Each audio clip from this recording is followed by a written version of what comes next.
Good morning, Chatty House. Oh, hello, everybody. I think I have this all set up right. I hope I do. Everyone hear me? Congrats to Michigan Wolverines on getting the belt. Actually, at his age, I think he gets suspenders. Oh, Heyo. sick burn. Am I right? We're gonna start on time. Look at us go. 40 seconds. I'm a little under the weather, so I'm at home today. We got the Wii up in here, and you guys can hear me. Yes. Yeah, Kenny will be back today. Correct. Hi, Spencer. Are those baguettes? Don't like it. I don't like whatever that is, Lazy. What's Those up, are Spencer? those little hearts. What are you talking about? Do you not see the little like baguette things with it? At the end, those are little hearts with like bandages. Oh, okay. What up, yo? Oh, hey, we have a show to do. Here we go.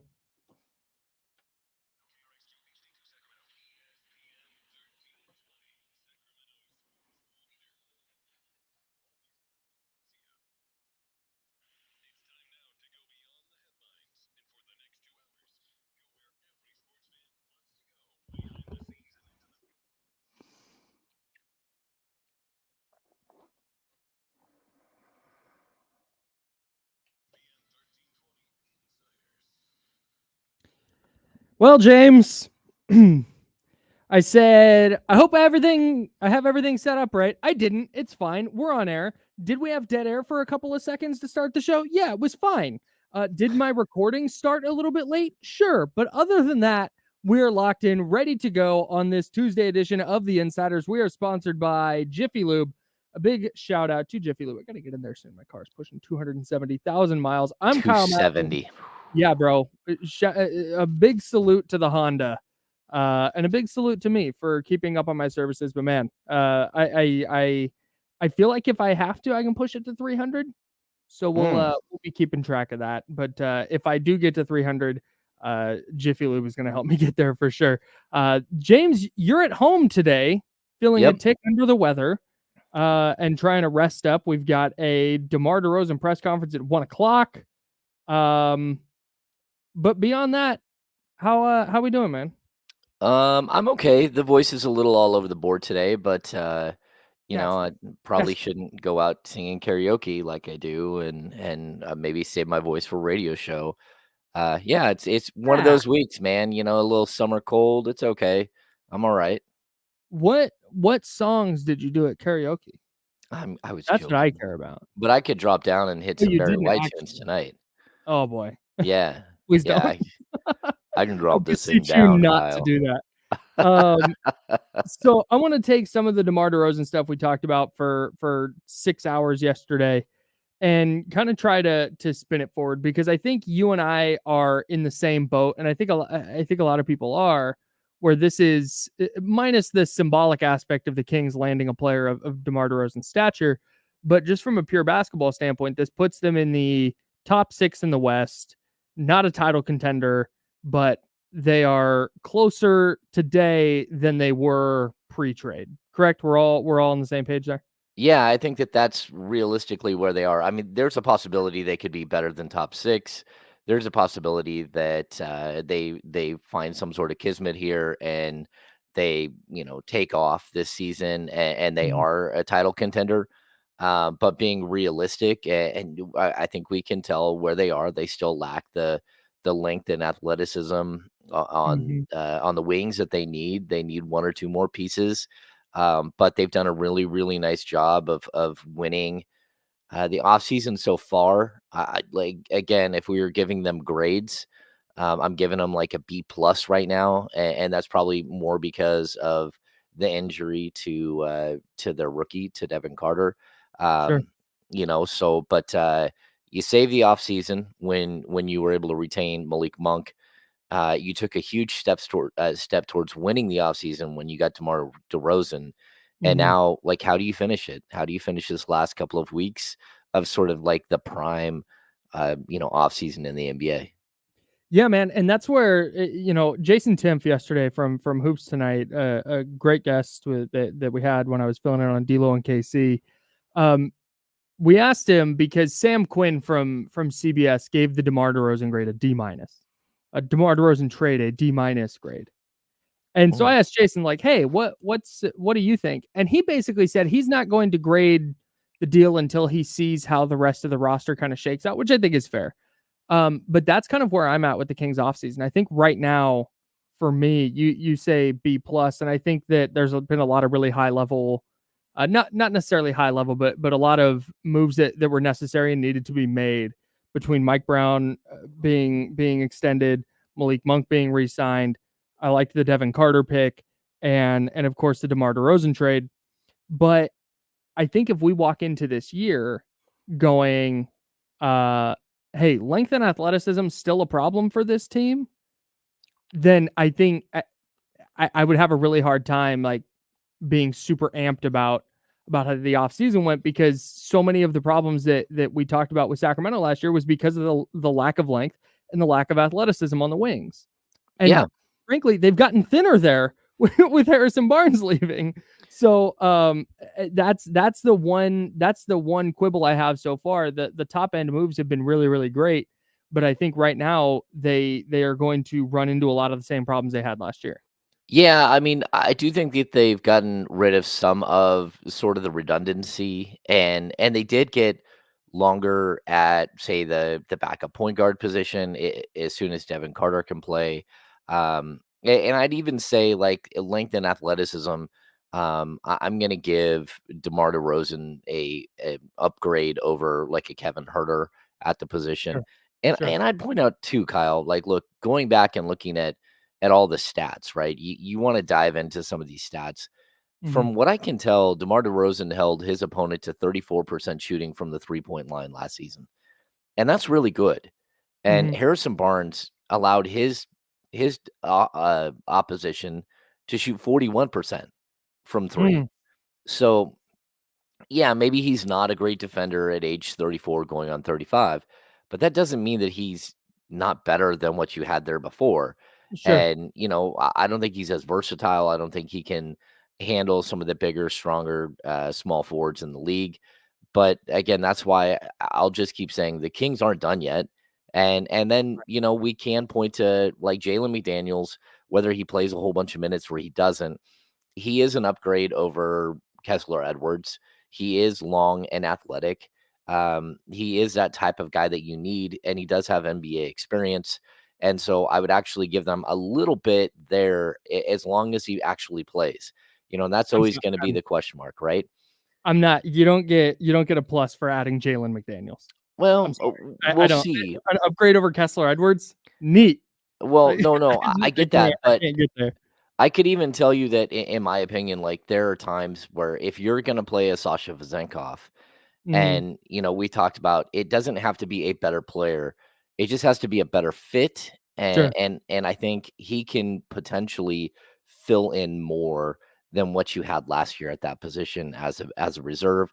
And look, I think, you just take all those minutes that potentially Chris Duarte would have got or Sasha or, name Hmm. that guy that comes off the bench deep in games and maybe you do find something there, but I'm not convinced that that's like a move that answers any major question. It's just a move, and Sure. but I do still think that he's a better fit, and he actually fits what you're trying to build better. Maybe he's a better support piece than what you had backing those guys up last season. Yeah, I guess. The thing I keep coming back to is if Jaden McDaniels did not exist in the NBA, then I think that's where a lot of hype around Jalen McDaniels or whatever hype is probably too strong of a word, but the optimism about Jalen Daniels, I think comes from, well, look, his brother's really tall and lengthy and a really, really good defender and got paid. So why can't maybe he'll do that? That's because I was really excited about the Jalen McDaniels idea at first, and I just kind of did a deeper dive and I was like, He that's was okay 2 years ago with the Charlotte Hornets. yeah, I thought he was a solid player. Whether he's a game changer or not, I'm not saying that at all. sure. I'm just saying that, like, if you're gonna be a playoff team, you can't look down at your bench when you have 2 starters or, your starter and your sixth man go out, you can't look down at your bench and go, where do I go now? And I Right, think that right. there was a moment when that happened last year with the Kings where they had way too many redundant pieces and you had nowhere to go. And, clearly Mike Brown had sort of lost faith in the Chris Duarte idea. Definitely. And, and Sasha got hurt twice, rolled his ankles twice. Mhm. So you started to get to this moment where it's like, okay, are you going to try to force a guy like Kessler Edwards onto the court or are you not? And I Yeah. think that finding a guy like Keon Ellis just ended up being a magical moment for this team. But if you hadn't Definitely. found Keon Ellis, just think of where this team could have gone. It would have been a lot uglier than the way it finished. Yeah, yeah, I think I agree with you. And that's where I think so I've been thinking about this idea of like playoffs or bust for the Kings, right? Yeah. And I almost don't I know that's going to be the expectation going in. And I think that's totally fair. Even if they make zero additional moves to their roster, we see how close they were last year. I think they were a Malik Monk injury away last year. Now they've insulated themselves from that a little bit. They've upgraded certainly their offense, potentially with the numbers you just said, potentially upgraded defensively a little bit with DeMar DeRozan, believe it or not. So I I wonder, is it fair now to say like, hey, it is a failure of a season if the Kings don't make the playoffs? Or do we fall back to, well, they're not done yet? And this version of the roster is not the maximized version of the roster that they envisioned when they traded for DeMar DeRozan. There's other dominoes to fall here. The size of those dominoes, TBD. But there's additional dominoes to fall where the team we see walk out onto the court for game one is not going to be the same team we see now as of July 9. And that's where I feel like we should be holding out a little bit on the idea of like, wow, abject failure if this team doesn't make the playoffs because look at the moves they made and they should be there because I think they are. I think whatever move they have coming is going to be that final piece, whether it's Kyle Kuzma or a different player. I think that's going to be the final piece that really locks in, like, okay, there it is. Like, this is for sure a team that should be a top 5 team in the West with no question, and not like a top 5 team where they're battling down to the final day. Like, they're comfortably a top 5 team ahead of the Lakers and the Clippers and the Warriors and all those teams that conceivably should be battling for a play-in spot. Yeah, I think at this point, I feel pretty comfortable saying that they have an opportunity to be one of those teams in the top of the West. Mm. Like the depth, the ability to score on anybody, the ability to score in a variety of ways, whether it be Mhm. Sabonis in the post, Fox breaking people down off the dribble, or now DeMar DeRozan or Keegan Murray, Malik Monk. Like they have Mhm. so many different things that they can do. But I also will like caution. I think that there is like a missing piece here. Yep. Um, you don't have the optimized version of Malik Monk is Malik Monk needs a lob threat in the pick and roll. You don't Mm. have that. You don't have that piece. Last year they went out and they brought in JaVale McGee to be that piece. Well, that didn't work out, but that's still the optimized version. So you still have these players that you need to go out and get. They still have some roster spots that they can go try to find these players. But I still think that they're on the right path and they're super close to having a dynamic team. And I think that when you lock in DeMar DeRozan, and now it gives you an opportunity to go try something new, try something different that maybe wasn't in your mindset before that. Because now Mhm. you got a guy who can put up 24 on any night. You got a guy who can put up 50. Mhm. But you now have another high level score. Now, does that mean that you can go out and maybe get a guy who's just a defensive minded Right. freak at the 3-4? Maybe you can. Right. Yeah. It changes the bar for that player for sure, and the skill set necessary for that player. Let's keep talking about the Kings 24-25 season, and I'm interested to hear from you. I'll open up the phone lines actually. 916-909-1320, 916-909-1320. Is there more anticipation now for this season than there was last season? And I want to break that down next here on ESPN 1320, where the Insider is sponsored by Jiffy Lube. That's James Ham. I'm Kyle Madsen. We're rocking with you until noon on Sacramento Sports Center.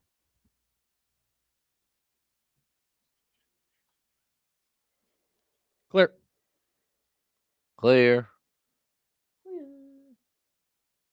Oh, we're talking about Zach Edey today. Oh no. I have the receipts of what you all were saying about Zach Edey. I remember Kenny celebrating with a parade down J when the Kings didn't draft Zach Edey. I remember. Wow, Chuck Lee. That's a tough take, Chuck Lee. The dude averaged 24, 5.3, 4.3 last season. Just saying. You gave up a pick swap. You gave up a pick swap and you gave up Harrison Barnes, who dropped down to like 12 points. I'm pretty sure that the productivity that the Bulls got out of DeMar DeRozan was equal to the combination of Harrison Barnes and Kevin Huerter, who started 60 games for the Kings together, and Barnes started 82. And yeah, I don't know if I buy that. Yeah, this is a good take by Dr. David.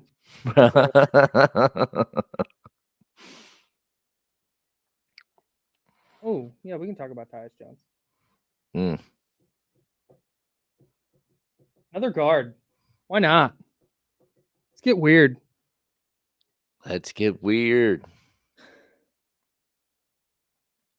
That's kind of why they went out and got Jordan McLaughlin. I'm a big Paul Reed guy. Yeah, I am.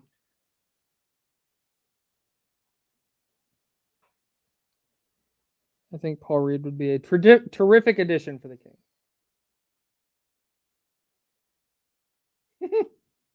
Good point. Really good point here.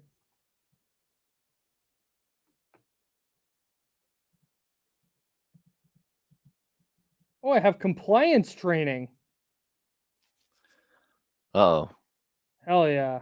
For what? Work. Is it the new switch over to the new platform? No, this is a different one. Oh, anti-harassment and discrimination.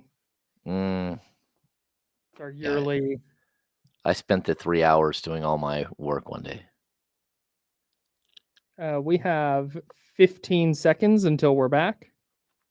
I have to keep track, like really close track now, because I have to have you to hear you. I can't hear spots. So I got to keep. Okay, here we go.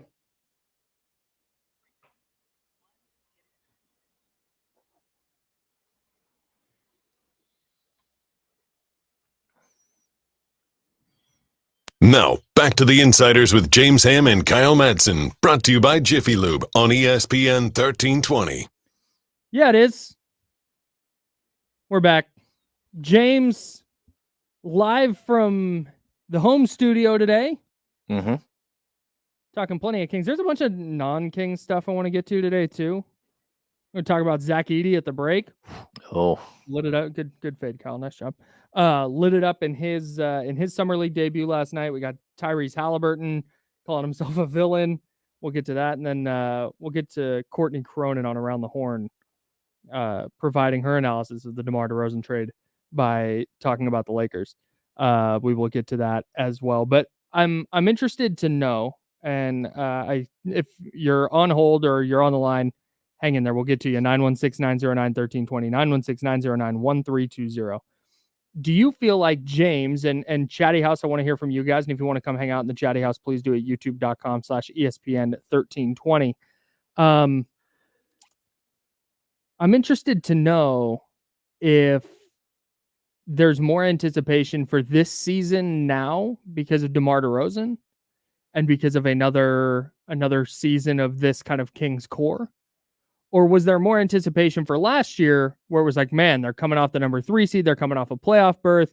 You're going to get better performances from players X, Y, and Z. And this is the year the Kings are going to take over the league. Yeah, Kyle, I think it's a great question because, look, I think last season, the excitement about the team, the anticipation was huge. And I think everybody was so locked in to like what this team could be, and they had the highest offensive rating of all time the year before, and we all just thought they would build on that and it would be some like straight climb to the top, right? Mm-hmm. And then the team very early in the season like had too many fall on your face moments where you realize very quickly that that's not who they were. They Mm-hmm. weren't the same group, despite the fact that all the numbers and all the faces and all the names on the back of the jerseys were the same. Mm-hmm. They just didn't look like the same team the whole season. Yeah. And I thought that that was interesting to watch. But I think this year, number one, you barely missed the playoffs. You know, you missed it by one game. You lost against the Pelicans in the play-in, and you didn't make it. If you would Mm-hmm. have won a couple more games, you wouldn't have had yourself in that situation. And there were so many games to win that were on the table, whether it be free throws or just losing to bad, horrendous teams, which Right. the Kings lost to almost every single bad, horrendous team on the season. Mm-hmm. So I think this season, the expectations should be that they are the team that we thought they would be last year, and then a little bit more, because I think adding DeRozan, bringing back Monk, those are moves that make you better, Yeah. and they're moves that should make you better, like not just this year, but the next couple of years. And I also think, like, look, when you bring in a 34 going on 35-year-old player who is playing still at a very high level, who led the league in minutes per game and minutes played, Yep. there's an expectation that you got a 3-year window here to get something done with him on the roster, Yeah. right? Yep. Because that's all you got him for. And we're talking about his 35, 36, and 37-year-old seasons. You hope that he holds up and he's a high-level player all the way through. There's a Mm-hmm. possibility, but that by year 3 he starts to fade a little bit. But that's why you got a young guy like Keegan Murray who should be ascending while Yep. while DeMar DeRozan's sort of fading a little bit. But that still doesn't mean that you don't have to go out and get that one more piece. Yeah, yeah, and that's why it feels to me, and caller, we'll get to here in a second. And if you do call, it's just gonna ring until we can pick it up. So have some patience. Put it on speaker if you're at home or the office, and hang out. We'll get to you as quickly as we can. But I feel like the anticipation for this year is going to be greater, because last year it was. I mean, we saw all the preseason prognostication about how the Kings were going to be the 11 seed or the 12 seed or whatever it was preseason, because they're not going to stay healthy again. And I think there was a lot of excitement because it was hey, the Kings are kind of back, like they're back Mm-hmm. in the mix, they're back in the fold. But now the DeMar DeRozan signing puts them into a tier of legitimacy that feels new and feels different. And it's not just running it back with the same team and hoping that everything clicks again and hoping for health again. This is like, no, hey, the Kings have signaled to their fans in the league that they're going for it now. This wasn't the all-in move because they still have all their assets, but this was a move that declared like, hey, recognize the need to get better, recognize the need to add another shot creator and a high-level scorer. So here's DeMar DeRozan. Yeah. And that the level of anticipation now is not just like, oh yeah, running him back, the vibes are good. Now it's, oh hey, the Kings have DeMar DeRozan now to go with De'Aaron Fox, to go with Domantas Sabonis, to go with Keegan Murray. Malik Monk is back. Mike Brown's extended. It's like it's the runway's there now, and it's not anticipation for just this year, but it's anticipation for 2024, 2025, and then 2026 and beyond. Yeah, I think that there are like expectations that are out there, like pie in the sky expectations that people may have had last season. Now there are realistic, like solid, understood expectations. And it's still expectations, but I also feel like the team went through last season understanding what expectations felt like, what Mhm. increased expectations felt like, and they Yep. didn't live up to it. They didn't, and that's unfortunate for them as players on the court. But you know, again, it's the losses to Charlotte, Detroit, Mhm. Atlanta. Like I Is can't even remember all the teams they lost to. De'Aaron Fox getting hurt early in the year, and then those two really bad losses to Houston. Mm, That yep. felt like that set the course for the season of like, I know they came back and they bounced back and they finished above 500 and it was, they won plenty of games, but it just felt like it was never quite the same after that. It felt like there was a lot of angst the rest of the way. No, I totally agree. And like, look, once you get through a season of expectations and of sort of failed expectations and not sort of living up. I mean, look, they had a moment late in the season where if they would have won a couple of big games, Mhm. they would have improved themselves and got right into the Yep. playoff picture. Yep. Um, but whether it was because of injury or whether it's just because they didn't play well, Mhm. guys didn't show up in certain games. I Yeah. just think that like when you add a piece like DeMar DeRozan, again, I don't even know if it's expectations, as in the bar is now lifted for what Mhm. your expectations could have been for the year before. Yeah. The bar is lifted. You now have a player who should help you get even further along. And will you have some defensive issues? Sure. Mhm. Every team does. I mean, like somehow Dallas made it all the way to the NBA Finals with a couple of players who don't play defense at all. Sure. But you need to figure it out, and you need to remember, keep in mind the entire season that you aren't just like playing for each other. You aren't just playing. You're playing. You have a window, and that Mhm. window is only going to close. I mean, that you have to do everything in your power to take advantage of the fact that DeMar DeRozan is on your team for 2 or 3 years. That's it. And you need to, and Monty McNair needs to think the same exact way when he's going out here and attacking this last moment of trade market, free agency, and all that stuff. You have a window here where you have an elite player who's been added to your team who Mhm. can get you over the hump, but he can't do it by himself, and he's going to need these other players to finish this thing off. What other moves are ahead for the Kings? We'll talk about that coming up in a bit, but not before we get to Don. Don, you're on the Insider, sponsored by Jiffy Lube. What's up? Hey, what's up, Kyle? What's up, James? It's good to finally be listening to you guys. I remember waking up Sunday morning being like, oh my gosh, it's Sunday. I was so ready for the Insiders at 10 a.m. and all of a sudden I have to wait a whole 24 hours. It sucks. My man. What do you got? So, yeah, I was just curious what you guys think about the Kings big man situation. I know James was talking about wanting to get Malik Monk another bench sort of lob threat guy because Alex Len, as good as he is, he can't really get up for the lobs like he used to.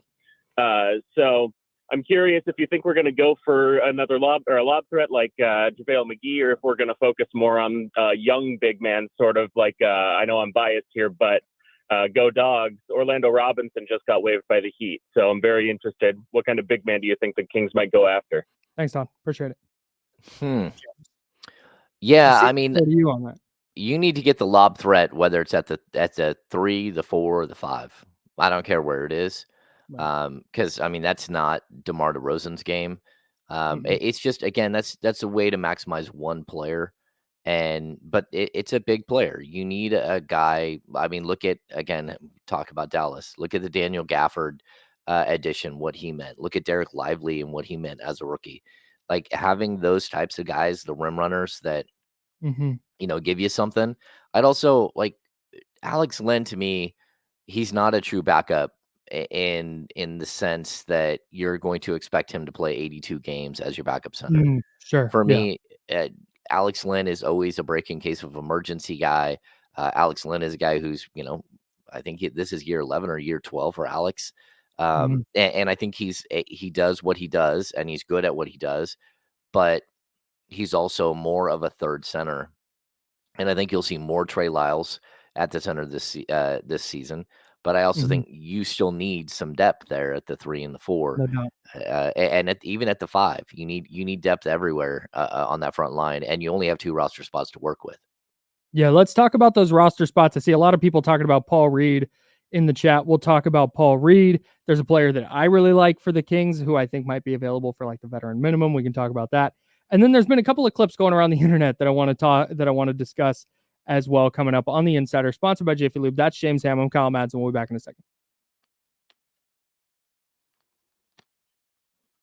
Clear.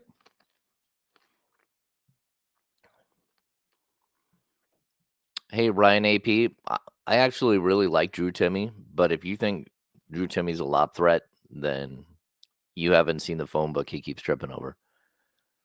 Just saying. I really like Drew Timmy. I'd love to see him play for Stockton this season. I Hey, also man.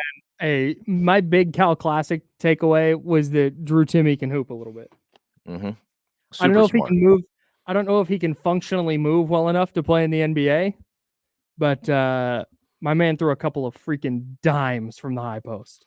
That and his outlet passes are like Kevin Love-esque. Like his ability to look up court, find a player, and fire it up court, spectacular. I love Dominic Barlow. He's not a player though that moves the needle. And you have a couple of issues here, like where you're going to run out of roster spots. And I think that the Kings already have all their two ways locked up at this point, between Mason Jones and then what is it? Isaiah and Isaac. Isaiah Crawford, Isaac Jones, something like that. Isaac Jones. Hey, you want to talk lob threats? Mm-hmm. But young, who knows if he'll be able to step on the court this entire season.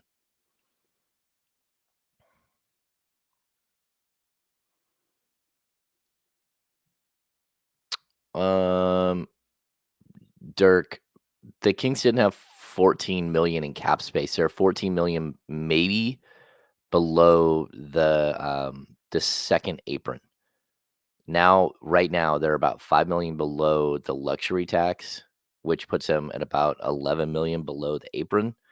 But that money could be eaten up by, if they sign Alex Len, they sign Jordan McLaughlin. They'll probably wait to do that. That's why we haven't seen those signings yet, until they get to or at the apron, if that's what they're going to do. And then they'll sign those guys afterwards, because you can sign minimum players and go over the apron, even if you're hard capped at the apron. Hopefully that makes some sense. You're talking about two different things. One is the luxury tax. The other is the apron. Apron Şengün. There you go. It's a good fantasy basketball team name. Write that one down.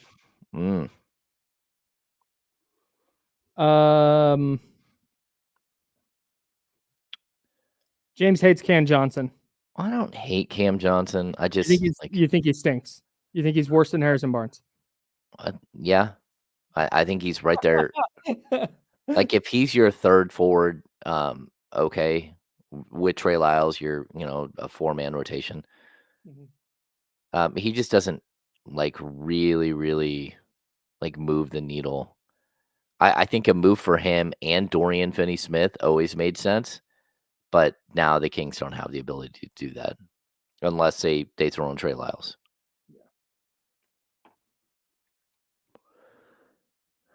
The idea of Cam Johnson is greater than Cam Johnson. Yeah. Adam L., what does it mean for team trades cash considerations?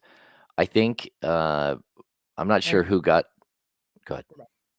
We can get to that. Hang on.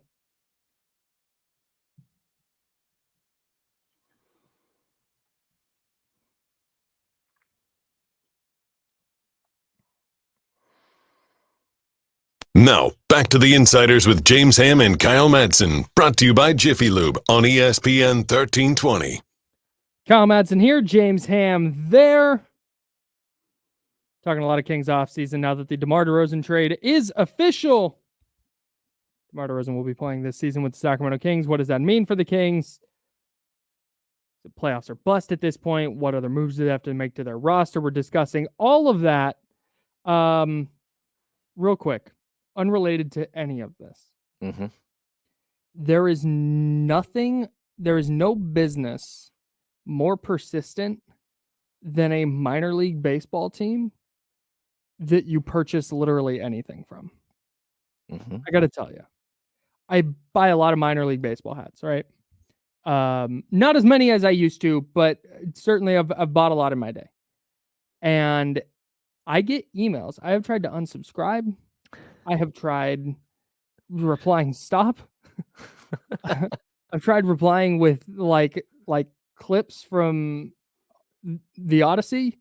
I've tried everything.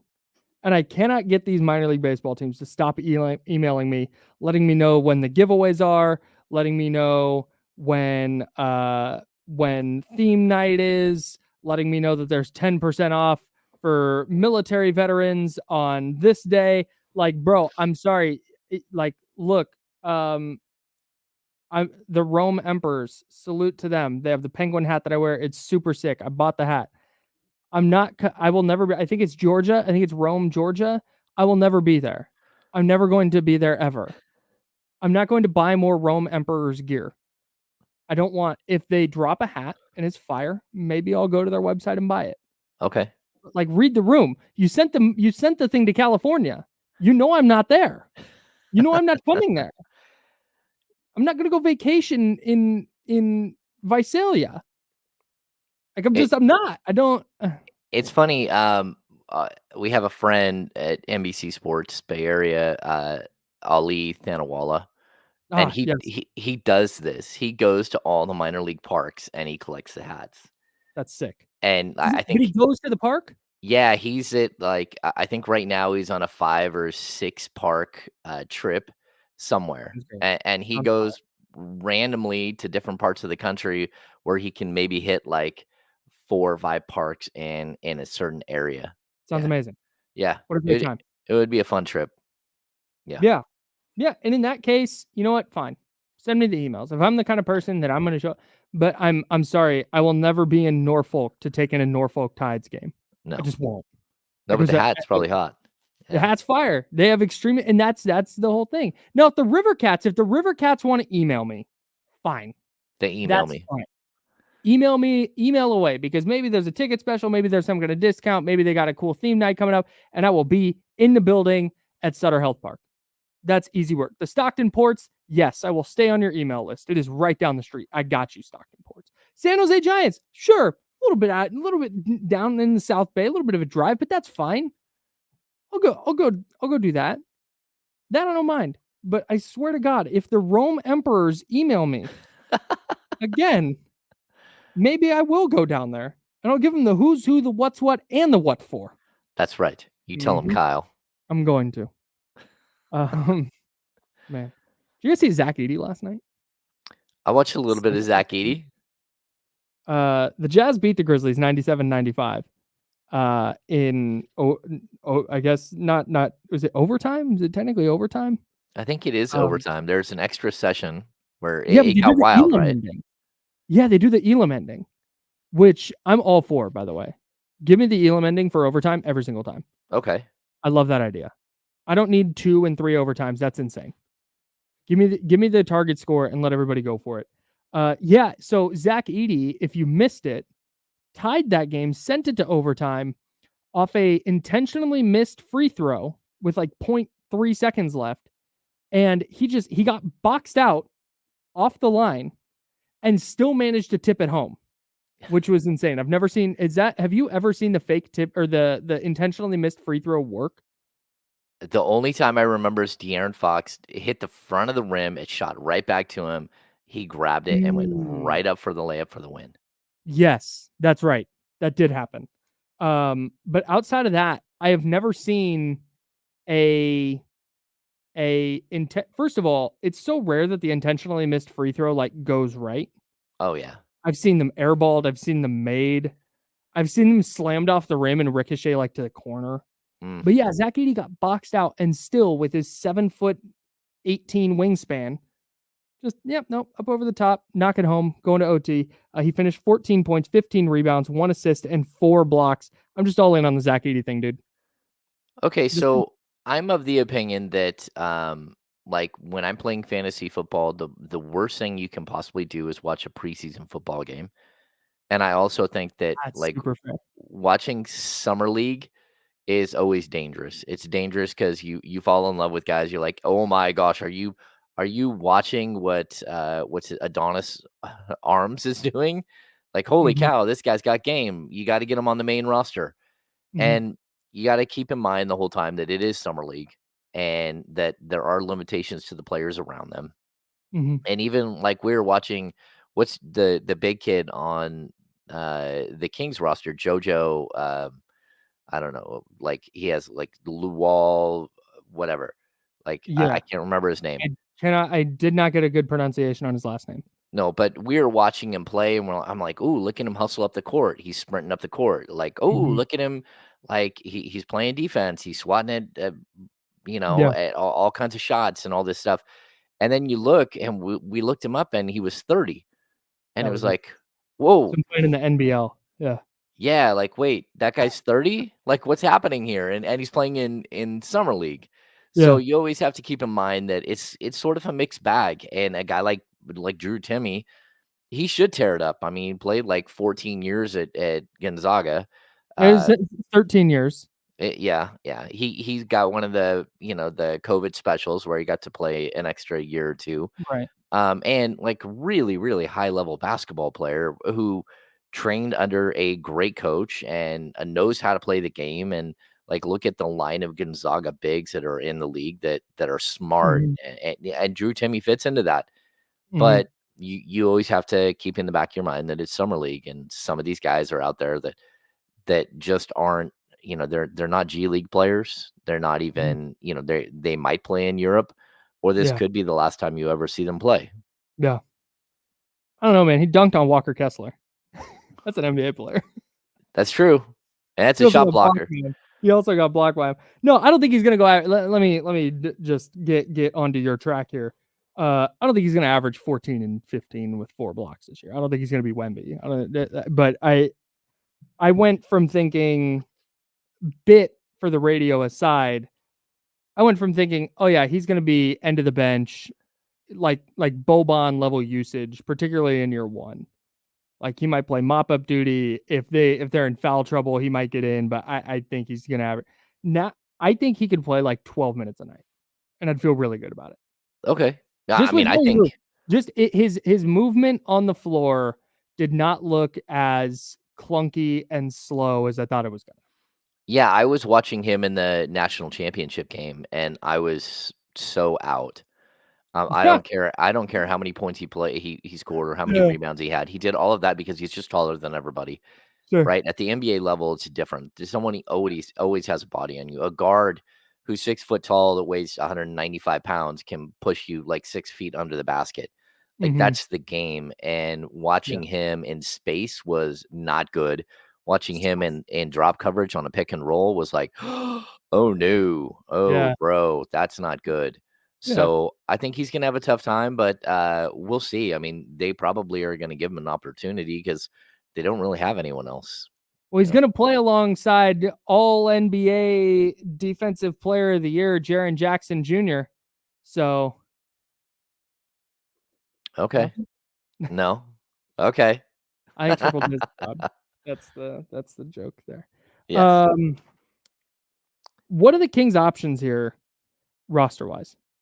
They have 13 players on their roster. They like to keep a roster spot open. they do. What outside of let's I want to skip the trade aspect of this because that can get a little bit hairy.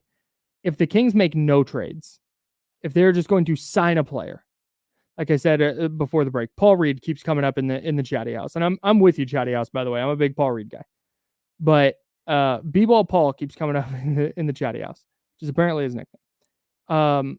Is what can they do about just outright signing a player? Well, right now, I mean, league minimum players, no problem. They can sign Right. league minimum. And the problem is though, they are really close to the actual luxury tax. Mm-hmm. And we've talked about this a little bit, and I know a lot of people out there are like, hey, come on now. If you want to be a great team, you got to go way over the luxury tax. Mm-hmm.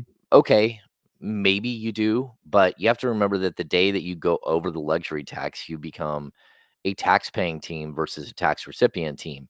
So even if you go like, let's say $1 million over the luxury tax and you got to pay $1 million in luxury tax, right? You now don't get the 11 to $12 million check for being below the luxury tax. And so it's actually like a large disparity in what you make off of that transaction. So like, I think that there is a point where the Kings could easily go over luxury tax. I think there's also a point where they can sit here and go, okay, what do we have? What do we need to do? And can we make a trade that maybe brings back less money and makes more sense for us?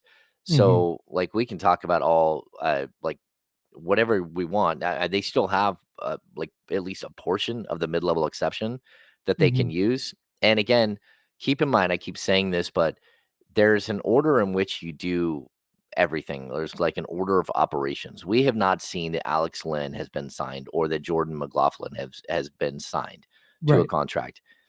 That's because those are league minimum players. And so even though like Alex Lynn is going to make $3.4 million, he only Mhm. counts as a second year NBA player, $2 million.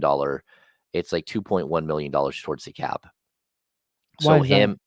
it's because the league wants you to sign league minimum players and not worry about the years on. So as you play in the league, for every year that you play up to, I think, year 10, your money goes up as a minimum player for every year of service. So an Mhm. 8-year guy probably makes Oh, I like see. Okay. $2.9 million or $3.1 million, where a rookie can make 1.6, a second year player can make like 1.9, But to or incentivize signing those veterans, they it's count for less money against the cap. exactly. So Oh, basically, the NBA gives you like a coupon for signing a veteran to a minimum deal sure. versus signing just young Okay. players to minimum deals. It's a way to keep players in the league, like Alex Len. Like Mhm.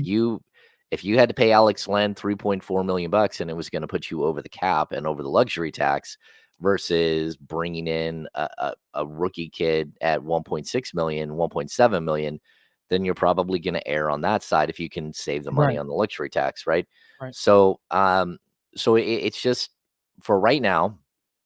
I think number one, you want to keep roster spots open. So if you do make a trade, you have open roster spots, right? Because the last Mhm. thing you want to do is to sign a couple of guys to contracts, then do a deal where you send out one player and take 3 players back, and now you have to go and waive 2 players to get back to the roster spot, right? So you want to have roster flexibility, especially at this moment. And then the Kings do like to have a 14-man roster going into the season, Mhm. in order to maximize their two-way players. In order to get 50 games per player, you have to Mhm. have a 15-man roster at some point during the season. There's like a trigger moment where you have to have a 15-man roster. Right. And the Kings, that's why they traded for Philip Petrusev last year. And the reason why you want to have that open roster spot is exactly that. You can take in a contract for a guy and then you can waive him or do whatever you want. But Mhm. usually when you take in that player, you get something from a team. You might get a second round pick. You might take on a guy who it gets $1 million, who has $1.6 million salary, but when you waive him, you only owe him, maybe like 50, 80 grand of that. But the other Mhm. team gave you $2 million to take on that player. So now you make some money. Mhm. There are a lot of ways that you can do stuff like that. You can sort of manipulate not only like to gain assets, but to gain money. Mhm. But if the Kings are going to be a luxury tax team, that kind of takes that out of the question. So right now, I would say there's a possibility out there that there might be some deal where they've got to take back an extra 1 or 2 players. Mhm. And the way the league works is in order to make that trade, you have to have voids. You have to have open roster spots. So even if you love a player on your roster, you might have to waive 1 or 2 guys in order to do a 3-for-1 trade if you don't Right. have the open roster spots. And then you can waive those guys that you bring in and you can try to bring back the other guys, but then it gets expensive because now you're Jesus. doubling up. Yeah. That's a lot. It's complicated. Um, so theoretically, they could go if I'm just gonna pick Paul Reed because he's the name du jour in the chatty house. Um, let's say they wanted to go get Paul Reed. So for the minimum, that's easy work, signed, sealed, delivered. That can happen. Hmm. Of course. If he was going to get more than that, what would they be able to offer? Well, the Kings still have their biannual and they have their mid-level exception, and both of A those full can. mid level? Yeah, well, they don't have a full mid-level because they're hard capped after the sign and trade. So whatever cap space they have today, so if let's say they're at 68 million and the first apron is at 78 million, they have 10 million that they could Mm, spend, right? And I then see. and then they Okay, get hard capped, right? So got it. it becomes like a slightly complicated puzzle. But as you kind of go through, just making sure, wow, Cade Cunningham just got a $224 million 5-year extension. It's a lot of money. Damn. Yeah, it's a lot of money. That's per Adrian Wojnarowski from ESPN. So you just have to be cautious here, because what you don't want to do is go over the luxury tax, just go over the luxury tax. And you Mhm. always have the ability to drop down. You can always, let's say, everyone keeps thinking about Kevin Herter as like a $17 million player, Sure. and you're thinking of trading him for a $24 million player or $23 million player. Well, right there, you can make that trade. You could do a straight up swap of Kevin Herter straight to the Washington Wizards for Kyle Kuzma, and Sure. then, of course, picks or whatever, right? Just under the rules of the cap, you have the ability to make that trade, Mhm. but you're taking on an extra $7 million in salary. So So now right there, you got 3 million left. you just ate up that cap space, right? You Right. just ate up that imaginary dollar amount, and it's all luxury tax at that point. So the first 5 million is $1 million tax per dollar. So well, for every Jesus. million you spend over, it's $1 million. So Uh, so would they now I'm stuck on the Kuzma trade thing. Um so if they wanted to do Herter plus picks for Kuzma mhm. and the Wizards said, "Yeah, we'll do that." They're ostensibly done at that point. They're really close to it, Sure. but I But always but but if they wanted to do I don't think they would, but bear with me here. Kevin Herter and what's Trey Lyles make? 8 8. So they could do Kevin Herter and Trey Lyles and and drop actually down. free up. Okay, got Yeah, it. you could also trade Kevin Herter to a team that has cap space and a $10 million player, and save $7 million in cap space. So there are a lot of ways in which you can manipulate this, and that's why I always tell people, like, the hard cap is one thing. The hard cap is they now can't go over 78.1 million in any exterior transaction.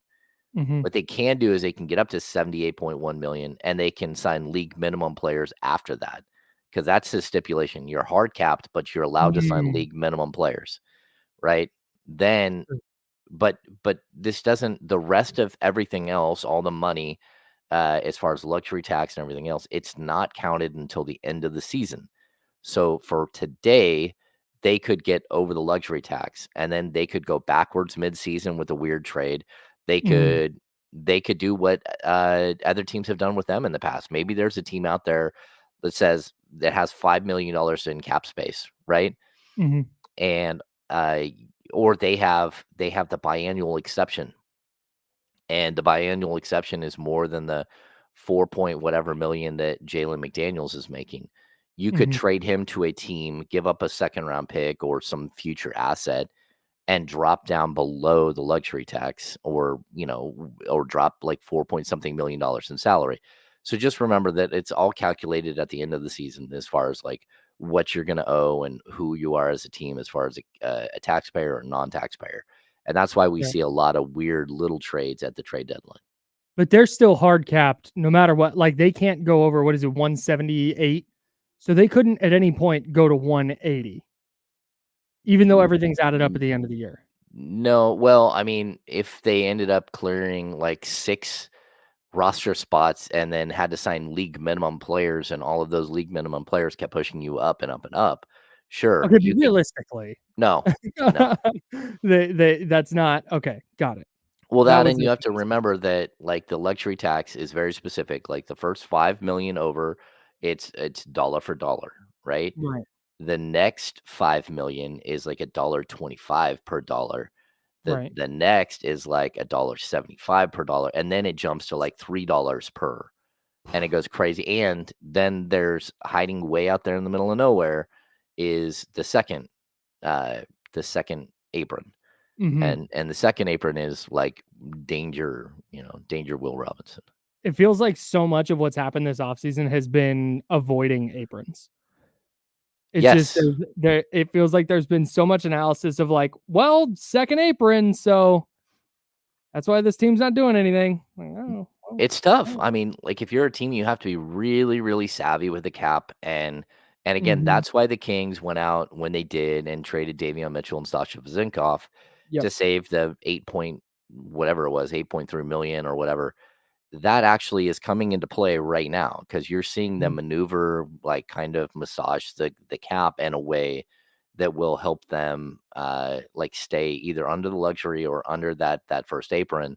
Yeah. And it's complicated. We still don't know if Avec is willing to pay the luxury tax. And again, I'll just keep saying, let's say that you get to the luxury tax and you have an opportunity to sign a player that makes $2 million. Mm-hmm. If you're $1 below the luxury tax and that $2 million player is going to cost you an extra $2 million on the back end. So now he's a $4 million player for you. Dang. But on top of that, you lose the tax like credit for being a non-tax paying team. So that's another 11 or 12 million bucks. So that player could go from being a $2 million player to a $4 million player. And that $4 million player could cost you $16 million. Jeez. So it gets really complicated. And I think there's a tendency, like when you start talking about dollars like that and you start going, well, hey, these team owners or team governors or whatever they're called, they've got it. Like they're fine. They're billionaires. They're multi-billion. They're the $16 million is a drop in the bucket. But also teams aren't just going to willy-nilly do that. If the Kings tomorrow, there was a player that I don't know exactly if they're in this spot, but there's a player they could sign that's going to put them, I guess they're hard capped, so it wouldn't necessarily work, but follow me. If there was a player the Kings could sign for $2 million and it was going to cost them 16, but that player was going to make them win the championship, they would do it. Yeah. Well, I mean, the Warriors kept doing it. Yeah, right. So that's kind of that. And that's, I think, kind of the issues a bunch of teams are running into is they're looking at their situations and going like, we're not a player away. We're still super expensive, but we're not necessarily one small piece away from being a title team. So we're not willing to pay it. Yeah. Whatever the extra taxes. Well, that, and I would always point out too, like you can make one of those moves and then the guy just sits on the bench for 3 days for 5 games or whatever, or the guy just doesn't work out and then you spent the money and it doesn't actually move the needle. Or you can use your two-way money, which isn't part of the NBA salary cap, and you can try to manipulate that and try to bring in guys that maybe can help you. Maybe there is a moment during the season where you waive one of your two-way players, sign a different two-way player, and you bring them up. Or maybe there is a moment where you lose a player for a couple of weeks and everyone's panicking, like, oh, you're going to have to go get this or this or this. Maybe you just give Mason Jones an opportunity for 3 weeks and hope that, he steadies the ship and can play 8 to 12 or 15 minutes a game. Maybe there's a night where he gets hot and he gets to play 22 minutes. You got to be smart. This is I've never been someone who demands that a owner spend luxury tax dollar. The reason why you spend luxury tax dollars if you you already got a winner and you're trying to put something over the top. And until the Kings get to that point, because they haven't got to that point in the 15 years that I've been covering this team, then I understand not sitting there and just wasting salary cap money.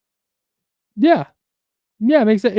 If there's a legitimate chance to go compete for a title, then sure. But if it's just, hey, spend all this money to say we spent it, that just doesn't make any sense. Yes, from really any standpoint. There's a player out there that I think would be a really good fit for the Kings and could probably be had for the vet minimum. We'll talk about that. Sam Vecini of The Athletic had an interesting trade idea for the Kings that we will dive into. And then we've got a couple of these, we got a couple of fun videos that I want to talk about as well. Coming up on The Insider, sponsored by Jiffy Lube. We got an entire second hour. Yeah, we're hanging out with you till noon. That's James and Kyle. We're on ESPN 1320, Sacramento Sports Center. Clear. Someone has decided to use a leaf blower at my next door neighbor's house. Hopefully people don't hear that. That's all I hear. Okay, so I started something. Okay, I'm going to bring this up right now. Cash considerations. So NBA teams during the season, they're now capped at how much cash considerations they can send. It literally means you send cash. You send I don't know what this is. You send cash to cover somebody's salary a lot of times, or so I think it's the Bulls. They got two second round picks in cash considerations. the Kings, every team in the league can send up to $3 million, but it's combined for the entire season. So you can't send 3 million to one team and 3 million to another team and 3 million to another team.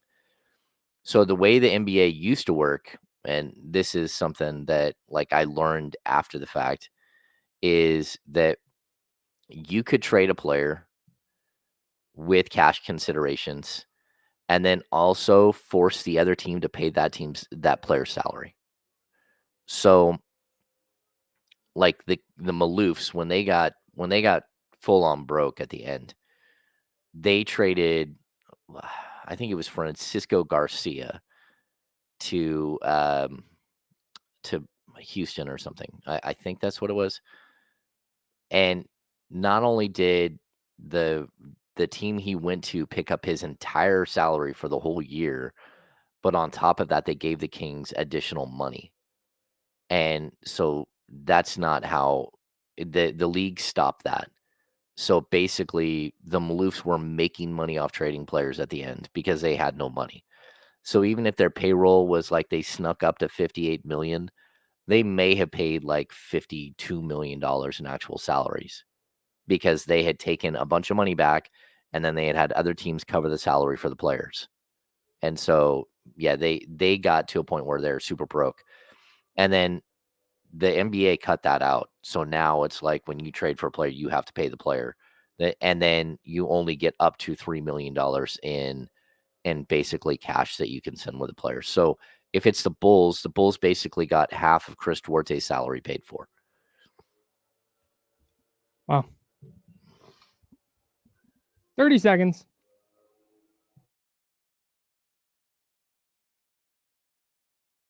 There's people here today. Like nobody special, just people in the office. Oh, all right. Not that the people in our office aren't special, in case anybody's watching. Hello. Almir, I can answer this later. Okay, here we go.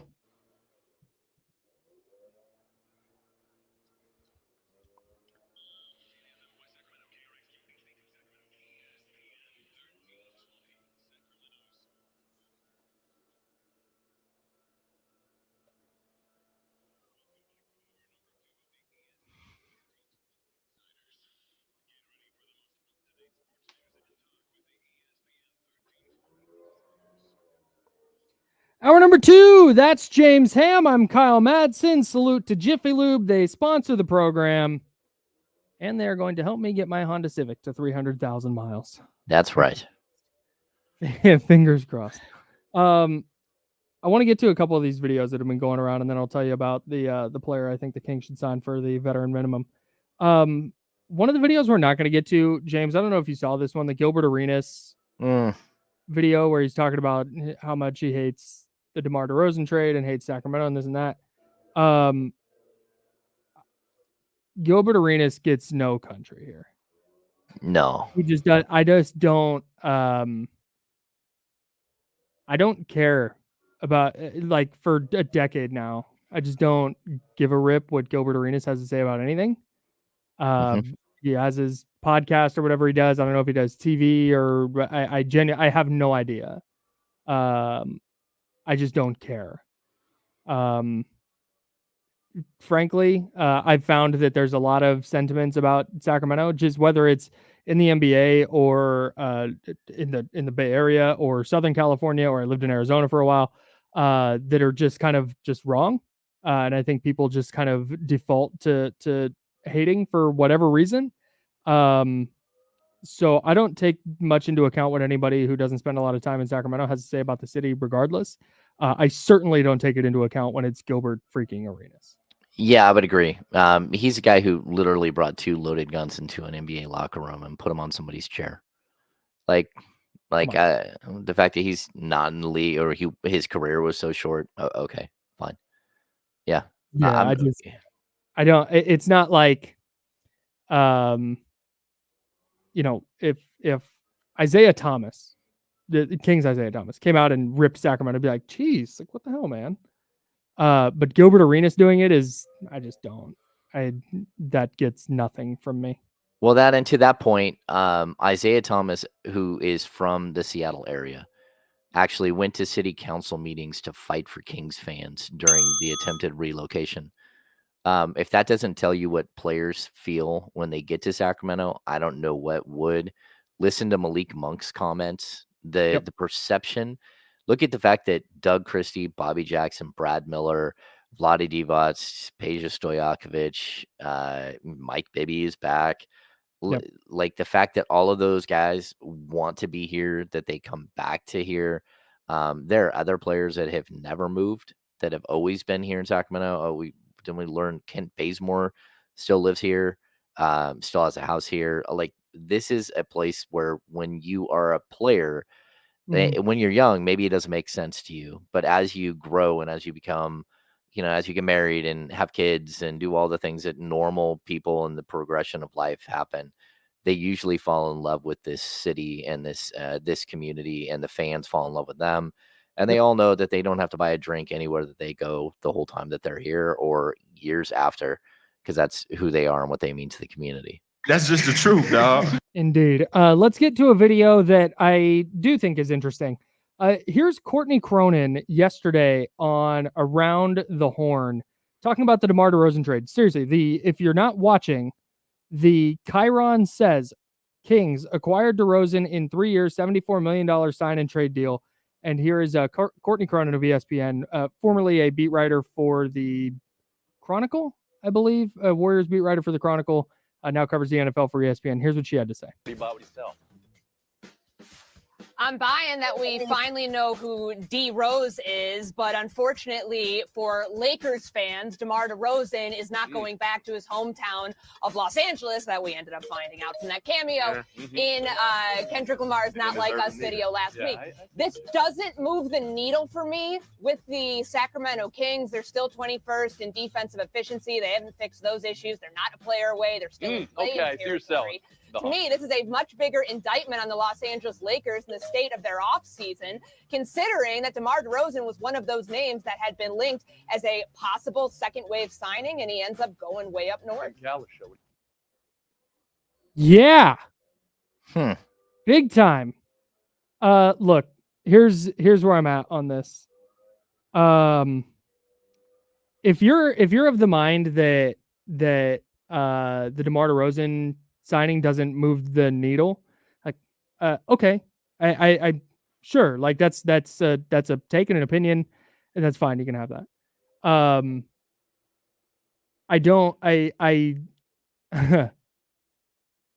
I think there's a tendency, and again, we do this a lot. Not you and me necessarily, James, just kind of the royal we. Well, you, I don't want to put this on you. I do this.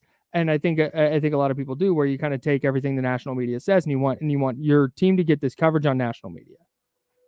And it's like I've said this before, and I'll say it again. I promise you don't, because it's on shows like Around the Horn, and again, Around the Horn, you get points for coming up with different like angles to a topic. And so if they had already covered the DeMar DeRozan thing from the Kings angle, and Courtney Cronin's like, hey, I'm going to get points for talking about the Lakers here, then okay, like, fine. I don't even mind that. But this is why, like, when I have said before, like, I promise you don't want the national media talking about your favorite team. This is why. Because it's just not going to be, I promise she hasn't done a deep dive on the Kings roster at all. And that's fine. Like, she has another job. She covers the NFL for ESPN, and she does a great job. But it's not. The Kings aren't her bag. It's not her job. Yeah. And the goal on the network. Sorry, James. And the goal on the network is like, hey, get the Lakers up there as much as possible because they're going to draw the most eyeballs. No, I totally get that, but I'm just confused why DeRozan, the Lakers losing DeRozan is a big deal, and the Kings getting DeRozan is not a big deal. And for me, I mean, like, look, you can have a take, but have your take be logical, at least somewhat, and that's sort of the problem that I see with that conversation. Again, I don't know why you have to bring up Kendrick Lamar. I don't know why you have to bring up the Lakers at all when you're talking about a 3-year. Like, how about you give the Kings some props for going out and getting the best free agent that they've signed in at least 25 years and possibly ever. Right. Now it's a sign and trade, so it's a little different, but that doesn't change the fact of what it is. Yeah. And DeRozan is a very, very good player. And to quote one stat, which she used, defensive efficiency, which is something that I only find on ESPN, as opposed to defensive rating, or where the Kings Mhm. finished 14th in the league. They were Yeah, 8th exactly. in the final month of the season. Like, Exactly. there's so many other avenues that you could have, if you wanted to be logical and do the research on this, Mhm. that would have made sense. I just think, like, the Kings are low hanging fruit, and she disrespected even the low hanging fruit. She just tried to go out and get points for the high reaching fruit that she's not, capable of reaching. Yeah, and that's just it, is I don't know exactly how prep for Around the Horn works, but I'm guessing they get a list of topics, and you need to come up with 20 seconds or however long you get to talk.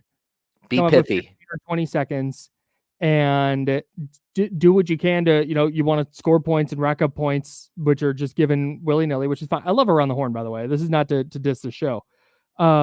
But yeah, no, it's clear she went, okay, let's see, DeMar DeRozan to the Kings. Don't really have a take. Let's see, what were the Kings? That doesn't help their defense. What were they in defensive efficiency last year? Let's go to ESPN. Okay, 21st. That's the take. Mm. And that's just and so I get why, like you said, I totally understand. Like it's like it's a short take. It was like, here's this because I want to get to this Lakers thing. Mhm. Because she's on ESPN. And if you've watched ESPN for 10 minutes at any point during a non-live sporting event, during basketball season or during the NBA offseason, you know that the Lakers are going to come up.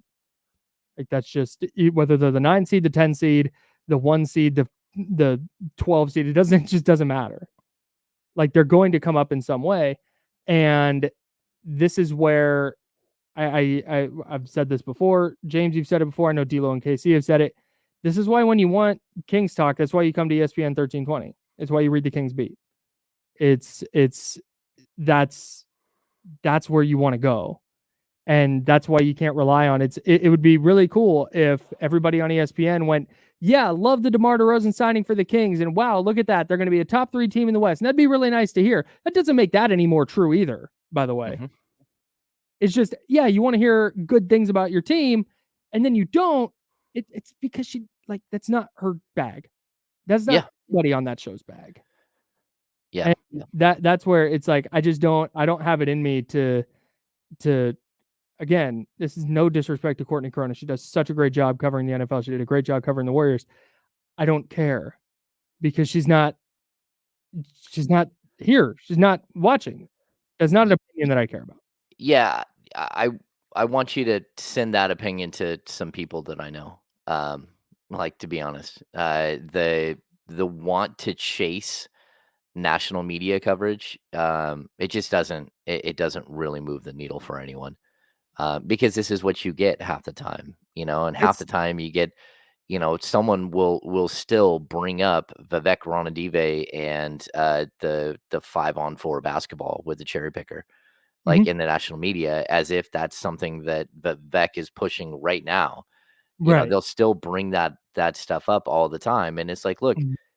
like, they have a limited scope of what they understand about the team, the franchise, the players, what's happening, salary cap, how many picks they have, all of that stuff. And very few people have the understanding and knowledge that you're going to find from, someone like myself, someone like Sean Cunningham, someone like Jason Anderson. Like, we're a very knowledgeable group, and even, our other friends, Brennan Nunez and Frankie Cardicelli, guys who are there every day that do the job.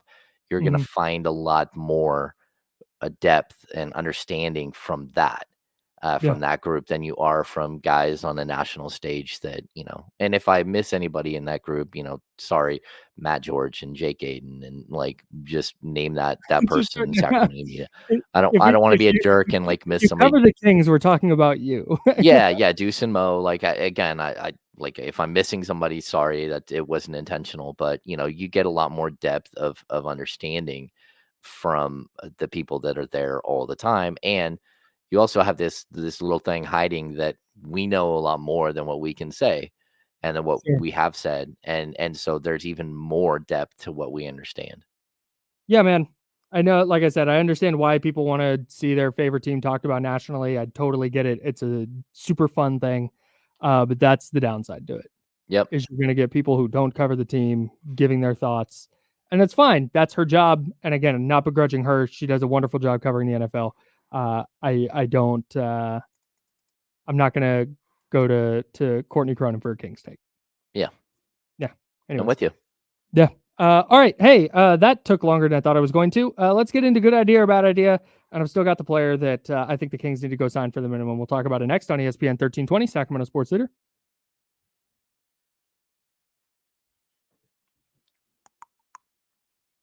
I broke my pen. Oh no.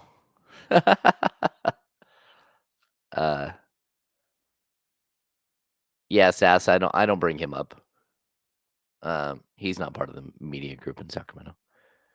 And Tyler, wait, who was it that brought up Dame? Damian did an incredible job, but Damian will be the first to tell you he doesn't write about the Kings. He doesn't cover them on a daily basis. He talks about them on a daily basis, but covering them is different. He's not in scrums or in press conferences to ask questions and all that stuff. And that's not a slight on Damian. And Damian has so many jobs, it's ridiculous. And he did an outstanding job on the DeMar DeRozan stuff. Yeah, you don't have to be a day-to-day covering the team journalist to have correct journalistic To have a instinct source and integrity. Yeah. or two. Yeah. And not the thing I appreciated about the way you and Dame, the way you report always, but the way Dame did the DeRozan stuff was or is that it's not just like rumor mongering. Hey, heard this from the popcorn vendor's neighbor, so I'm gonna put it out there. Like it's never it's always well sourced and like Yeah. We're not going wild and hard news. well, that and you have to be cautious too. Like I've said it. I said it yesterday. Like we knew the parameters of the trade Thursday, Friday, like around then. Like Yeah, we did. yeah. So like I knew the third team involved. I knew the player going to the third team, all that stuff. But you don't want to sit there and put people on blast, basically. And again, a lot of respect for Harrison Barnes. I'm not throwing his name into a trade that may never happen until I have like much Right. like further understanding about what's going to happen. There you go. 5 seconds.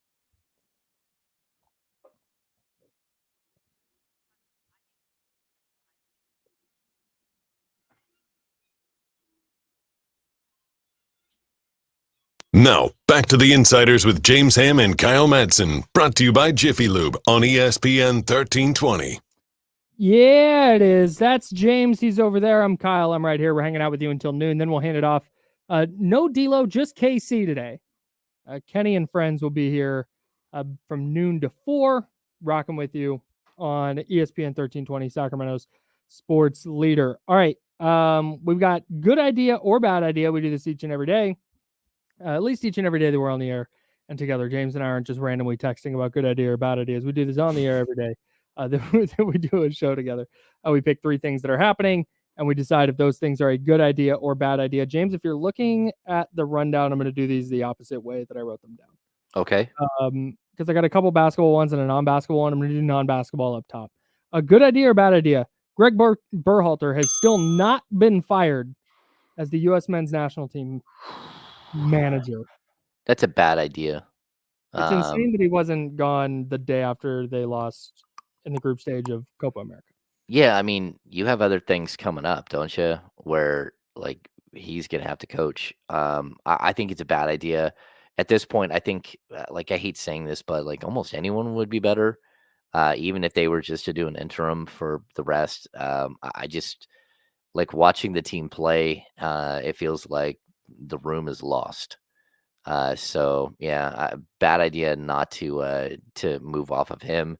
And there are some good coaches that might be willing to take this team, especially a lot of guys overseas, Yep. and just like go ahead and do something here. Like it's not working. Yeah. Crazy. Number 2, Anthony Edwards. I don't think we got to talk about this a lot yesterday. Said that he was the number 1 option for Team USA on a team with LeBron James and Kevin Durant and Steph Curry and pick a star. They are on the team. Anthony Edwards says he is the number 1 option. Good idea or bad idea to say that out loud? It's probably a bad idea because I think Team USA, the way they're constructed, they have like 17 number 1 options, and they all should feel that they're the number 1 option. Like if he leads the league in the team in points, that's fine. But just so he knows and everyone else knows, the second that they get into a game that's dicey at all, you're going to see the usual suspects on the court, the guys that have won it before, the guys that are going to be there holding up the gold at the end, and the guys that we will think of with that dream team mentality like years down the road. So this is the last hurrah for a lot of these guys.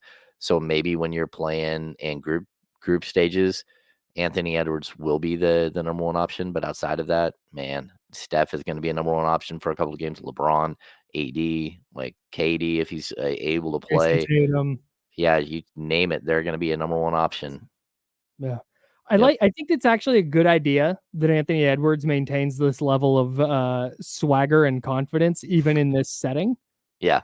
This is not Karl Anthony Towns and Rudy Gobert and Jaden McDaniels and Mike Conley, and he is just the cream of the crop, number 1, obviously. Mm-hmm. Because in that case, he definitely is, and I don't think anyone's denying it. But on this USA team, you're right. Like he's probably going to be there eventually. I imagine in the next Olympics, actually, he will probably be their top guy with the way things are trending. But I actually kind of appreciate that he still carries that with him into this camp with all these great players. And he's like, yeah, no, I'm the number 1 guy. Everybody knows it. All right, Ant. Oh yeah. Yeah. You love his confidence. That's for sure. Last one. And I'm really interested. I was going to ask you about this via text. And then I decided that I didn't want to know your answer because I want to know it now. Is it even better that I haven't even looked at the list? So go ahead. This is all perfect. Me. No, good. I have no idea what's coming. Great. Good idea or bad idea? The first and second aprons in the NBA. I think it's a good idea. And I know it's painful. And as someone who is watching Kings fans like so confused by all of this, like it's complex and everything else. But like this is a way to level the playing field. And if you look at the Warriors paid, I think it was like 174 million or 168 million dollars in luxury tax last year. Yeah, they basically paid the salary cap in luxury tax. Yeah, I mean their luxury tax bill was higher than the Kings salary by a long shot, by like 20 million. And that's not even considering that they had another 200 million that went out in salary. But the new rules that are now in place, that bill would have been like 230 million. And so the league is trying to balance itself. And I appreciate that. Parity is good. Parity in the NFL is what like it makes the league thrive. Everyone has a shot on opening week. And maybe 6 weeks in, you have your usual suspects who's starting to like rise to the top. But overall, like the NBA doesn't typically have that type of parity. And, teams like the Kings can miss the playoffs for 16 consecutive years because they can't, number one, they can't spend like everyone else because they don't make as much. Right. And then on top of that, you have this stigma that so maybe you don't want to go there because they're a losing franchise or whatever. So it takes a lot to change like the culture and who you are and what you're trying to build.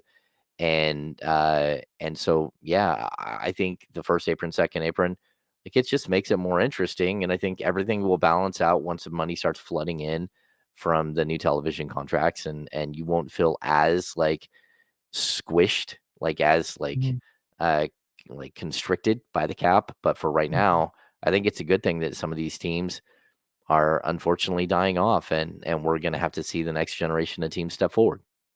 Yeah, I think in the long run, I think it'll be a good idea. But the fact that you've got guys like Tyus Jones still out there, not signed, and then you have a player like Caleb Martin getting, I think, what he get 4 and 32 from the Sixers. And I think the Heat had offered him like 5 and 65, and his agent told him apparently to not take it.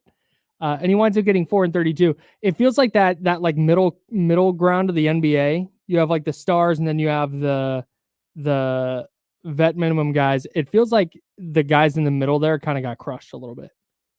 And I don't know if that's just a product of teams who were like up against the aprons trying to get back down for now, or if this is just going to be a permanent thing where the middle class or the upper middle class of the NBA just kind of starts to die off a little bit. Yeah, I mean, it's a good question, Kyle. I think every time we see a rule change like this, that the league does have this issue that it does impact a certain group more than it does another. But I think also the first to second apron, it's the reason why the Kings were able to just get DeMar DeRozan on a 3-year, $74 million deal or whatever it is. Like it is. It's the reason why. And but you can also look at it and you can point at the Philadelphia 76ers, who just gave Paul George, who's barely younger than DeMar DeRozan and who has much larger injury history, like a $200 million deal. And it's why the Clippers are taking a bath and, will not be the same team they were last year. It's why the Golden State Warriors just lost Klay Thompson and lost Chris Paul. This is what happens when you institute rules to try to balance the playing field. Yeah. Yeah. I'm hoping that this isn't a permanent thing. And I'm hoping that it's just a matter of teams kind of adjusting on the fly with the aprons being implemented this year. But I think overall, I think in the long term, it's going to be a good idea. I hope so too. And I know Tyler Jennings in the chat, new aprons will hurt continuity for teams that draft well. No, I think what it might do is it might make teams more realistic about what their players might be worth.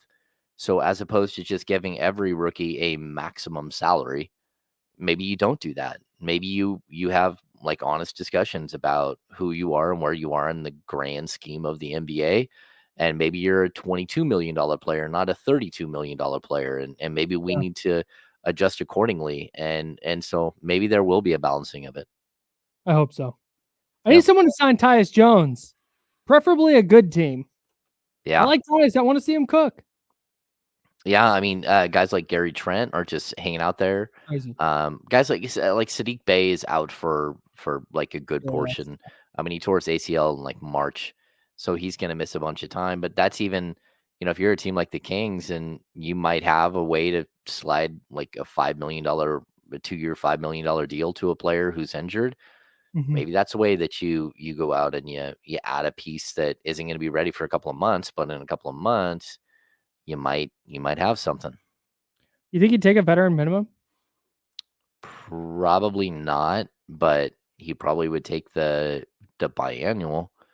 Well, maybe I'm wrong. Maybe he's still looking for big money, but you're talking about a guy who's going to miss a good portion of the season. Maybe he just waits until he's healthy and signs a 1-year finish the season deal to show he's healthy. But yeah, it's complicated. No doubt. Fingers crossed for Tyus Jones. I'm rooting for him, and Gary Trent. It's crazy that he still doesn't have a team. All right. Our final segment coming up. I think Casey's coming in for the handoff. That's coming up in about 15 minutes, 20 minutes. And we still have a trade to talk about, and then we still have a free agent that I think the Kings should go sign. We'll talk about that next. We are sponsored by Jiffy Lube. That's James Ham. I'm Kyle Madsen. We make up the Insiders, and we're on ESPN 1320, Sacramento Sports City. Clear.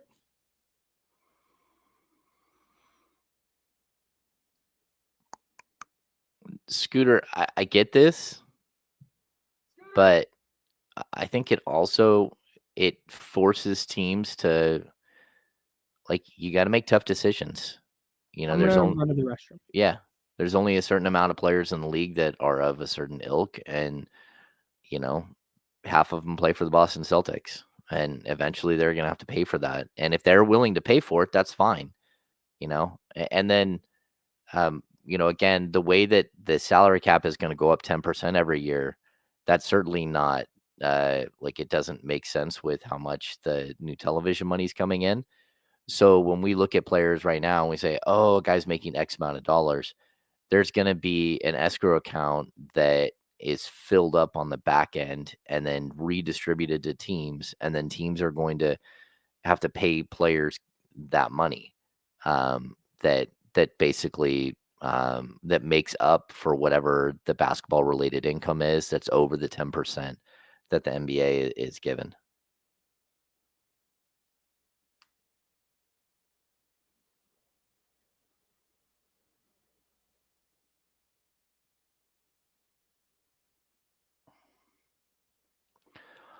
Do I have any updates on Kuzma and Markkanen? No, I don't. I do know that the Kings are still very much intrigued by both of them after the trade that they made, and that we very well could see them sort of push.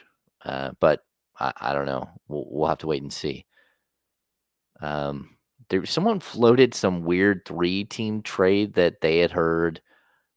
Which, again, I don't know if it was a reliable source, but maybe there is a way that we see a 3-team trade that sort of makes sense.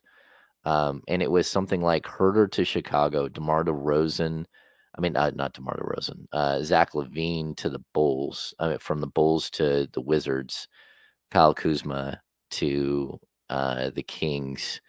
And then picks from both the Bulls and the Kings going to Washington.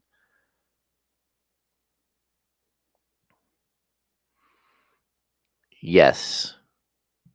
I think, yes. I think DeMar would shift to the 2 if the Kings go out and pick up a long power forward, or even if they pick up a long small forward and leave Keegan at the 3.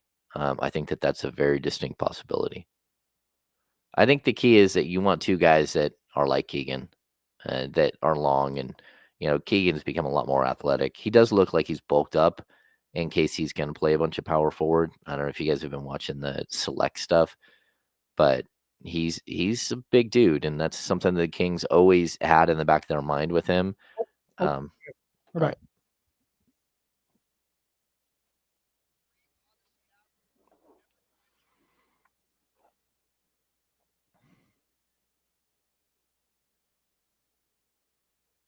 Now, back to the Insiders with James Ham and Kyle Madsen, brought to you by Jiffy Lube on ESPN 1320.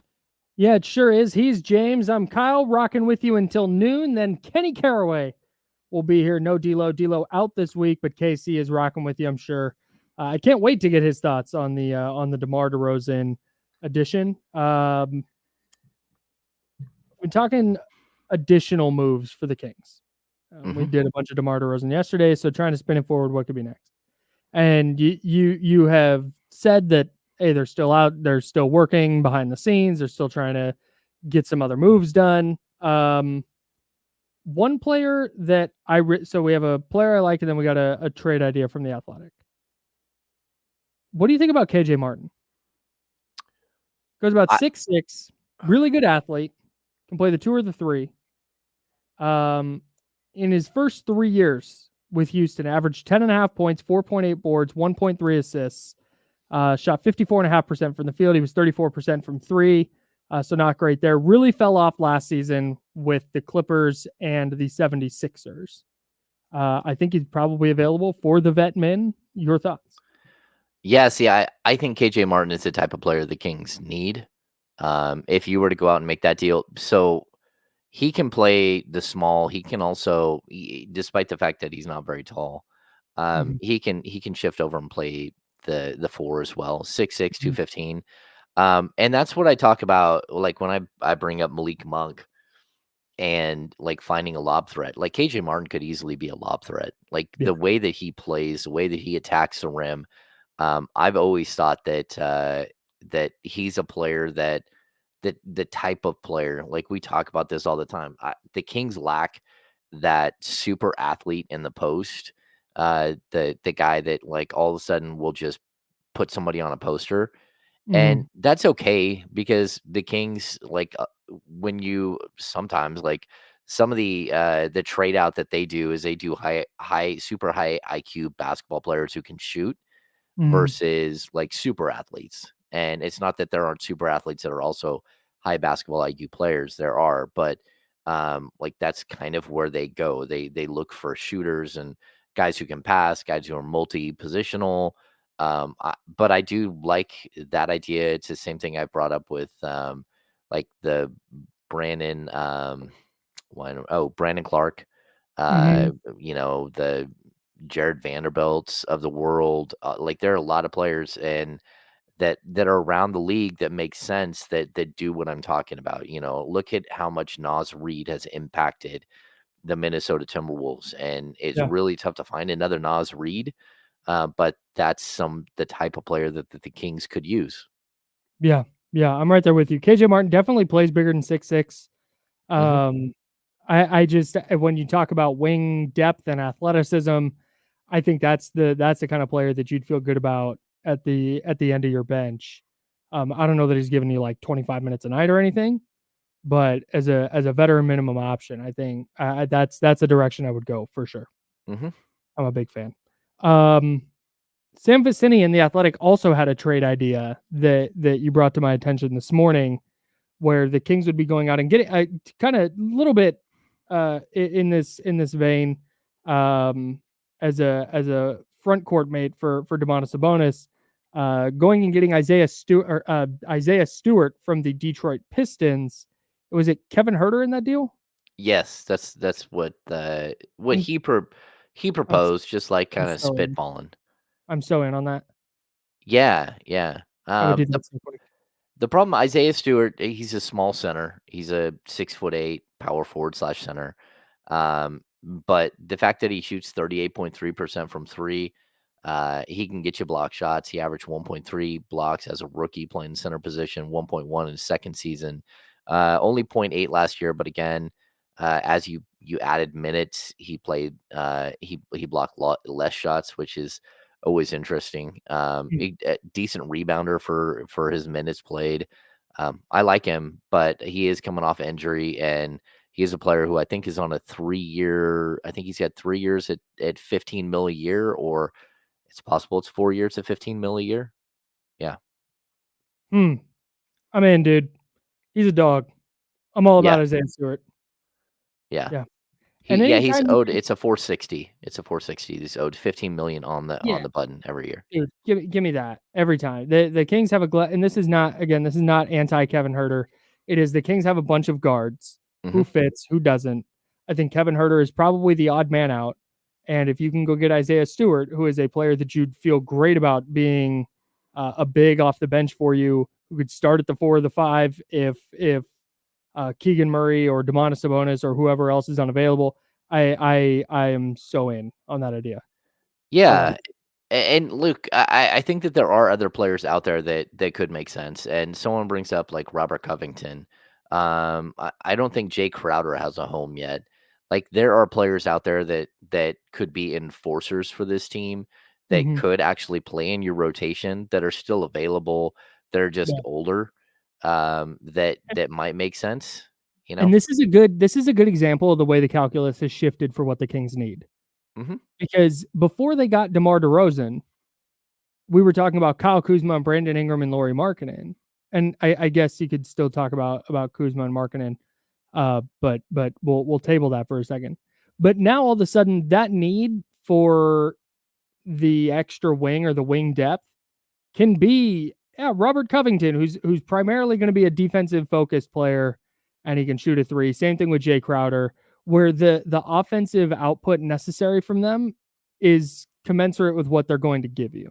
Hmm. It's not, yeah, Jay Crowder, and let's hope that he can give you a career year on offense. It's Yeah. not. It's no. He's going to be an enforcer. He's going to be a reserve big. When you play against LeBron James or Jason Tatum and Jaylen Brown or whoever, like pick your big wing. He can go give you real minutes on them and do so credibly. Well, and I think it's about finding players that, number one, when the Kings brought in DeMar DeRozan, he instantly became like their third best player. And now your Yeah. second, your first two, you know who they are, but your fourth and your fifth, you're not sure who they are. It's either Keegan Murray or it's Malik Monk, but that's a good thing. You just like those guys slot into better positions there. And now you start looking at your sixth best player, your seventh best player, your eighth best player. But also when you look at some of these guys, you're looking at, where's Jalen McDaniels in all this? And can you find players that are better than him that can slot above him? So it's complicated, but it's all a big puzzle. You broke my heart this morning when you informed me that Trendon Watford had signed his tender with the Nets and would be returning to Brooklyn. I loved Trendon Watford as the small ball five. I was all about it. Sorry about that, buddy. And then you went, no, sir. He is no longer available. Like literally, when I wrote this down last night, he was available.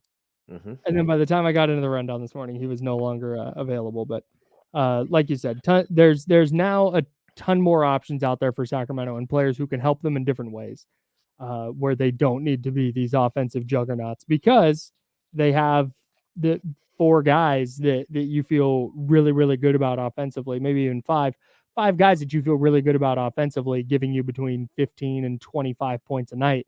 And that puts you in a pretty good spot on that side of the ball. We have a new 98 Rock morning guy named Paul. Huge fan. Love him. Great dude. I'm sitting there this morning. We've interacted a little bit, particularly at our field day. Just pleasantries, just coworkers chopping it up. Paul was not one of the tragic members of our staff that broke fingers and needs surgery this week, which there were multiple. Salute to those coworkers. We appreciate them. But I'm sitting there and I'm doing the rundown, like I normally do. We have a table here with a bench, and I sit on that bench, and I'm James. You usually sit across from me, and we get our work done. And as he's walking by from getting his coffee, he just goes, and I appreciate this. This is great.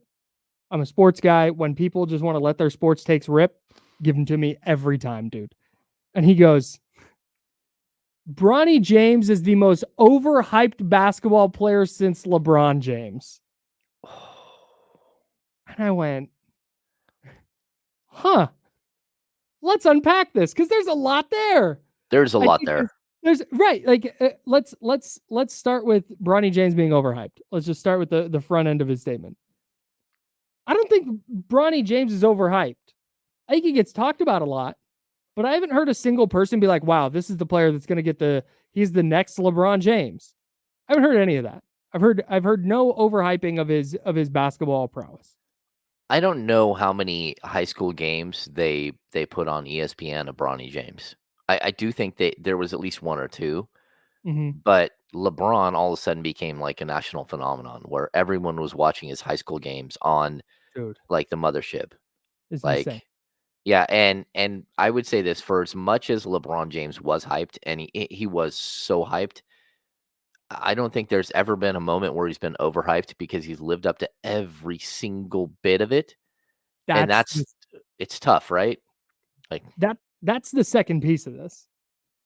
Like overhyped since LeBron. Overhyped?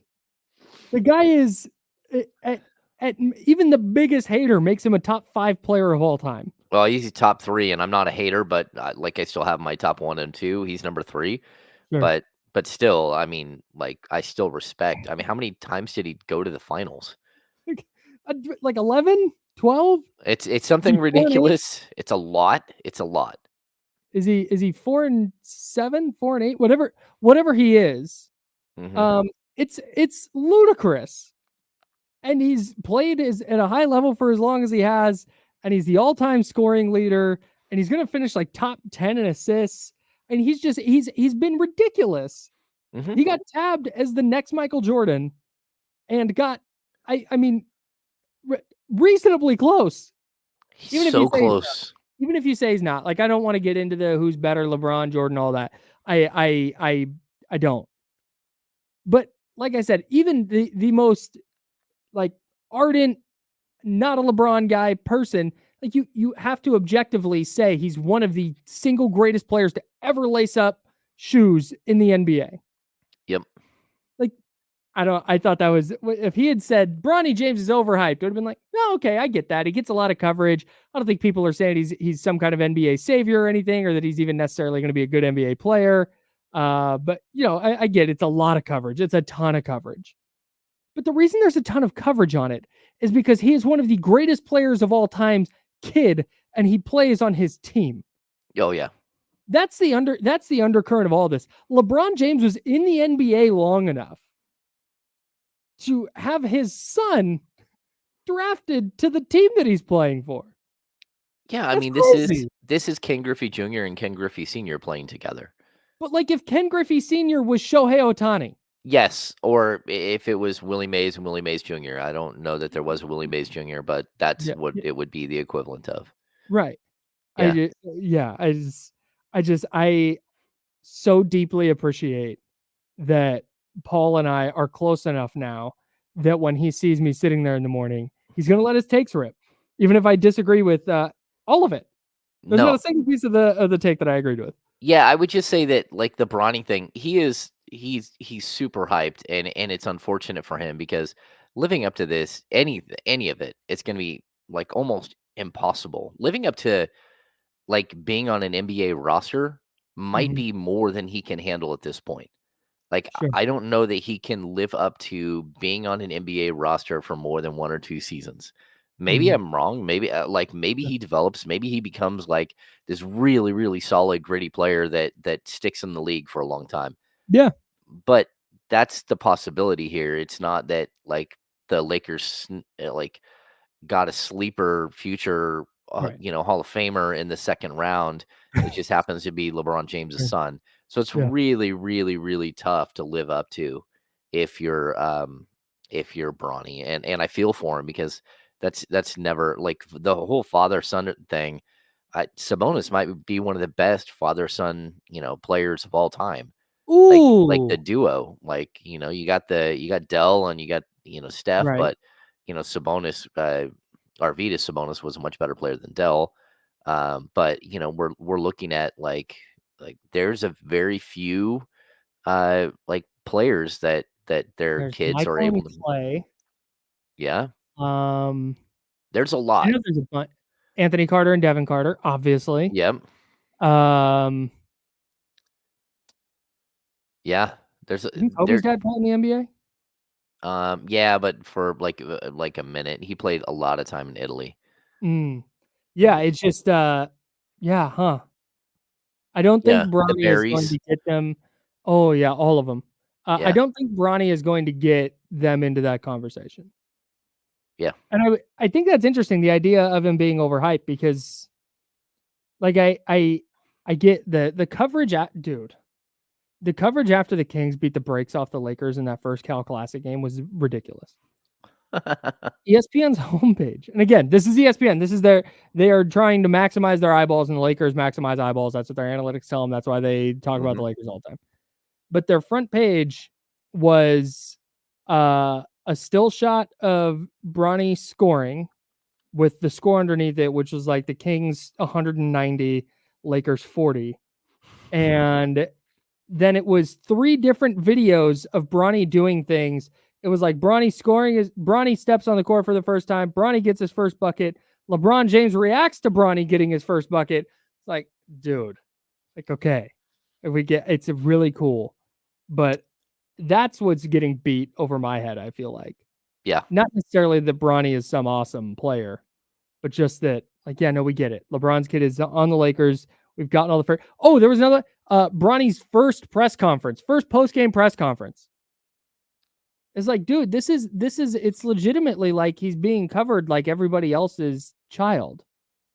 Like, we need video of his first steps, and we need video of his first this and that, and I They've get gone it. full Facebook on us. Yeah, dude, and I don't begrudge that. This is not to begrudge parents who do that. Like, shout out, salute, be proud. I love it. Do that. But that's legitimately how Bronny James has been covered, and I think that's kind of wild. Like, that's a crazy thing to me. It's tough because he just has no way to live up to it. Okay. Yeah, no, good. Kenny's here. Your glasses are sick. Is he I'm coming so in for jealous the of it. Yeah, handoff? no, he's coming in for the handoff for sure. I forgot to log into that computer today because I forgot you were coming in, and I was like, oh, he's going to be sitting over here. So that's my bad. So Kenny will be here in a second for the handoff, and we'll get his DeMar DeRozan reactions. Yeah, no, we appreciate that. He'll get signed in here, and he will be joining us for the handoff, which you do every single day. It'll just be a no D-Lo this week. Damian Barling on vacation. Kenny Caraway going to be with you from noon to 4. Kenny, I'm going to fill you in on this, just so you know what we're talking about. New 98 Rock morning show guy this morning. While I'm sitting, huge fan of his. While I'm sitting there this morning, just walks by. Drive-by take, by the way. Didn't stop. He eventually stopped when I responded, but he was going to go drive-by take. Just as he's walking by me, goes, Bronny James is the most overhyped basketball player since LeBron James. It's like, dang, that's some heat. It's tough. It's like, take that to 98 Rock with you. Here's Kenny Caraway. It's time for the handoff. The handoff could be sponsored by you if you wanted to.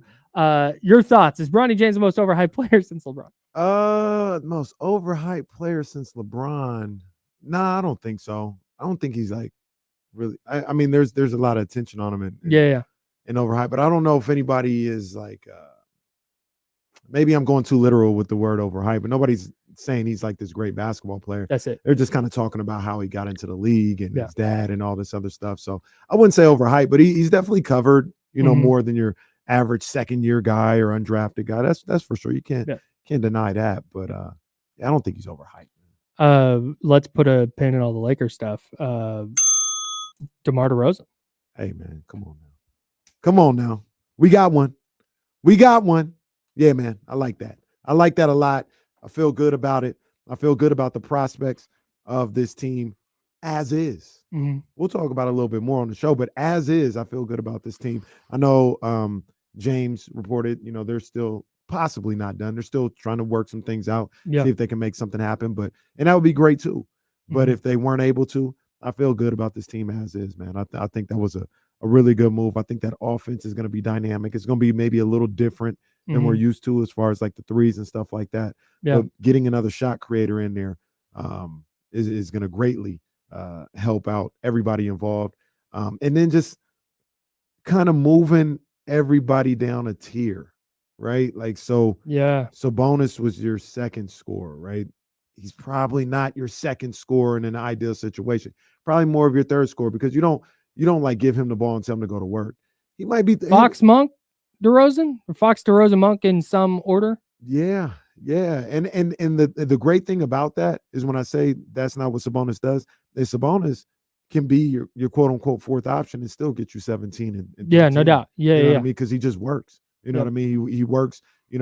Somebody dishing off to him. He's there in the dunker spot. He works on the boards. He gets fouled. He goes to the line. So I don't think his production is going to slip much at all. Maybe 1 or 2 points, maybe. But that his looks aren't going to be affected by DeRozan and even Monk possibly being in that starting lineup. James, I know you got a presser to go cover, so go do that. We appreciate you. See you tomorrow. See you guys tomorrow. James Ham, everybody. Be back with the insiders. 10 to noon mañana. 10 to noon. Yeah, man.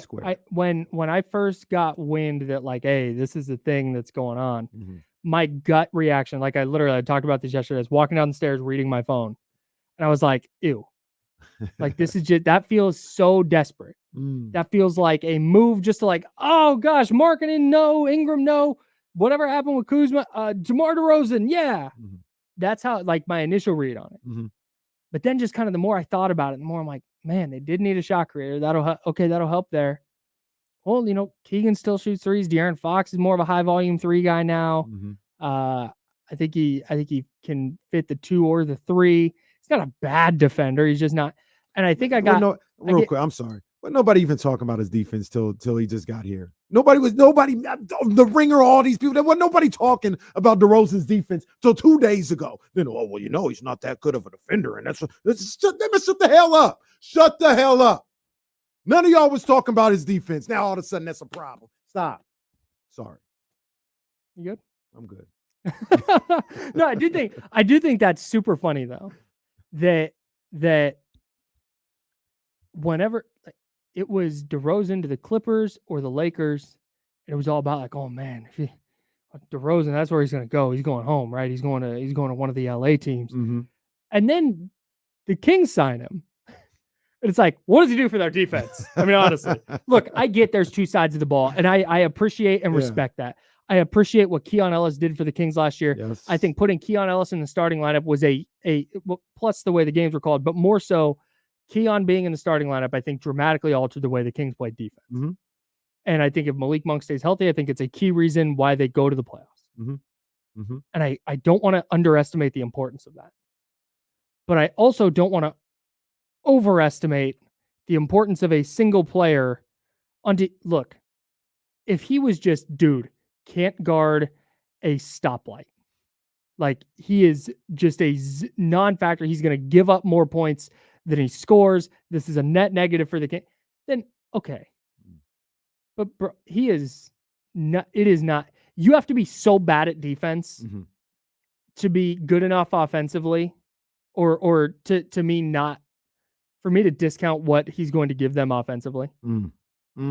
Facts. And I just, I don't, and what are they going to do defensively? I don't know. Figure it out, probably. They'll be fine. Where they end up being like 15 this year, they'll probably be around there again this year. The other thing about that, go ahead. The big thing with defense, and I said this going into last year for the Kings, because you talked about it when you and I got in a discussion on D'Lo and KC about how the Kings needed to improve their defense. That was a problem against the Warriors and this and that. It's like, can you get a stop in crunch time? Down the stretch, you have 4 dudes now who you feel good about, ball in their hands, are going to go get you a bucket. But can you get that stop down the stretch? And I think with De'Aaron Fox, I think with Keegan Murray, I think DeRozan will be, like I said, I don't think he's a negative defender. You can put Keon out there if you really need to in a closing lineup. Right. And you feel really good about your ability to, like, hey, we're going to go bucket for bucket. We're going to get the one stop we need to win this. Facts. 100%. That's where 100%, man. I'm with you. Kyle is turning into me right here. This defense doesn't matter. He's turning into me. It matters. I've worked on this situation for a while, and now Kyle is turning into me. Defense doesn't matter. That's a misnomer about me too, by the way. Defense does matter, but you got to get buckets. It's a little overblown. You got to go get a bucket. Absolutely. Kenny Caraway coming up next. No D'Lo, just Kenny. You got friends coming in? Kenny and friends coming in, and we'll be having that DeMar DeRozan press conference live on the show as well. Can't wait. I'm glad D-Rose came home. That didn't deserve him neither. It's been the Insider, sponsored by Jiffy Lube. KC coming up next on ESPN 1320. James and I will be back with you tomorrow at 10 o'clock. Until then, drink water and be nice to people. Bye.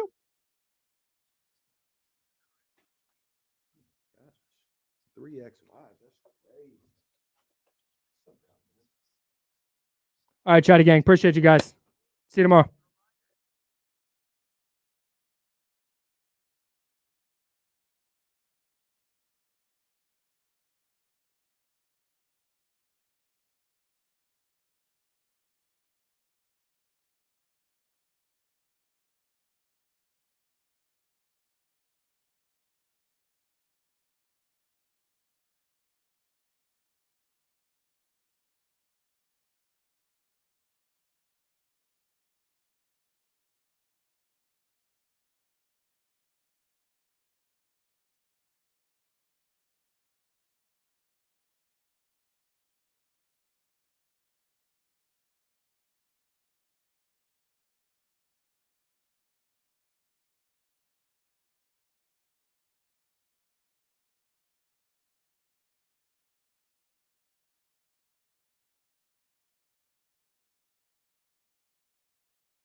Good.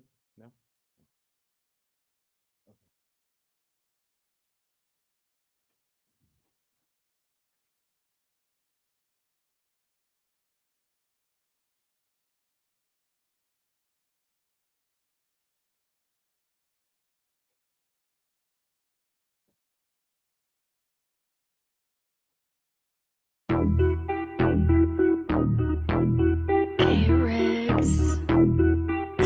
Yeah.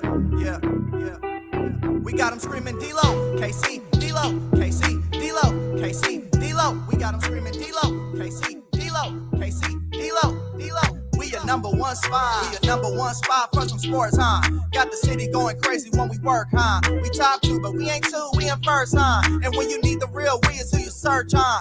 D-Lo, KC, D-Lo, KC, D-Lo, KC, D-Lo. We your number one spot. Yes, sir. Your boy is back at it. Let me get one more. I lied. Let me get one more. Yeah. D-Lo and KC. Just KC here, man. So, it's a little bit of KC and friends. KC and JT pulling up on me in a little bit, man. We're going to have a good time, man. And it's my turn to get my stuff in now. It's my turn to get my stuff in now. I ain't even had a chance to talk about Derozan, man. I'm back. I'm feeling good. We're going to have a good time. DeMar DeRozan is a king. And, man, we're going to enjoy this one. We're going to enjoy this one. This whole 40, 48, 72 hours, we're going to have a good time with all this today. Once again, I am Kenny Caraway. Acknowledge me. My bad. Get that wrong. I am Kenny Caraway. Yes, sir. Acknowledge me. There we go. And here is Damian Barley. The ultimate needle mover in God mode himself. No, Damian's not here. It's just me. It's just me, man. Back at it on this Tuesday afternoon. We've got a lot going on. Like you said, when D-Lo is out vacationing, champagning and campaigning the way he's doing, man, like he deserves to do. Turns into a little KC and friends because I like to talk to my people, man. I like to have a good time. We got a lot to talk about with everything that's going on with the Kings. We're going to have a good time with that. So here's the rundown. Here's how we got things going on. Me and Jesse, we're going to rock for a little bit. I'm going to be able to get my thoughts out, the things I got to say about DeRozan and the Kings and everything that's going on. We're going to do that early on. And then at 1 o'clock, the DeMar DeRozan press conference right at the Golden One Center. You're going to hear it right here on D-Lo and KC. You ain't got to go nowhere. We got you on that. And then at 2 o'clock, we got Trista Crick pulling up on us. Shout out to my girl T. Crick. 2:30, we got my main man Will Z pulling up on us. Big ups to him. And then at 3:20, we got my main man Jason Jones. He pulling up on us as well, man. We're going to have a good time, man. And in the meantime, like I said, it's me and my man Jesse. What up, What up, Jake? He back there. I'm getting these tweets off real quick. But what's up, man? Yeah, he working. I was just saying, what's up, man? I ain't seen you in a couple days. Yeah, it's been a while. Hey, Damon really just broke this whole story or whatever. And Man, let me go on vacation real quick. Come on, man. Come on. Hey, that's the equivalent of the movies, walking away from the explosion, all cool and stuff like that. Ain't that kind of what the Joker did? That works. That plays a little bit. Yeah, He wasn't cool, but it was he was doing his thing. But hey, man, come on. Air horns to my guy, man. Come on now. He was all over this, man. He was all over this. And like you guys talked about yesterday, you don't necessarily need the glory, but the people who know, they know. Yeah, you didn't need Shams or Woes to tweet that either to know what's going on. Yeah, if you were following along with my main man D-Lo, my main man Damian Barley, you were locked in like nobody else into this situation. And that's why I was reading the tea leaves. It was probably about 20, 30 minutes before it actually went down. Because I was gone. I was out of town. I was on the East Coast, man. Shout out to my people. I see my girl Cheryl in Baltimore, man. Big ups to her, man. Oh, man, they took care of me. Had some good crabs out there. Had the Maryland crabs out there. Shout out Nick's. You know what I mean? I had some good crab cakes. I was out in the Virginia area. Hey, air horns. Air horns to Lance and Melissa. Big ups to them, man. On a beautiful union, a beautiful wedding. Good time, man. But seeing all the Campbell Nation, it was a good time. But I say all that to say, I was on the East Coast. And, we getting, information here and there, man. And I'm just reading the tea leaves. I'm like, all right, man, he here in Sac. And then when I saw he was at the Golden One Center, I said, oh, come on, man. I figured if he was Come in on. Sacramento, I was like, it's got to be a done deal Yeah, at that man. point. When I saw him at the Golden One Center, I said, "Come on, man. Yeah. This is a done deal." So I just tweeted out, somebody had photoshopped the Kings jersey on DeMar DeRozan, and I just simply said, "It's up." You know what I mean? And everybody said, "Oh, what you know, Casey?" Hey! I'm not reporting nothing. I'm just reading the tea leaves. I see what it is. And then I was like, "Damn, if this don't happen," because it was getting close to game time. And if I was like, if this don't happen, I'm gonna be looking a little crazy for saying it was coming down, not only down to the wire, but it was kind of like, all right, so we're gonna go to Sunday with this, huh? Oh man, I would have been really upset if they wouldn't have got that done on Saturday, because it was all right there for him. Yeah. It was all right there for Vivek, for Monty McNair, for D Rose. You know what I mean? And from what we understood, that everybody has signed off. It was just getting him to be on board, and that's what Saturday was about. And he was. And Sacramento showed up the way I knew they would in that situation, with him coming down the baseline and coming out of the tunnel, and everybody was at the California Classic just saluting him, just a standing ovation, just a healthy, hearty welcome to Sacramento, welcome back to California for DeMar DeRozan, and it was a great moment. It was the moment that my main man Uncle V was looking for. Uncle V wanted that moment. Uncle V probably told him the whole deal. If he was smart, he probably was like, "Look, man, hey, I got this all planned out, man. We got the summer league game. We start at 7. You know, I'm gonna need you to agree to this probably around 6:30 or so I can get this to Chris Haynes." Literally did it like wrestling. Yeah, that's exactly what it was. Oh, wrestling turned up last night too. That was a good look. We'll talk about that during the break or something like that. But I mean, it all worked out perfectly, and they had Not Like Us playing as well. So that was we got to handle business real quick. You have to denounce your OVO status. See, I'm not like you guys. Okay. No, DeMar's here. You need to denounce your OVO status. I'm not like you guys. I need you to give an OV no. I'm not doing that. Come on.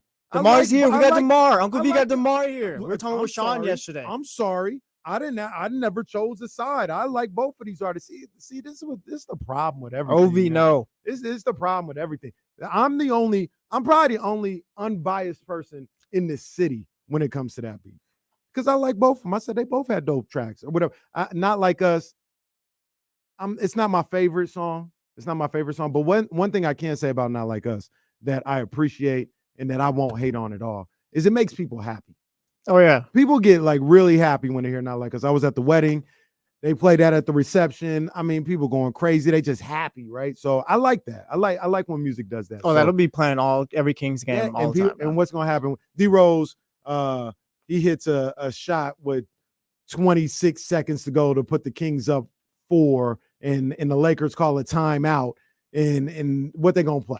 What you think they gonna play? Not Like Us. Are you gonna shake your head though, because you'll be tired of that song by then?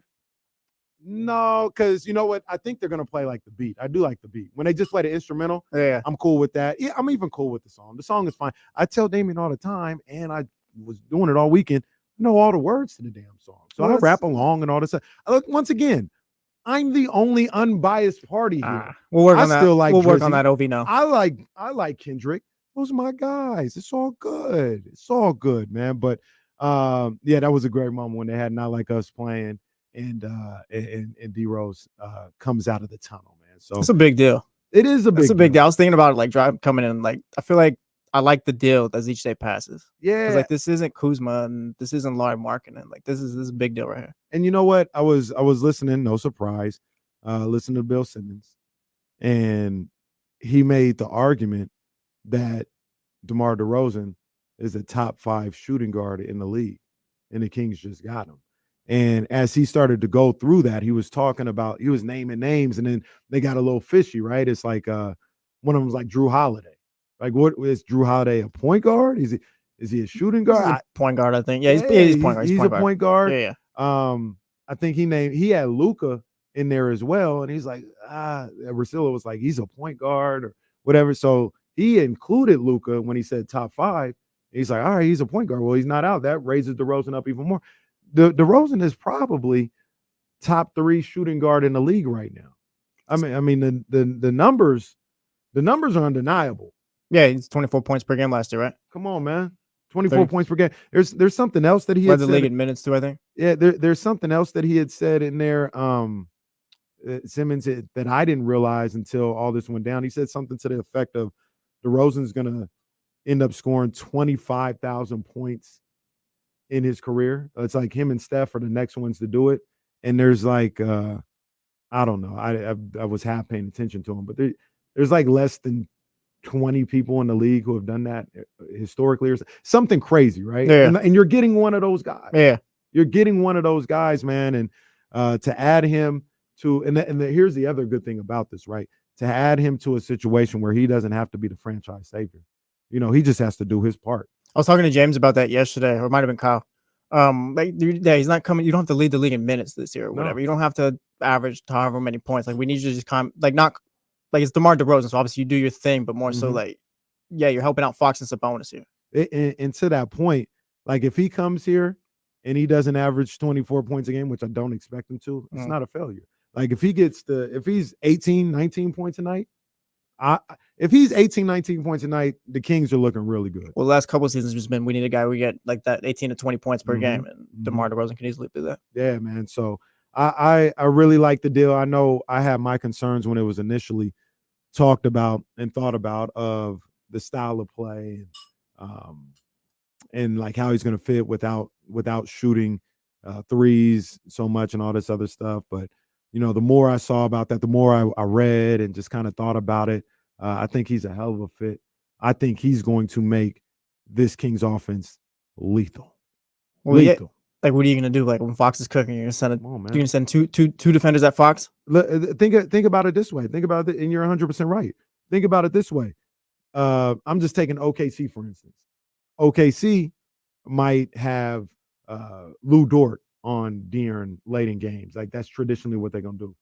Oh, okay. You're going to do that and put Shea on DeRozan?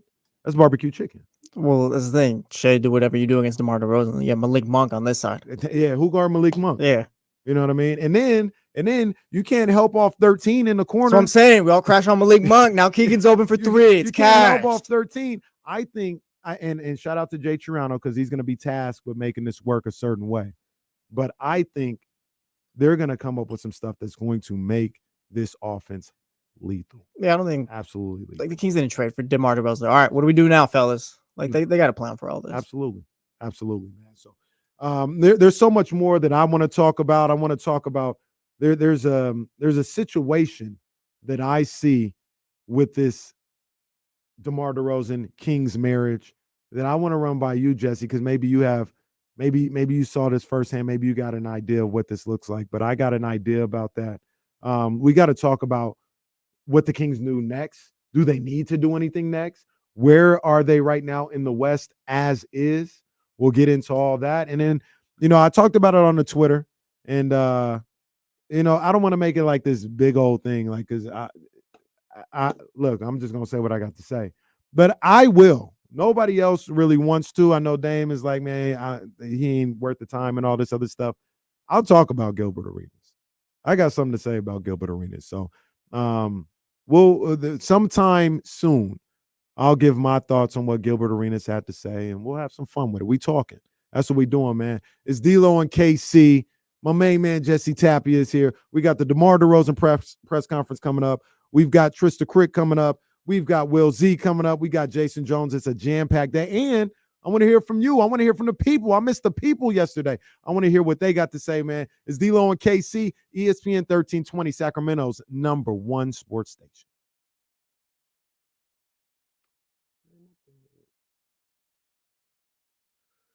Oh, man. What's going on, y'all? Oh, that's what they do? That's what they do, Miss P? I ain't even, I don't even know. I don't even know. Shout out B More. Shout out Virginia. Shout out Tyson, Virginia. It was a good look out there. It was a real good look. I tried to link up with Miss P and just like say hi, but my request for an interview were denied. They were denied. And I understand she's got a lot going on. She's got a lot of people that want to hear from her, that want to talk to her. So, little old me, It's whatever. And then later I found out she's somewhere else. She on an island somewhere. She on an island somewhere. Hey, be more in the house. Like I said, shout out to Nick's down on the harbor. Yo, they gave me the crab. They gave me a whole crab, fresh out the what do they boil them? I don't know what they do, but it was hot as hell.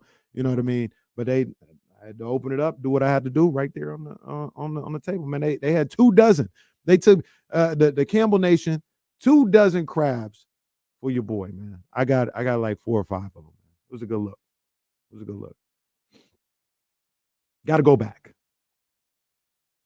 They always take care of me out there. Hey, Jay Cliff, borderline. I didn't get home last night till 2:30. The plane didn't land till 2:30 this morning.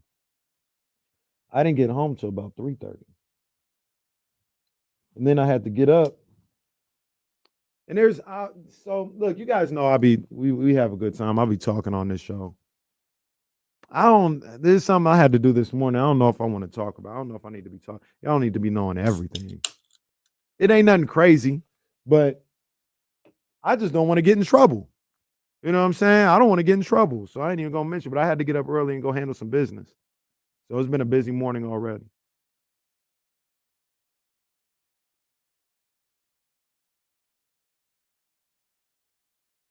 Oh yeah. I never had done that before either. They had the little mallet joint.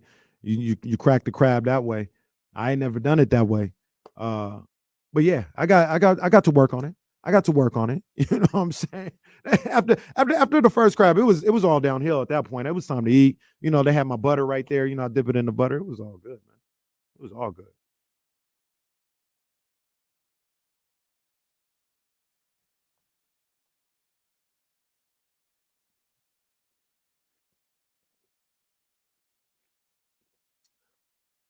Yeah, man, I did see that. I did. I saw it happen. I didn't see the segments yet, and I'm going to. But Shakur not an exciting fighter right now. This is what it is. You got to wear that. I still like him. I like him as a fighter, but he got to wear that.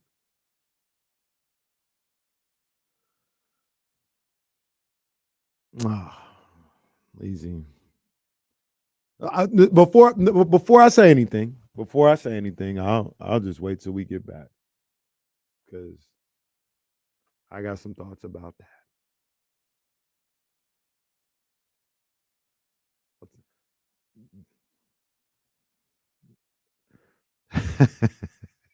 We back here. We can do it later if you want. No, we would come on. Well, I didn't get to screen it, to be honest. Let's take that call later. Okay, I'm gonna trust take you. that call You're the later. producer. Yeah, I didn't screen I'm that. gonna trust you, the producer. And look, the suspension is over. Yeah, no, he's good. Okay. Well, look. If he's there, we'll talk to him. All right. We'll knock it out because we got a busy day. We got the DeMar DeRozan press conference coming up at 1. You'll be able to hear that right here on ESPN 1320. We got Tristan Crook coming up at 2. We got Will Z coming up at 2:30. We got Jason Jones coming up at 3:20. So we got a lot to deal with. But right now, this is the return. Yes, sir. This is the return off his suspension. Mitch, what up, my guy? How's it going, Casey's glad to be back. What's up, Mitch? You're what you got until you lose it, right? It's good to be back. Hey, Mitch, we just got to make sure we're thorough and we staying locked in with what we're trying to say. That's all. No problem. It's simple words. I mess up. Well, something that comes to the turf, right? Buyer beware. What you got on your mind, Mitch? It's a horrible thing to say. It's a horrible thing to say. What I said, but anyway. What you thinking about DeRozan, man? How you feeling about that? I like these moves. I want to just make a little analysis with our Sacramento Kings with your attempt to the Giants. I think my thought is going to make a move or two, but your Giants going to steal a playbook from the Sacramento Kings or one-on-one trade, making good moves and make more moves, double the moves they made. The Sacramento made good moves. If we can get another big man and somehow if Kuzma and Zach come to the West, it's going to make a conference that much tougher. If you can get Kuzma, but keep that base three, which is, I think it's kind of looking like a 21st century version of a Run DMC. I mean, yeah, I think he meant. Did he say DMC? I think he meant TMC. Yeah.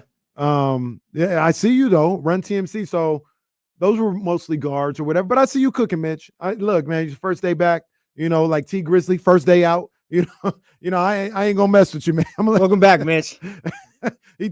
Mitch Grizzly out here, first day out. I'm gonna let him rock. I'm gonna let him do his thing, man. But so he mentioned about the possibility of getting Kyle Kuzma and everything else like that. And it's actually a good segue, Mitch. We can go there and we can have a discussion about it, Jesse. There's reports by our own James Ham saying that the Kings aren't finished. Like, it's not a guarantee they're going to do something, but they're still working the phones. They're still trying to make a move. They're still trying to add to this roster. Kuzma's name was brought up. Marketing's name was brought up in that situation. I'll ask you, Jesse, do you feel like they need to make another move? You don't need to make the playoffs. No, you don't. They don't need to, because like with DeRozan, you can kind of bank on Keegan's development, like maybe kind of getting you over to that next tier. So you can kind of bank on that. But you don't need to. But if Kuzma's there and Washington's like, hey, we'll take 2 first-round picks and Kevin Huerter for him, or just whatever you need to work around that deal or whatever, like, yes, you make that deal. Because I think Kuzma, or whoever you want to call it, I think like they're so close to hitting that next tier. So if it's something like that, then yeah, you make that deal. See, okay, so here's the deal. Like, I don't know if need to is the right word, but like you're right. Like, do it if it's there. I guess. So I definitely don't feel like they need to. I definitely don't feel that way. But I'm kind of with you. If it's there, you make that move. But there's a part of me that feels like at this point, while I'm all offense all the time, you know how I get down. Now it's a little bit more of a delicate situation. Now I can get really specific with the type of player that I want. And I kind of feel like they need a shooter. Like, almost like, I don't think it's going to work here. And I think maybe you use him to do something else. But like a Kevin Huerter, I think they need like a pure shooter. They need like I would like to see like a Duncan Robinson type here. A pure shooter. He's crafty. He can get you some other buckets, but a pure shooter. But he doesn't need to like create and do a whole lot of other stuff. That's kind of what I would see. But to your point, if Kyle Kuzma is available, man, how can I just say no? Well, that's the thing though. Like, it doesn't have to be Kyle Kuzma or whatever. But like you said, if that's like, well, they do also they do need to add stuff around the roster. So like, they do need shooters and all that too. Like, they do need extra moves. But as far as like, if we're talking just that move to take you over to the next tier, like that championship contender, like I said, I don't think you need to do anything right now, because Keegan, I'm curious to see how he develops now with DeRozan out there. But yeah, like I said, if it's there and it presents itself, then you do that. Yeah, I look at, because kind of like you said too, real quick, just like you said, it's all right there in front of you. Like, you know what you need now at this point. It's not just a matter of like maybe this will work or whatnot. It's like it's all there. There's another aspect of adding somebody that I don't want to say concerns me. I don't want to say that, but I'm looking at it like, I'm starting to pump the brakes just a little bit. I'll tell you guys what that is. Let's get back to the phone line. I want to hear from you guys. We got my main man, TC. What up, TC? What's up with the homie? First, no, wait, hold on. What's up with the brother, man? What's up with my brother? I can't say my 2 brothers because it's only my boy, so I got to say my 2 guys, you and Jesse. What's up, man? Well, Jesse, your brother up, too. I mean, Jesse ain't your brother? Jesse ain't your brother? Man, Jesse is my brother, man. Cut it out, Jesse. So you can say my 2 brothers. What's up with, all right, let's start over. What's up with It's all good, TC. What's up? Let's start it over. Jesse, hey, listen, Kenny, you looking sharp, dog. I like them glasses, man. You got to let me know. Did you get them in B-More or you got them out here? No, I got them. I got them on the internet, actually. I didn't get them from anywhere, you know what I'm saying, specific, but, just, I had to come with some different frames. You know what I'm saying? I actually, the funny thing about this is I need some more glasses too. So more on the way. Yeah, them is dope. Hey, but look, Kenny, we got us one, dog. Hey, look, I'm fired up. Jesse, I heard you and Kyle. Look, man, this is our move. Everybody looking for another move. I don't know. I don't know. We looking for a big dog. We just got us a dude. We didn't get a dude. We got us a guy. We got DeMar Rosen, dog, a superstar, man, in Sacramento, man. Cut it out, man. Talking about we looking for something else. If we can get Kuz, Jesse, and Kenny, I'm cool with that. But, like, I'm not looking for that, man. We looking to patch it up now. We got a legit team. The mid-range game is unstoppable with DeRozan and Fox, with number 13, 0, Trey Lyles, whoever. At this point, if we ain't trading Kevin Huerter, I really don't care if we ain't trading Velvet Boat, because we going to need his shooting. Let that man's shoulder get healthy. We going to need that shooting off the bench. We back, y'all. Hey, listen, Kenny, we up right now. I'm hearing too much of what's the move. That is our move. DeRozan was our move, y'all. Like, if we can get somebody else, or if they just trying to give Kuzma away, I'm like, okay, I'm for that. But, like, as far as trying to shop for a big fish, bro, I'm like, that's our move. We got our move. Now let's dial in, get him in the building, and let's go hard. Like, I'm cool with all. I don't even know if I want to give Brandon Ingram $200 million right now after we got DeRozan. Am I wrong for that, Kenny? I take it off the air, Jeff. Shout out TC, pro, man. bro. TC broke it down like only TC can, man. To answer his question, I mean, he's not wrong for feeling that way, you know. And this is the thing that that I kind of wanted to talk to a little bit. And by the way, everybody in the chat, in the Matthews Mattress Chatty House, talking about I got these shades from Temu.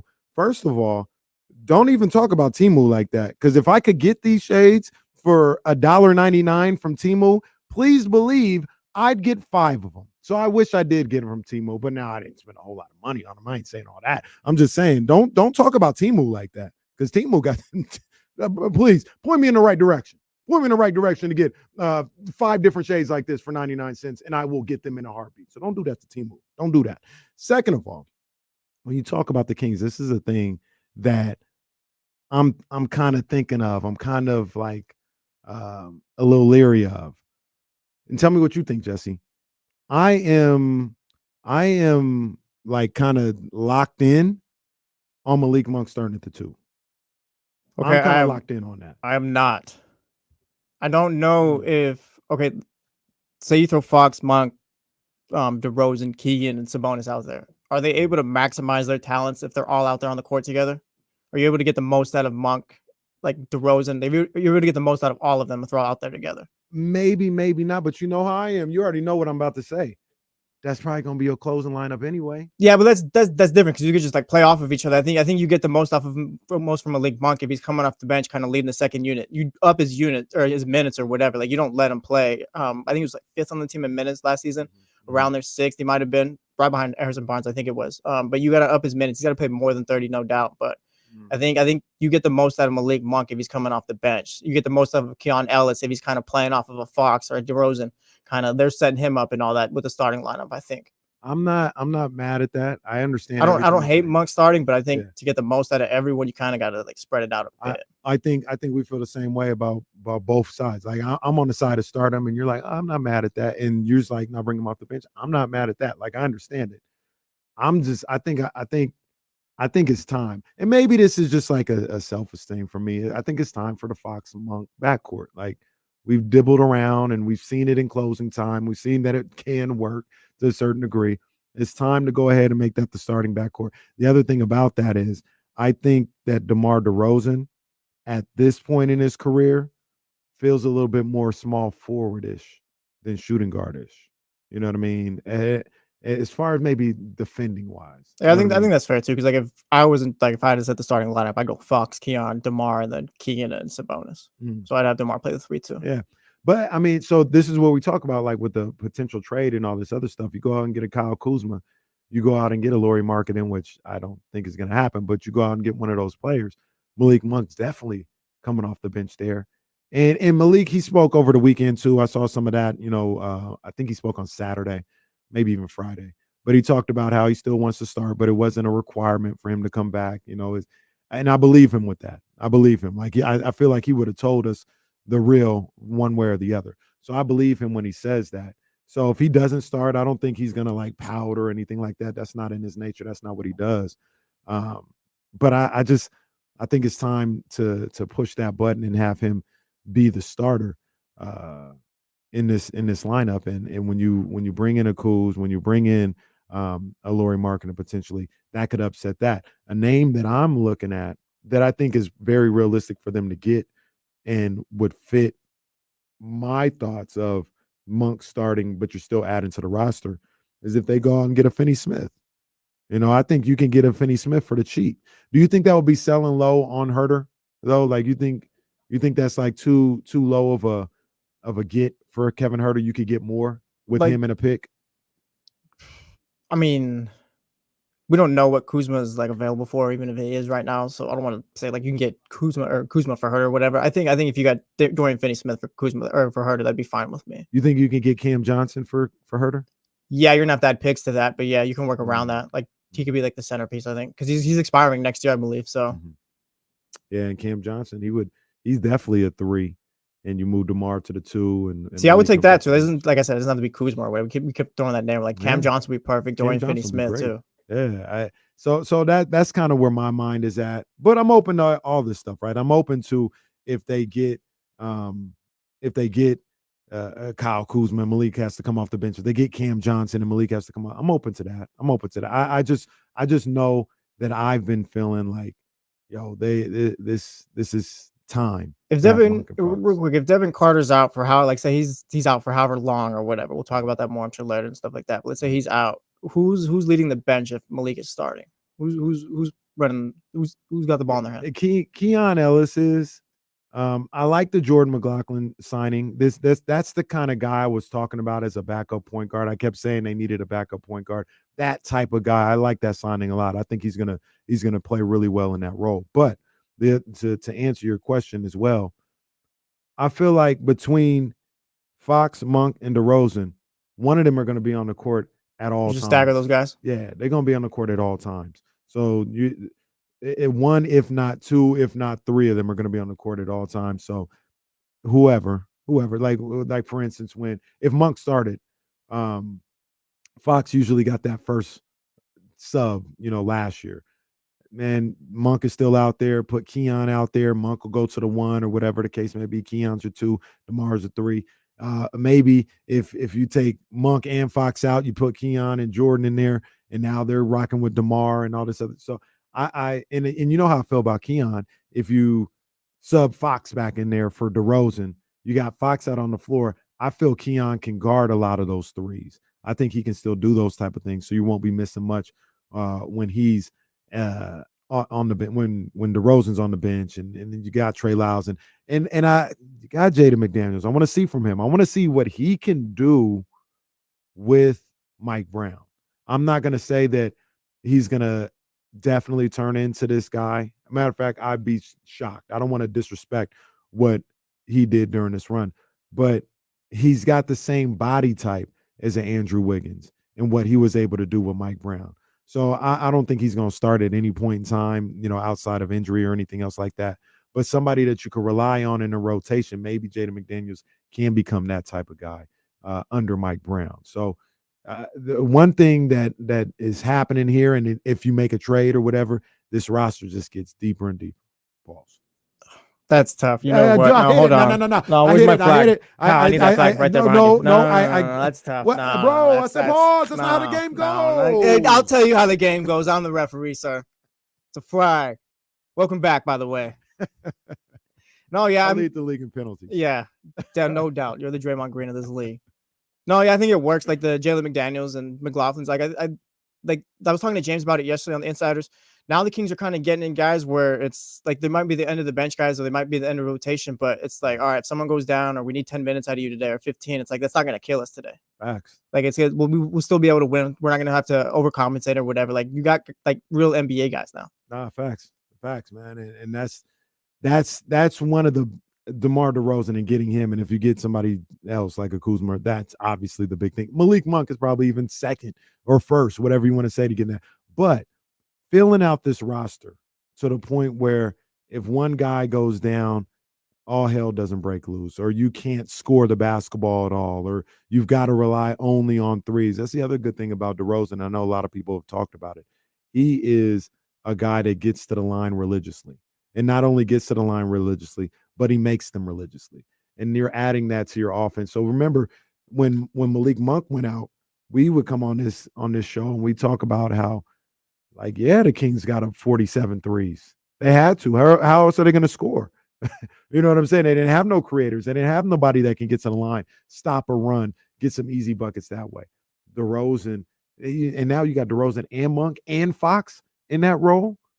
And who knows? And the big elephant in the room is if Keegan continues to develop. Like, we don't even know what Keegan's going to look like this year. He's got to stay aggressive, though. I'll say that.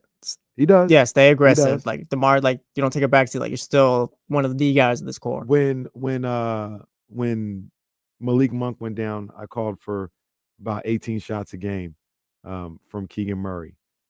Does he still need to be around? I won't say 18, and that's a lot. But would you say about 13 to 15 every night? Yeah, that's fair. It needs to be where, like, we need to see Keegan Murray's impact, or at least his presence in every game, I feel like, now at this point. Not to the point where it's like, because he doesn't have to be the third guy anymore. DeMar DeRozan's there, but like Keegan is good enough to where, all right, Keegan, like you need to, like his impact needs to be there every night. It can't be Keegan only took 6 shots today or 5 shots or whatever. Like he's got to be a guy now. 100% agree, man. So, I look at, well, let me ask you this before I tell you how I feel. The Kings don't make any moves. They go with this roster into the opening night. Where do you think it lands them in the Western Conference? Top 6 at least, I think. I think at your floor now, you're a playoff team now to me. To me, like if you're a playoff team, I consider you a top 6 team, like playing or whatever, 7-8. You got to play your way into that. But I think right now they're at no worse than the 6th best team in the West. I agree with that 100%. I think they are verified, certified in that top 6. I was talking to the young homie Devin over the weekend when the Demar thing was announced. He said, and he wasn't saying it as a diss, but he was saying, you know, this has a ceiling of 52 wins. I said, I'm gonna tell you what, young fella, that's the floor. That's the floor. I think this team's floors, if everybody stays healthy or whatever, like they stay healthy and they go out there, this is a 50-win team. And I think minimum 51, 52 games, minimum. I think they're going to be so dynamic on the offensive end, especially in a regular season setting where you don't have time to necessarily game plan and you're just kind of you got your scouts and stuff like that, but it's not like a every other day thing like the playoffs where they can take things away and see how you react and all this other stuff. Some people are going to be coming in on back-to-backs and all this other stuff. 50. Am I being too optimistic? 52-win minimum for this group? I'm going to go 50-win minimum. That's fair. I don't hate that though. That's fair. Because it's like you said, in the regular season, there's not going to be many nights, if at all, where like Monk, Fox, and DeRozan didn't have it that night. One of them is going to get you 25 plus, I'm sure, at night. And it's just a matter of like you have so much more leeway where it's like there's more cushion, I guess, to where like if someone doesn't show up, we got these other guys though. Yeah, and the thing that I look at when I say that is they had some injuries last year. They won 46, right? Yeah. They won 46. The year before, it was supposed to be this great, perfect season, perfect health, all this other stuff. They got 48. I can see DeMar DeRozan adding 3 to 4 more wins. That's where I get to 52. Yeah, I don't hate that. Like DeMar he's 35 years old, going to be 35. I don't know what it is, or whichever one it is going into the season or whatever. Yeah, but he'll be 35. So he'll be 35 going into the season. But we'll talk about later. You doing a comp for a player you thought of used to play for the Wizards or whatever. I think he's better than that. Well, let's go there. Let's go there because I want to hear what you had to say. When I thought about DeMar DeRozan being with the Kings and what he could do, I instantly went to Paul Pierce when he went to the Washington Wizards and what he did for them. They end up winning around in the playoffs, losing to Atlanta, I think, in 6 rounds. I thought he was there for more, but it was 1 year he was with Washington. And that was with John Wall and Bradley Beal and Kelly Oubre. But he gave them a level of stability and he gave them like something else. I always think about Paul Pierce in that playoff game, I think it was, in that game winner to beat Brooklyn, I believe it was. So when he said he called game or whatever. Yeah. I mean, that was the truth coming to DC and showing those guys this what we do in this time of year. I feel DeMar DeRozan is going to have that same effect. But like you just said, and I agree, he's a better version of what Paul Pierce was at that point in his career. Yeah, so I think he'll have that impact, like being the vet, kind of just like those moments and all that. But his ability, I think, is like times 10 compared to what Paul was at that time. Because I think Paul, at that, I believe, I'm gonna pull it up right now. I think he was 37 at that time. I think he ended up averaging like 11 points a game. Yeah, it was like 11.9 or something like that. Which is still pretty good. 37 years old. He was putting up 12 points. It's a different time, by the way. Don't sniff at that. No. All right, show some respect. No, show some respect. I show respect. Not you. I'm just making sure no one in the chat is talking crazy. Yeah. It was pretty good. 37 years old. He averaged 12 points a game. I mean, it's not 22, but it's okay. It's okay. It's okay. But I think Demar is going to be a better version of that, right? He's gonna bring all those elements, and he's just going to be a better player night in and night out. And you talk about Demar being 34 years old, and I think about these guys because their games are kind of similar. They work in the mid-range. They know how to get to their spots. They know how to elevate and get their shots up. And at 34 years old, different time, Paul Pierce was averaging 19.4 points a game. And that's why I say I look at DeMar. I don't expect him to average the 24 a night, but I do expect him to be around 18, 19 points a game. See, I think he'll be at least 20. I think he's in this is Fox and Sabonis' team, and I think we look not like you specifically, but just in general, people look at DeMar, and he's like 35 years old going into the season, so he's probably going to be starting to take a step back or whatever, like in the twilight of his career. But he did lead the league in minutes. He averaged 24. Like it's not like he's not just some vet who's going to come out help out the Kings now. Like he's a player. Like he's one of the top free agents out here that the Kings just landed. Like he's gonna get his. Did you see that that comparison? Let me see. Did you see that comparison that came out with DeMar? I'm trying to see if I can find it. Oh yeah, there it is. I'm trying to figure out how I want to do this. All right. DeMar DeRozan. Career numbers: 21.2 points per game, 4.4 rebounds per game, 4.1 assists a night. In the 23-24 season, he was 24 a night, 4.3 rebounds, 5.3 assists per game. He turns 35 in August.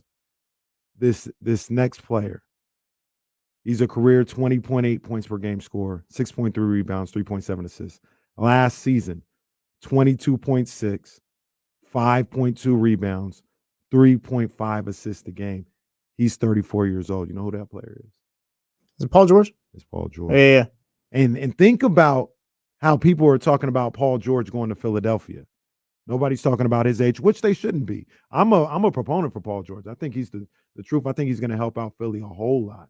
And he's still one of them guys you got to show respect to when they step on the court, because he'll give you 40 or 50 in a night. We've got the same type of guy. The Kings got the same type of guy at the same point in his career, and he can't do anything. I look at DeMar and I say he can't do anything but help this team. He can't do anything. This isn't Kyle Kuzma either. Like this isn't if the Kings traded for Kyle Kuzma. Like it won't have that type of impact. Like this is better than that, I believe. I agree 100%. We're gonna take a quick break. When we come back during the middle of this segment, we're hoping that's when the press conference will start. The DeMar DeRozan press conference will start. We will carry that live right here on D-Lo and KC on ESPN 1320. You ain't got to go nowhere for that. If you're watching on the stream, we'll have the video there as well. And when I get back, I got to talk to somebody. I got to address Mr. Gilbert Arenas. Step to the front of the class. We'll do that when we come back. D-Lo and KC, ESPN 1320, Sacramento's sports leader. Never that, David. Never that. We don't take Philly seriously around these parts. Oh, damn. Philly got some ball players. They've had some ball players with like 4 different teams over the last 5 years. Do you think this is the best team they put together? No, Jimmy Butler is. Yeah, that one. That was the best team. But they this might be second. It's close, but it's who was on that team where Ben Simmons passed it? They lost to the Hawks. That was like the year after. It was like Tobias Harris. That was just Ben and Embiid at that point. Wasn't Seth Curry on that team too when he was cooking? Might have been. I can't remember. I thought Seth was on that team. It was Shake Milton. Yeah. I think this might be the best team since then. You got Maxey, you got obviously Embiid, you got Paul George. I love the signing of Caleb Martin. That's a good look. They got somebody else too. Eric Gordon. That's not who I'm thinking about, but I thought they got somebody else as well. I don't think they're better than the Knicks. I think I was gonna say I think about the Knicks more than I do the 76ers. Yeah, clearly not better than the Celtics, but I think Philly versus the Knicks in round 2 could be Knicks in 6. Could be some, Knicks in 6. maybe, but 6 is still 6. That ain't 4. Still the second round 5. exit. Still a second round exit.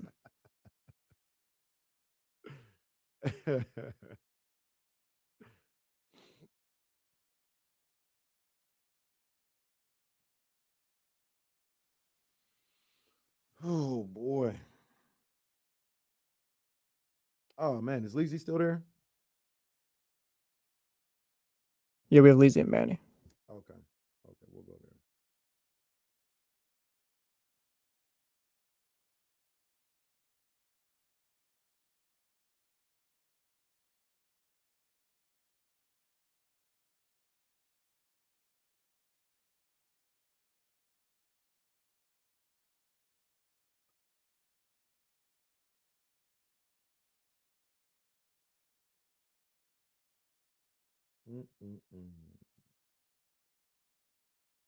You guys don't mind me. Gotta save the voice a little bit. Gotta save the voice just a little bit. You heard?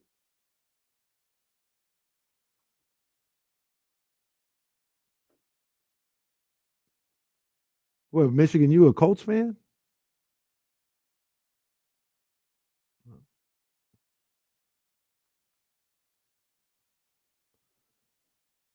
D-Lo and KC. Your main man KC here, man. D-Lo is out on a much-deserved vacation. Shout out to him, man. We saw him. He had the gun show out yesterday when he pulled up on Kyle. I saw that. And he was doing his thing. I need one of them D-Lo and KC cutoffs.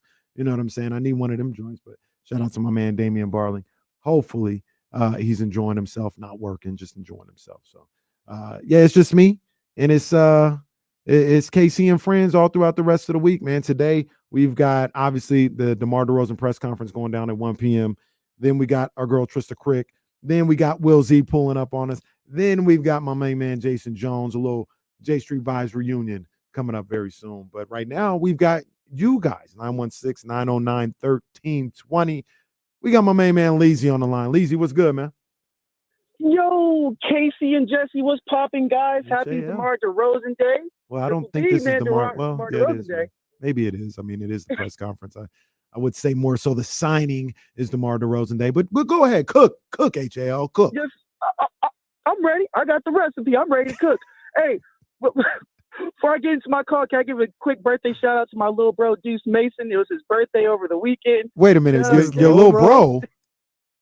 My little bro. Wow. Well, Leezy's little bro, Deuce Mason. Happy birthday. Yeah. Hey, guys. So, hey, we're all excited about the DeRozan signing, which is great. You know, it would have been a lot nicer if we could have got Caruso with him, but, you know, that probably would have cost a pick. I would have done it. But my big question is, obviously, the Kings' offense is going to be great. You got Fox as your 1, Sabonis your 2, DeRozan and Monk. Are you guys worried about Keegan because he's been a little passive in the past? Do you worry now with another scorer that could also add to him, like maybe not making that next leap we need?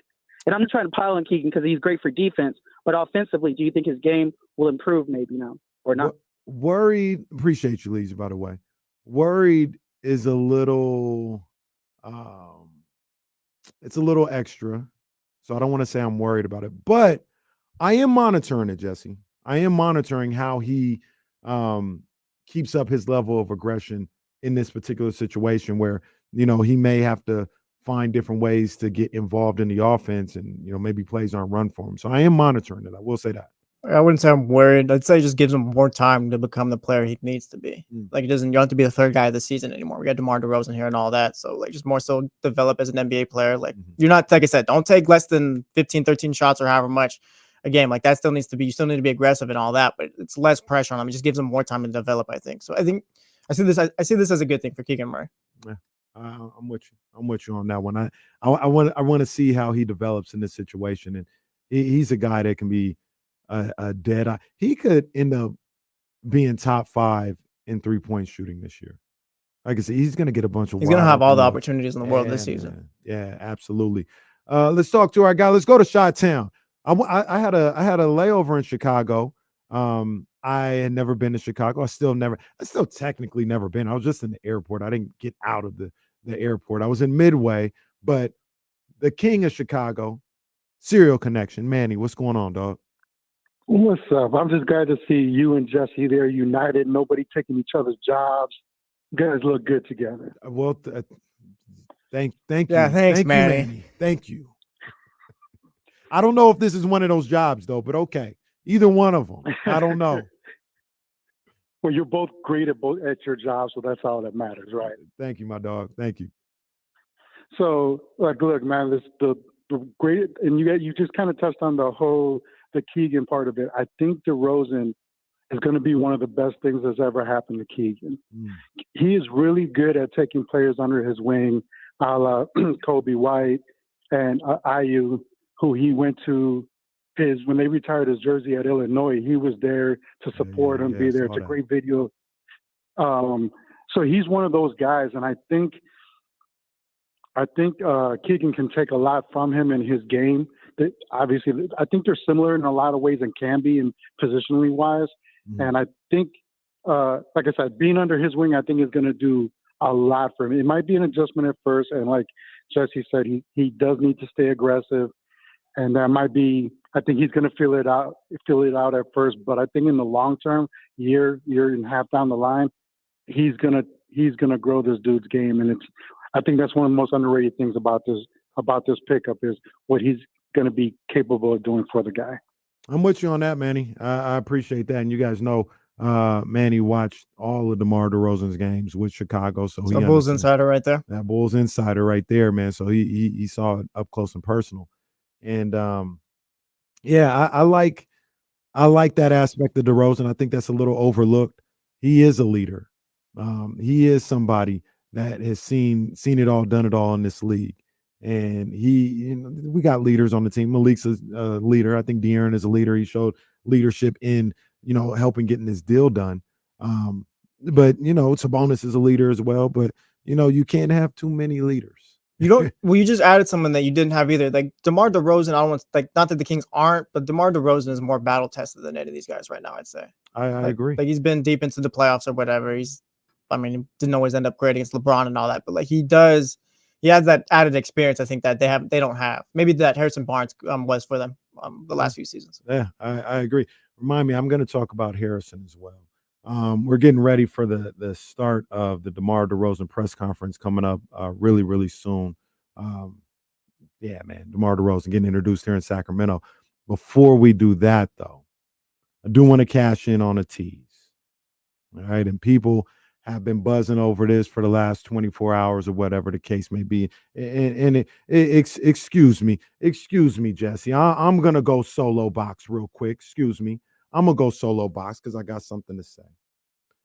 Everybody has seen the video of Gilbert Arenas on his podcast saying what he says about Sacramento as a hick town and, why DeMar want to go there and his big city and all this other stuff, man. And look, I'm going to tell you right now. I'm not going to disrespect Gilbert Arenas. I'm not going to disrespect that man. He has made a lot of money in his life. He is a talented basketball player, very, very skilled. You know what I mean? So I'm not going to disrespect him. And there's a couple things at play as well. When people talk about Sacramento, I'm secure in this city where I don't really care too much about what people got to say about the city of Sacramento. If you like it, hey, appreciate the love. If you don't like it, it's cool. You don't have to like it. It's not for everybody. Not everybody's going to understand that, right? So I don't really get too turned up when people have negative things to say about the city or to say about the Kings or anything else like that. Everybody got their opinion, and it's whatever. It's all good. But I've also told you guys plenty of times before, some days you'll catch me on those days when I'm not really tripping. Other days that just ain't the day, and I'm not really having it. So I'm not, like I said, I'm not going to disrespect that man Gilbert Arenas. I'm not going to do that. He's made a lot of money. He's a very skilled basketball player. He had a nice long career in the NBA. What I will say, though, is to all my people that are listening to what he's got to say and maybe like feeling offended or getting upset with what he got to say, make no bones about it. Make no bones about it. Gilbert Arenas is a certified loser. He's a loser. And I don't even mean that as like a like trying to name call or anything. No, he's a loser. When it comes to his career, the NBA, and like playing and actually being a winner or a loser, he is 100% a loser. This guy, he always worried about his money. He always worried about other things other than winning basketball. The one time we saw him on a stage where it mattered and it was time to win or anything else like that, that boy was shook. That boy, LeBron came and tapped him right there on his chest, and that boy was shook. Y'all know what it is. That was the biggest moment of his basketball career, of his NBA career. And LeBron had him shook. And the crazy thing about that is, it wasn't even like Bron, like we see him with like the Lakers and the Cavs and the Heat and all this other stuff. Hey, that was baby Bron. That was baby Bron. that was baby Bron who had that boy shook. Had that boy, put the fear of God in that man at the line. And I ain't talking no Jared Lorenzo. That man was shook. It's because he's a loser. It's because when he gets in those situations where it's time to be a winning ball player, he don't know what that's like. He don't know nothing about that. And Bron, baby Bron, like I said, it was baby. They was out there calling Bron. That was his man stage. When they got the little kid who's like rough and tough and everything, they call him man. That was man Bron. The man Bron came up there and scared the life out of Gilbert Arenas. And when it was time to come through, we just talking about a losing player. We look at the rest of his career and all the wins and losses and all this other stuff. He's a loser. It's what it is. So when you want to talk about like money and all this other stuff, like I probably would never listen to Gilbert Arenas about anything he had to say.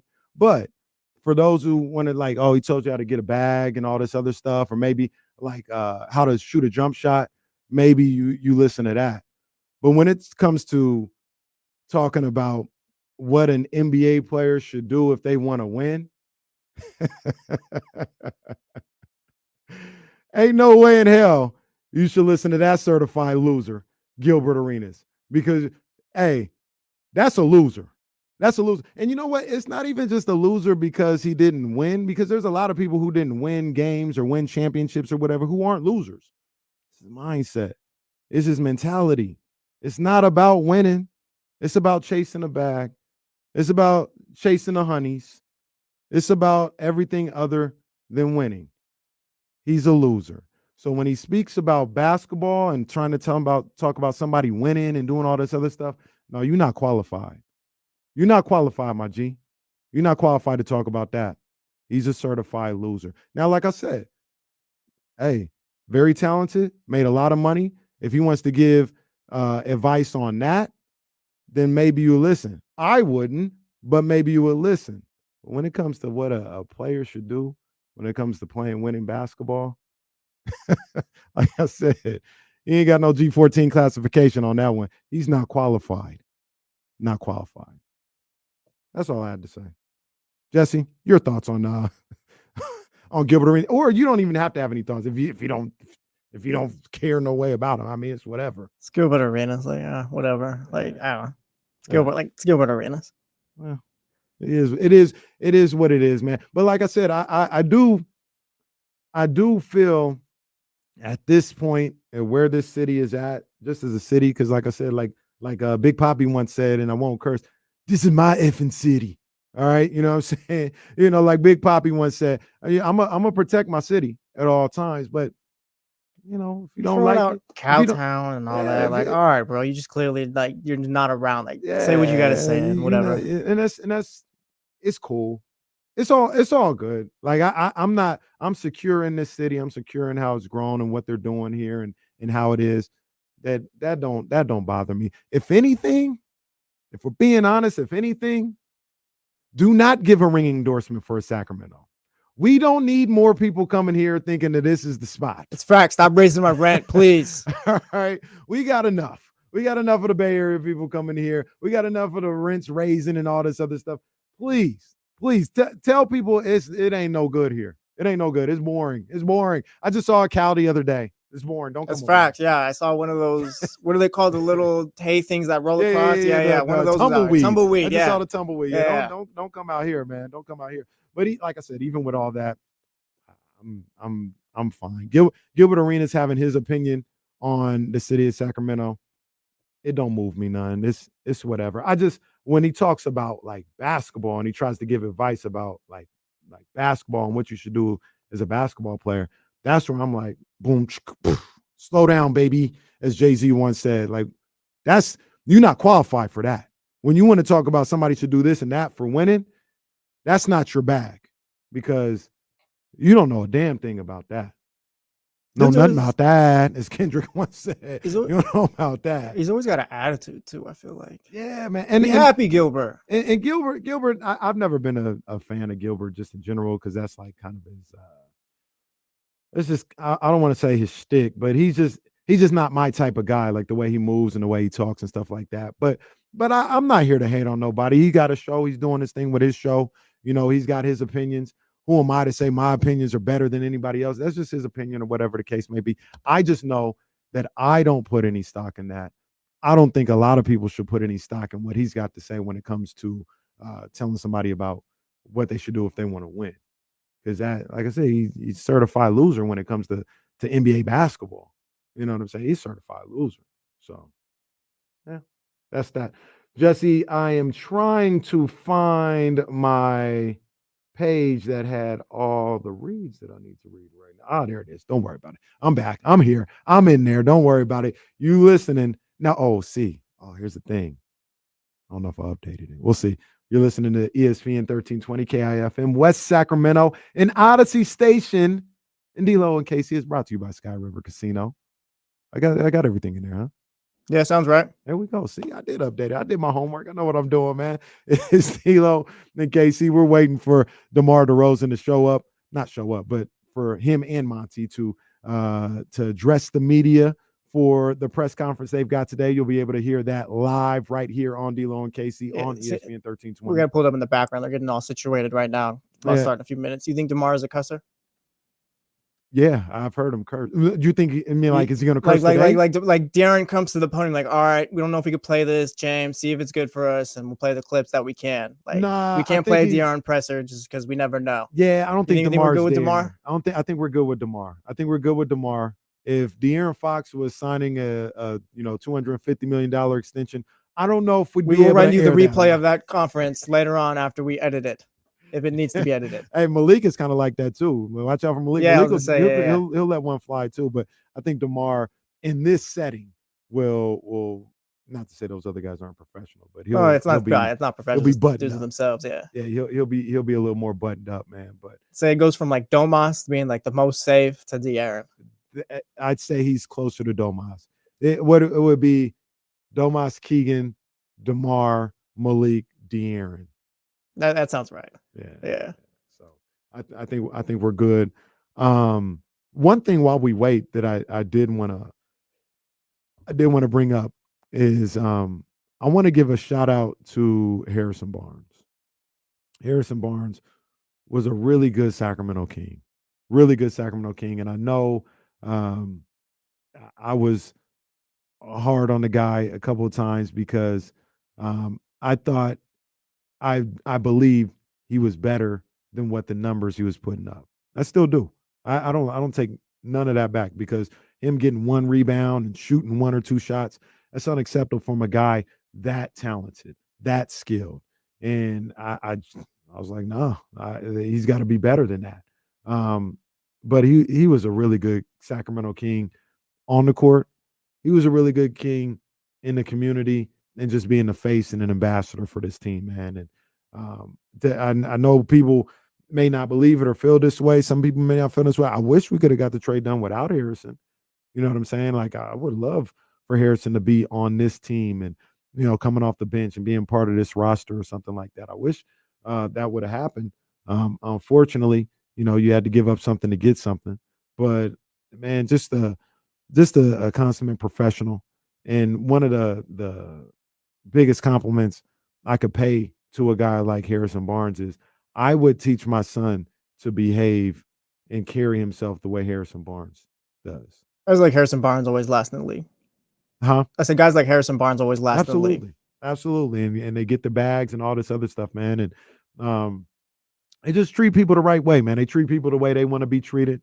And I'm dead serious when I say, that's somebody I would look at and tell my son, like, carry yourself that way. I would get mad if my son was 6'8", could jump out the gym and only have 1 rebound and only took 2 shots. I'd be like, you got to do better than that. You know what I mean? But the way you carry yourself, the way your teammates hold you in high reverence, and the love that they have for you, that's all because of the man that Harrison Barnes is. And I salute him. I absolutely salute him for sure, man. And he'll help out San Antonio. I think they did a good job. Did you see a lot of people were out there like talking about like, oh man, San Antonio killed it with this trade? Yeah, Sam Quinn. We were talking about you yesterday, buddy. CBS Sports gave the Kings a D-, gave the Spurs, I think, an A. Yeah, we saw that. We talked about that a bit yesterday. Look, man, no, it's good. Don't say anything. We don't need to bring out the note card or whatever. HB will be great for the Spurs. Good for them. Well, no, look, it ain't even about HB. Yeah. I don't care about no 2031 pick. I'm trying to win right now. Yeah. I ain't worried about that. You're doing too much at that point, bro. Like, if the Kings gave up a 2031 unprotected pick swap or whatever, like, what do they think? Really, bro? Like, that middle schooler is that good? You think he's that good right now? I'm not gonna lower a grade or rake a team over the coals for giving a 2031. Did I do that for the Timberwolves when they gave up a 2031? I think that was an outright pick for Rob Dillingham. No, you're trying to win right now. You're trying to see what you're trying to get closer to that situation. Guapole, you're trying to get closer to your dreams. Don't worry about no 2031. I'll put it to you like this. If that deal hinged on the 2031 pick, like if they were like, man, we could have had DeMar DeRozan, but we didn't want to give a pick swap up for 2031. Oh, hey, Redfin passwords. You imagine? Redfin passwords. Monty, please. Monty turns to Vivek. Vivek, they want 2031. We We can't do it. We can't. I mean, I can't. The amount of people who talked about that aspect of the trade was kind of mind-boggling. Like I kind of feel that way about the defense too. Well, and we're gonna talk about that later because yeah. we don't want to waste too much about. Cause Demar's gonna show up at some point. This press conference, we're waiting for him right now. But yeah, I hope so. Yeah. Demar got cold feet. Yeah, he'll be here. No, he'll be here. But yeah, like I feel like people were doing a bit too much. Yeah, man. And look, the one thing I would say about that is I am a little surprised that that Chicago didn't get that pick. You know what I'm saying? The fact that Chicago was they got a couple of second round, like Chicago, they didn't. Chicago fired, what was it, John all. Paxson, his name was? Yeah. And who was the other guy's name? It was, they used to call him Gar Pax. Like, it was two good dudes who always just worked in unison, just messing it up or whatever. But they fired whoever. They hired these guys now, and Chicago was just still inept, I guess. Yeah, I don't know what they do. So there is a couple of things that I think about with that situation as well, right? Like, if you're Chicago, well, if you're Chicago and you saw that leaked video of the USA scrimmage yesterday, just it don't matter what we get in return as long as we don't win games. That might be the way they're looking at things. That boy Cooper Flag. Woo. You know what, Danny Ainge, go ahead and throw Laurie Markin in here. We'll give you the picks or whatever. You don't even want to win this season. You do not want that boy. Nice. No, yeah, that video did a lot yesterday on Twitter. Yeah, he's looking like the future, man. He can go. But and Gar Freeman was the shout out, man. That guy's name. But the Bulls, I guess if you're not going to be even close to a playoff team, I could understand not wanting to not wanting to pay anybody. Like, it's kind of what we talked about with Utah at the time. Like, if you're not going to do anything, like, why are we keeping Lauri Markkanen? You know what I'm saying? Like, bottom out, be as bad as you possibly can, because you're not even middle tier. You're like bottom tier, but you're still paying a lot of money to Levine in Chicago's case. You're still paying a lot of money Lauri Markkanen for what? You're not even close. So I understand them just trying to get really as bad as possible, get as much money off the books as possible. I get that, but I still feel like you're not even getting picks though. That's what I'm saying. Like, they should have got the 2031 pick. Yeah, deal's done. No takesies, backsies, and all that. But like I'm not sure like what they're doing. They got it. What they get 2 second-round picks and Chris Duarte. Yeah, you traded Caruso where you could have got picks. I mean, if everything reported was true last year or whatever, you just traded for Josh Giddey this year. The crazy thing about that, and no disrespect to Josh Giddey, but they were talking about like they really like Josh Giddey. Yeah, no, you're not that. You shouldn't like anyone at this point if you're the Bulls. You should like draft picks and losses at this point. That's about it. Like, man. That's just what you are right now. Yeah, you need to rebuild. That's where you're at. We're here, D-Lo and KC. You want to go to break right now, real quick? Yeah, let's do that. Let's go to break real quick. When we come back, hopefully DeMar will be there. We'll be having the DeMar DeRozan press conference right here on D-Lo and KC on ESPN 1320. You ain't got to go nowhere. We'll be right back here on ESPN 1320, Sacramento Sports Leader. Good call. Yeah.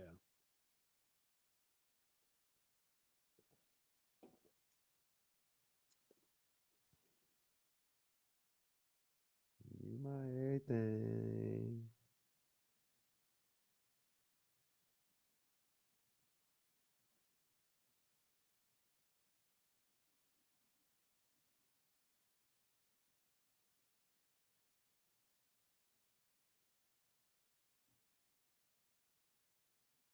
Anyone in the chat house been watching France Spain? Seems like Spain's been dominating. My damn TV isn't even on. What am I doing? See, when you turn it on, it turns the back one off too. Oh, did I just turn this off? See? You just got to get close to the little button or little light right there.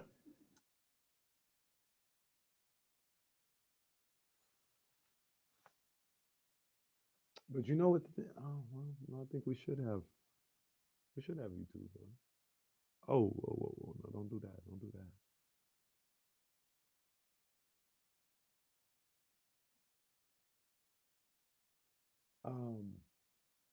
Eventually playing in Miami or Indy this year? Leaves you December 31st. I saw Banter ask a question about this Euro Cup, and he said, "What is it? Spain, France, England." The one about the Duke and the Blue Blood teams. Is that accurate? I wouldn't say that because you still need your Brazils and all that stuff. But yeah. Who is it? Spain, France, England? Is England in it? Yeah, it's England and the Netherlands too. All right, seems like he's gonna have to after this commercial. We got 40 seconds. I'm gonna cut it here and then we'll come back. Okay.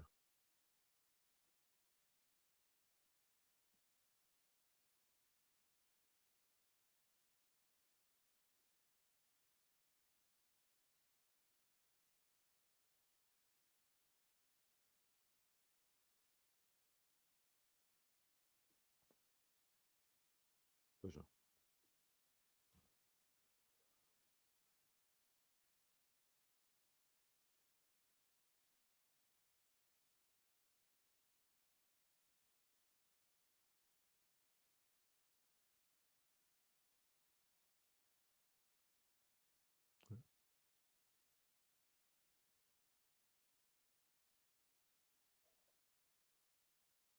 Back here on D-Lo and KC, DeMar DeRozan is here. His press conference going on right now with Monty McNair. We're going to take you there right now. Made an impact on winning, and we're excited that that's going to be here in Sacramento for the foreseeable future. So I'll turn it over to DeMar for a few words, and we'll take some questions. Thank you. It's beyond an honor to be able to be a part such of, uprising franchise. The want that they showed, going in free agency was, was amazing. I ain't gonna lie. It always felt good to be wanted somewhere, and from day one, they showed that. So it's an honor to be able to represent this organization and build on what this organization's been doing the last couple of years. It's something special. I definitely want to be a part of it, and I want to be one of those guys that hit the beam, the light up at night. So I'm definitely looking forward to that. Looking forward to playing with this young, exciting, talented team. Great coaching staff. It's amazing. Last couple of days, that's all I kind of been thinking about is, putting on this jersey, representing the city, hearing the fans scream as loud as y'all can. So I'm definitely looking forward to it, man. It's going to be an exciting year. I'm definitely going to work my butt off more than ever, to make sure, the city get what it deserves. All right.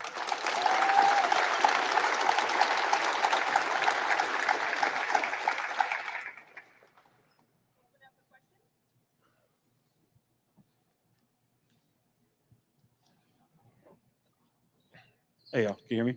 Yep. Monty, I'll start with you. Really, what does it mean for you to land somebody like him in your time here in Sacramento, and just maybe the importance of this moment for your tenure with the Kings? Well, I think it's for the organization to land somebody of Demar's stature is just incredible. I think it speaks to what we've been building here, and especially the last couple of years. De'Aaron, Domas, Keegan, on and on down the line. Obviously Malik, re-signing here, and but also speaks to Demar. I think somebody who is always about winning, and I think, as we've said, like winning is going to bring people in. So I think this is a great testament to that, and hopefully more and more winning to come. And for you, Demar, if someone had told you a month ago that you'd be sitting here in Sacramento as the newest member of the Sacramento Kings joining this franchise, would you have believed him? No, I would not. And sometimes that's the beauty of life, honestly. You never know what's going to happen, and sometimes the greatest thing happened unexpectedly. So, be here in this position, definitely want to make the most of it. Demar, welcome to Sacramento.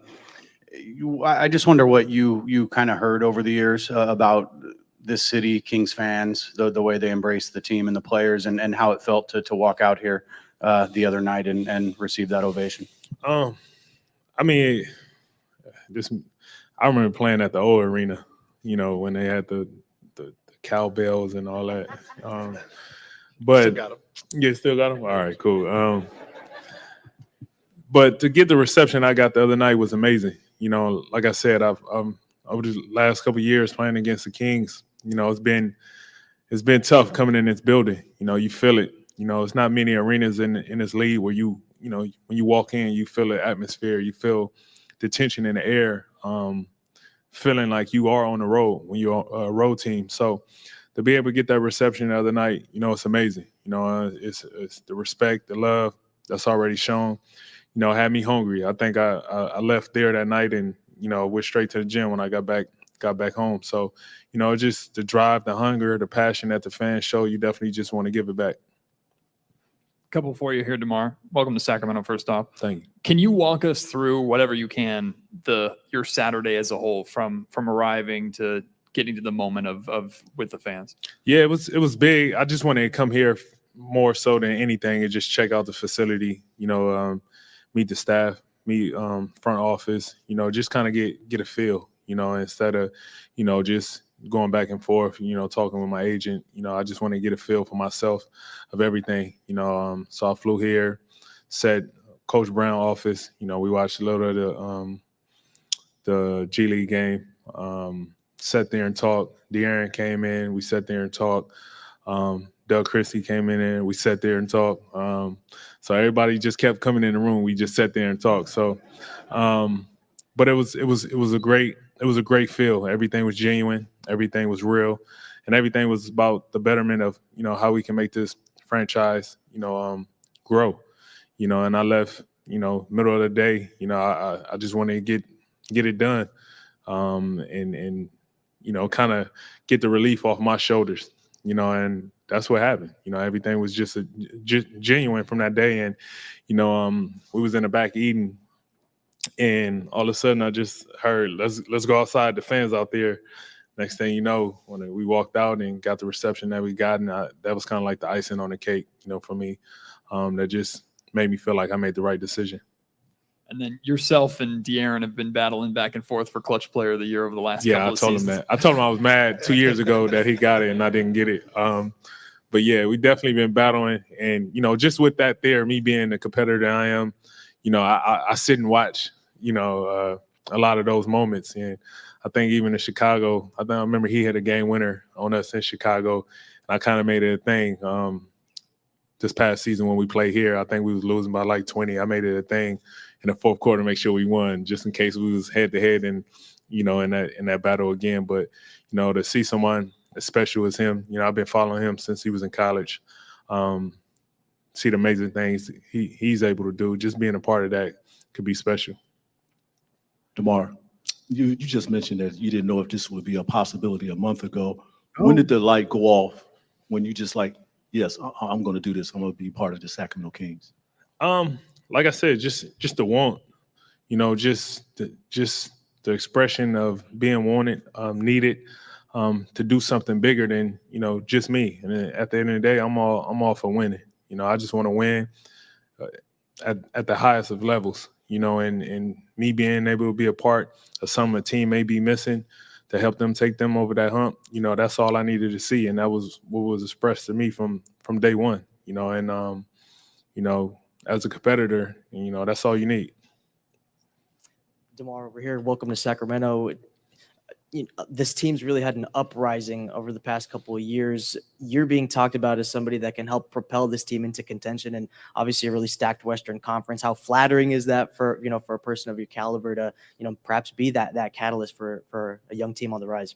I love it. I love it. I love a challenge. I love the excitement that come with it. And when you're a competitor, you want to be in the best where the best is at. And like you said, the Western Conference is stacked with that. And you get tested every single night, and you work for those moments so it can bring the best out of you. So I'm overly looking forward to it. I can't wait. I'm excited. It's going to be fun. Monty, this franchise over the last 40 years kind of has a stigma about getting big-time free agent signings. How big is this for you and your group to be able to bring in one of the top-tier guys in this year's free agent class? Yeah, I think, like I said, it's, I don't know, for us personally, that's just our job. But I think for the organization, for somebody of Demar's stature, look, when you're a free agent, you get to choose where you go. And for somebody like that to choose our team, I think it just speaks to what we're building here. And, this is a great city. It's a great organization. We have incredible fans. But number one, we've been winning. I think us and Denver are the only two teams that have won 46 or more in the West the last 2 years. It's an incredibly tough West. But, hopefully that's part of what Demar saw here, and that we can have, even bigger dreams in the future.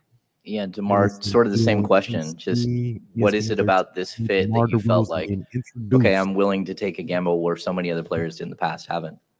How many times I've seen that beam lit up when I was chilling at home, especially being on Central Time. Me watching, I watch every NBA game. So, like I said, you just always seeing something lit up. And it's like, God damn, what's the significance of pushing this button, But like I said, winning solves all. And that's one thing I always express to guys that I play with that, want to be all-stars, who want to get paid, blah, blah, blah. Everything that winning solves everything, and you want to be a part of winning. You want to be a winner. You want to be known as a winner. So for me, that's just, that's the most appealing thing for me, and you see it every single night when this team plays. It's all about winning.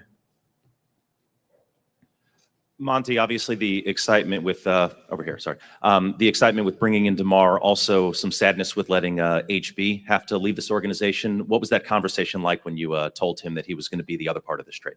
Yeah, obviously Harrison, I think along with De'Aaron, one of the two guys that's been here since I came aboard, and incredible competitor, obviously meant so much to this community. And I think it was fantastic that Harrison got to be a part of the team that broke the playoff drought here. Had some incredible moments here in Sac, and he's going to have incredible moments going forward. So we wish him the best. But just obviously an incredible player, even better human, and happy to have crossed paths with him. Wish him the best going forward. He's fine. I talked to Harrison yesterday, so he's fine. He was asking me about places in San Antonio. So Demar, how important was De'Aaron's voice in this recruitment process? And just from a basketball perspective, how do you just view this fit on the court? I mean, it definitely was big. De'Aaron and Malik was, one of the first two people to text me about it. And, just their whole approach, through the text messages, it just felt genuine. It felt the want. And that was the cool part, because at the end of the day, I told De'Aaron, yesterday, I've been a fan of his game since college. Obviously, me being a fan of the game, I pay attention to all these guys. So for them reaching out, hearing their point of view with me coming and how much it could help, not just the team, but them personally, things like that means a lot. From a basketball fit perspective, I always prided myself feeling like I could play with anybody. I try to go out there and make everybody else's job easy. Do whatever it takes to win. I never overly complicate anything. I just really feel like I go out there and play with anybody. All right. Hey, Demar. Way back here, man. How you doing? Welcome to Sacramento. Thank you. This is kind of a two-part question. First of all, you talked about playing in Arco Arena, how loud it was, and just the electricity of the fans and the beam and all of that stuff. So what is your overall impression of Sacramento? And is there anything in particular you're looking forward to doing out here? And then the second part of that question is, a lot of Kings players have theme songs per se when they make a basket or do certain things on the court. What would you say your song would be when that happens? To answer your first question, one, you see the passion in the fans more so than anything. Just on the outside looking in, that's all you always seen. It's just the fans outside the arena. The fans, I'm talking about the beam again, taking videos of the beam in the sky. You just see the passion and love for their team. And that goes a long way. It's hard to find, overly dedicated fans that been through the ups and downs with a franchise, and this is one of those fan bases that been through everything. And to your second part, my theme song, I have no clue. I hope somebody pick a great theme song for me. Demar over here. Maybe it'll be They're Not Like Us. Huh? Bringing Kendrick with you. Yeah. You don't miss games. You average about 24, 25 a game. But your passing over the last several years has been one of the more overlooked and understated part of your package. How do you see that fitting in with the offense that Mike and Jay draw?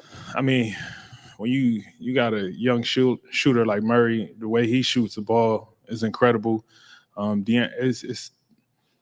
Everything is overly fitting for me in a sense of my playmaking to make my job a lot easier, and those components they go together well, and that's one thing I've been conscious of over the last couple of years of my career, is just being able to be somebody that can make my teammates better, make their life a lot better as well, because once I do that, it makes my job a lot easier, and those two go hand in hand once you really get the rhythm of that, and I take pride in, trying to bring the best out of my teammates, and not just about me, just scoring and shooting the ball. I really try to get everybody involved and, give them a different confidence that go a long way. Demar, during the course of your career, most of the time you've been usually playing the two, but now that Harrison is gone and a lot of people might look at you as a three, have you played much three in your career, or do you look forward to that, or how do you slide between the two and the three as you move forward? I mean, I played in the league when it was two bigs out there, and the three was 6'9". Now, the game has changed. And one thing about that, I try to adapt and adjust need be. I I really don't look at it like it's a position thing. I look at it as a fit thing, whatever is needed for a night, any given night. I never really put too much thought on a position, because nowadays you got, centers playing point guard in this league. So, for me, I try to be like water, be shapeless, formless, and be able to adjust to anything. D'Lo and KC here. Monty, how much better does DeMar make the Kings just by virtue of the fact that he gets to the line, he makes free throws, and he doesn't turn the ball over? Well, I think the exciting thing for us is, adding DeMar. We're able to, bring Malik back, which is a big part of our offseason. Obviously, Alex Len, Jordan McLaughlin, and all the guys we got coming back. And then you add somebody of DeMar's stature. And I think, like he said, his ability to fit in so many different, between Toronto, San Antonio, Chicago, he's played, back to USC internationally. So that passing, I think, as Mark brought up, is a hugely overlooked part of his game that he's grown the last few years. We were talking on Saturday, and I told him it's just been so impressive. I mean, he came into the league, he was a huge athlete, high flyer, get to the rim, dunk, and now he's, added the passing, added this mid-range, incredible touch all over the floor. And then defensively, I don't know what position, 2, 3, 4, like he's got how he takes care of his body. So all those things I think are going to fit in seamlessly. And I think his accolades and what he's done in his career speak for itself. So, at a 6-time All-Star here, I don't know where it takes us. But I think adding a guy like him, we feel we're better. We feel we can compete with anybody in the West. And so that's going to be our mindset. Demar, you mentioned the conversation that you had with Mike Brown. How do you see the relationship with him going, playing for him, and what do you like about that potential partnership? I'm looking forward to it. Since I've been in the league, playing against him, respect level that I have for him since he's been in the league, paying attention to, everything he's done. The respect is there, and it goes both ways. So with that, I pride myself on being one of the most coachable guys, whatever is needed, however is needed, I try to be the guy that you always could count on. So I'm looking forward to it. I'm pretty sure it's going to be a piece of cake. I remember seeing a video, I don't know if it was last year or somewhere, he was running sprints with the team. And I was like, that's the type of person you want to play for.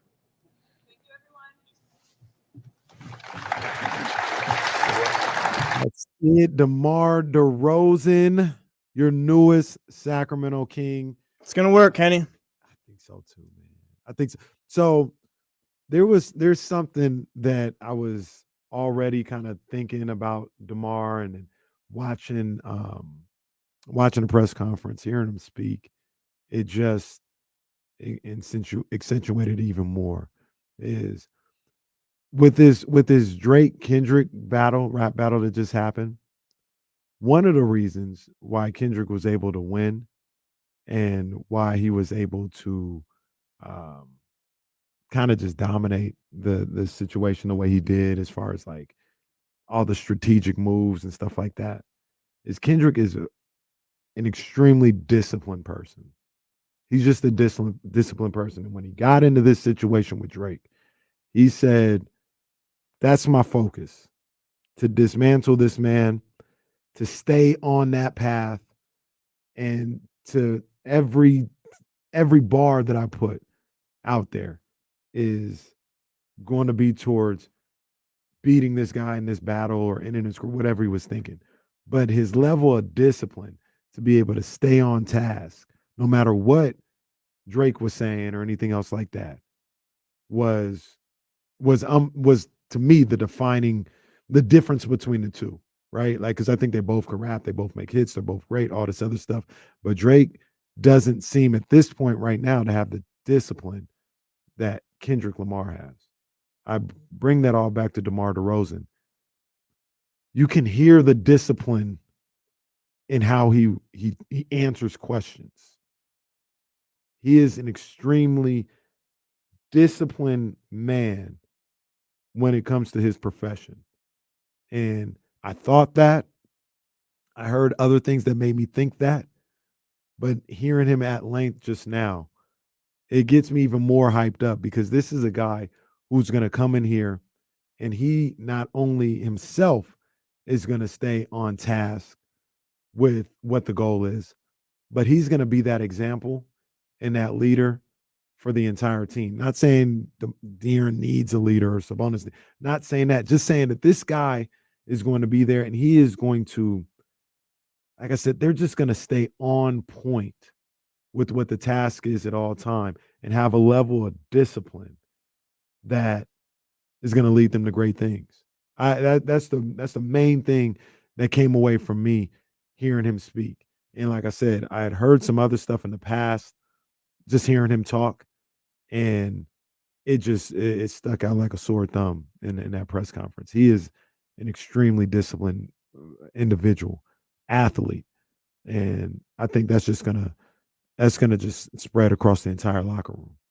Yeah, he's adding something they've never had. And I think for De'Aaron too, like I don't want to say he's gonna learn or whatever, but more so like De'Aaron's gonna be able to work off of someone who like is as good as he's ever been and stuff like that, and like just kind of just been there, like just been the guy who's like led teams and all that, kind of like I guess maybe help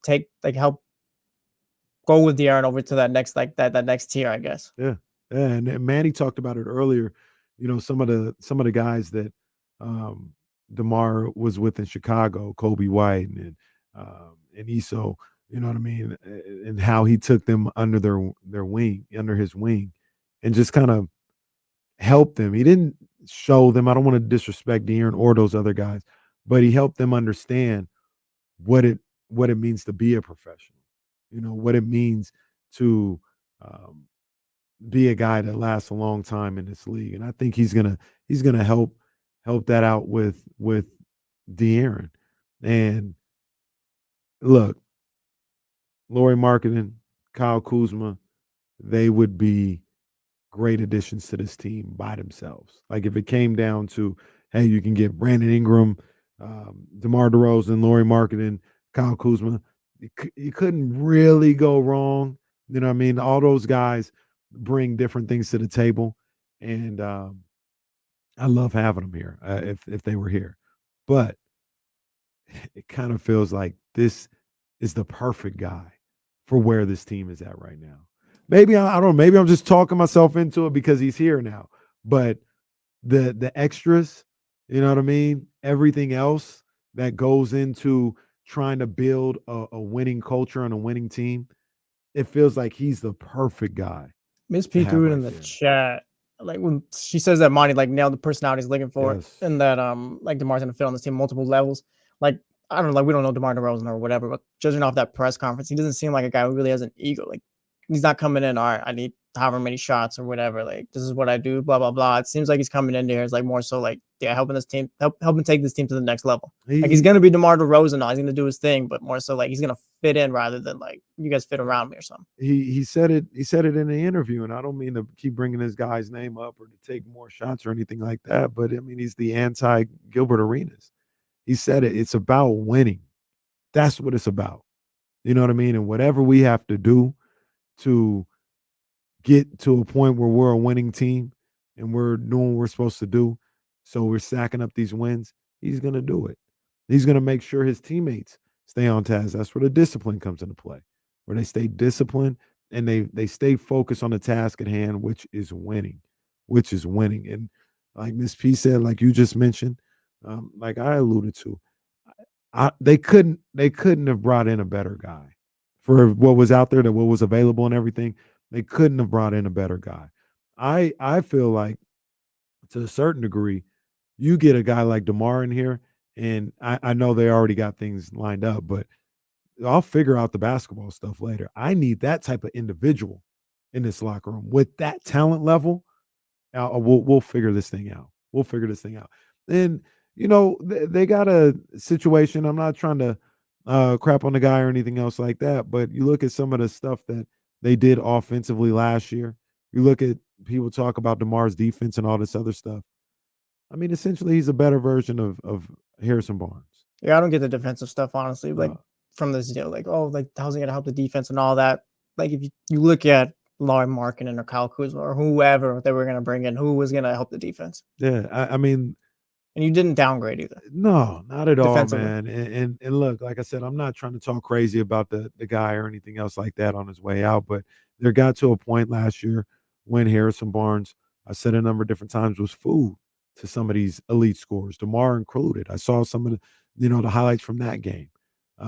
You look at some of the Phoenix games when they would just try to ISO one-on-one on Harrison Barnes, and he was a guy that they would pick on. I know the numbers might say something a little different or whatever, but I'm just watching the game and I'm watching how these guys operate. When they got Harrison Barnes on them, it was time to go to work. DeMar can't be any worse than that. Statistically, he's better. And he's just a tough dude. That's the other thing I took away. He's just a tough-minded dude. TC talked about it a little bit earlier. We talk about all the time about dogs and all this other stuff. Yeah, he a dog. He a dog. He is tough. Mentally tough, emotionally tough, physically tough. I don't even think about that. Like for those that wanted that box that check too with this. Absolutely. Absolutely. This is a guy, he's not going back down. Who did he beat up? He didn't beat him up. That's being a little dramatic. But was it Jalen Green at the end of the season? Towards the end of the season, I think somebody on Houston he beat up, and then and Dylan Brooks tried to pull up on him, and DeMar wasn't having none of that either. You know what I mean? That's the story we'll tell. Remember that one time DeMar DeRozan beat up the Houston Rockets? But that's the type of, you're getting that type of guy as well, man. The more that I think about this acquisition, they killed it, man. They killed it. They couldn't have brought in a better guy for what they're trying to do and where they're trying to go right now. Does it get them to the promised land? Not saying that at all, but it elevates them to a point where they're serious. They're a legit playoff team, and they can build on that.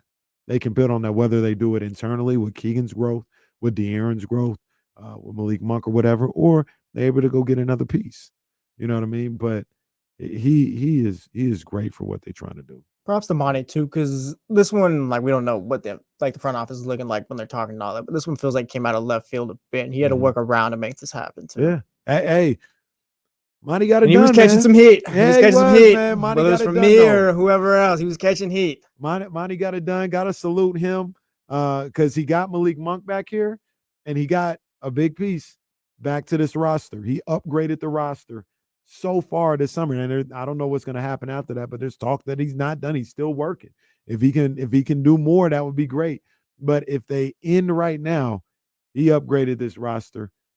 He got this team better going into next year, and salute to him, man. He got it done, man. You can call it now. It's been a successful offseason, I think you could say. Yes. Like you got whoever else or do whatever else, but now as it is, it's been successful. I agree. And you know how we know DeMar is rich, Monty's rich, because they walking around with hoodies and vests out here today. Yeah, I was gonna So say, like, you don't never touch the heat when you're that rich. I'm gonna start wearing hoodies to work every day just to portray that. Or it's funny, I was out, like I said, I was out at in DC, and yesterday it was like mid-90s with the humidity. It was crazy. Some dude was walking around with a black hoodie on and some shorts. I was like, what's this guy doing? I had to keep my eye on that dude. Yeah, I was gonna say that's a guy who, yeah, what's this guy doing, man? But yeah, man, shout out to DeMar DeRozan. Shout out to Monty McNair, the introductory press conference, DeMar DeRozan. Big ups to him. We've got a lot more now. We're just getting started. Trista Crick coming up at 2. Will Z coming up at 2:30. Jason Jones coming up at 3:20. We are just getting started right here. D-Lo and KC, ESPN 1320, because check them stats. It's Sacramento sports leader. Believe that. I'll be right back, everybody.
It's a little weird. I thought Monty wasn't going with the vest this season after the last couple of appearances, but yeah, the vest is back too. I thought we were switching it up. It's like a new era or something for the Sacramento Kings. That's crazy. I would have never thought to wear long sleeves, a hoodie, a vest, none of that.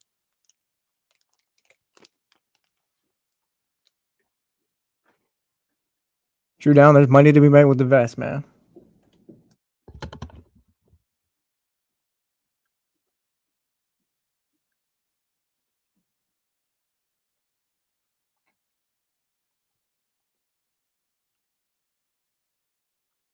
How do we feel about Shakur Stevenson? Really good fighter. Really good fighter. Very talented. Not very exciting. I'm not gonna lie, bro. I threw on Nate Diaz. Like we had Shakur on TV or whatever. It was not great. We threw on the Nate Diaz undercard at that point. You got to face some people though, man. And you can't use the excuse nobody wants to fight him. You're gonna have to fight somebody that other people don't want to fight. We got to do that. You need to fight Frank Martin. Yeah. Yeah.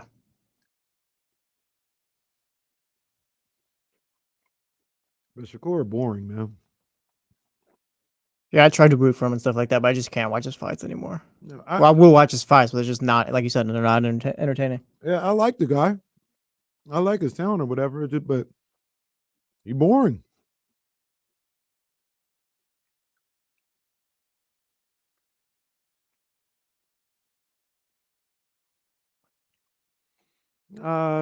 See, and this is see, that's bait. I saw it. I didn't even take it. That's bait. But look, this is what I'll say. Like, don't nobody need to take over anything, man. The UFC got their own stuff. Boxing got their own stuff, man. It ain't about taking over nothing, man. When will the UFC fighters take over the UFC from Dana White? That's what I want to know. Now, see, that's what I want to know. CSSR 26. That's what I want to know. When they smarten up and they have to pay these guys, that's when that whole the best fight, the best, that'll be done. I promise you that. That'll be done. Because people will be like, nah, I ain't fighting him for $2,000. You gotta pay me. And that's why it ain't gonna happen no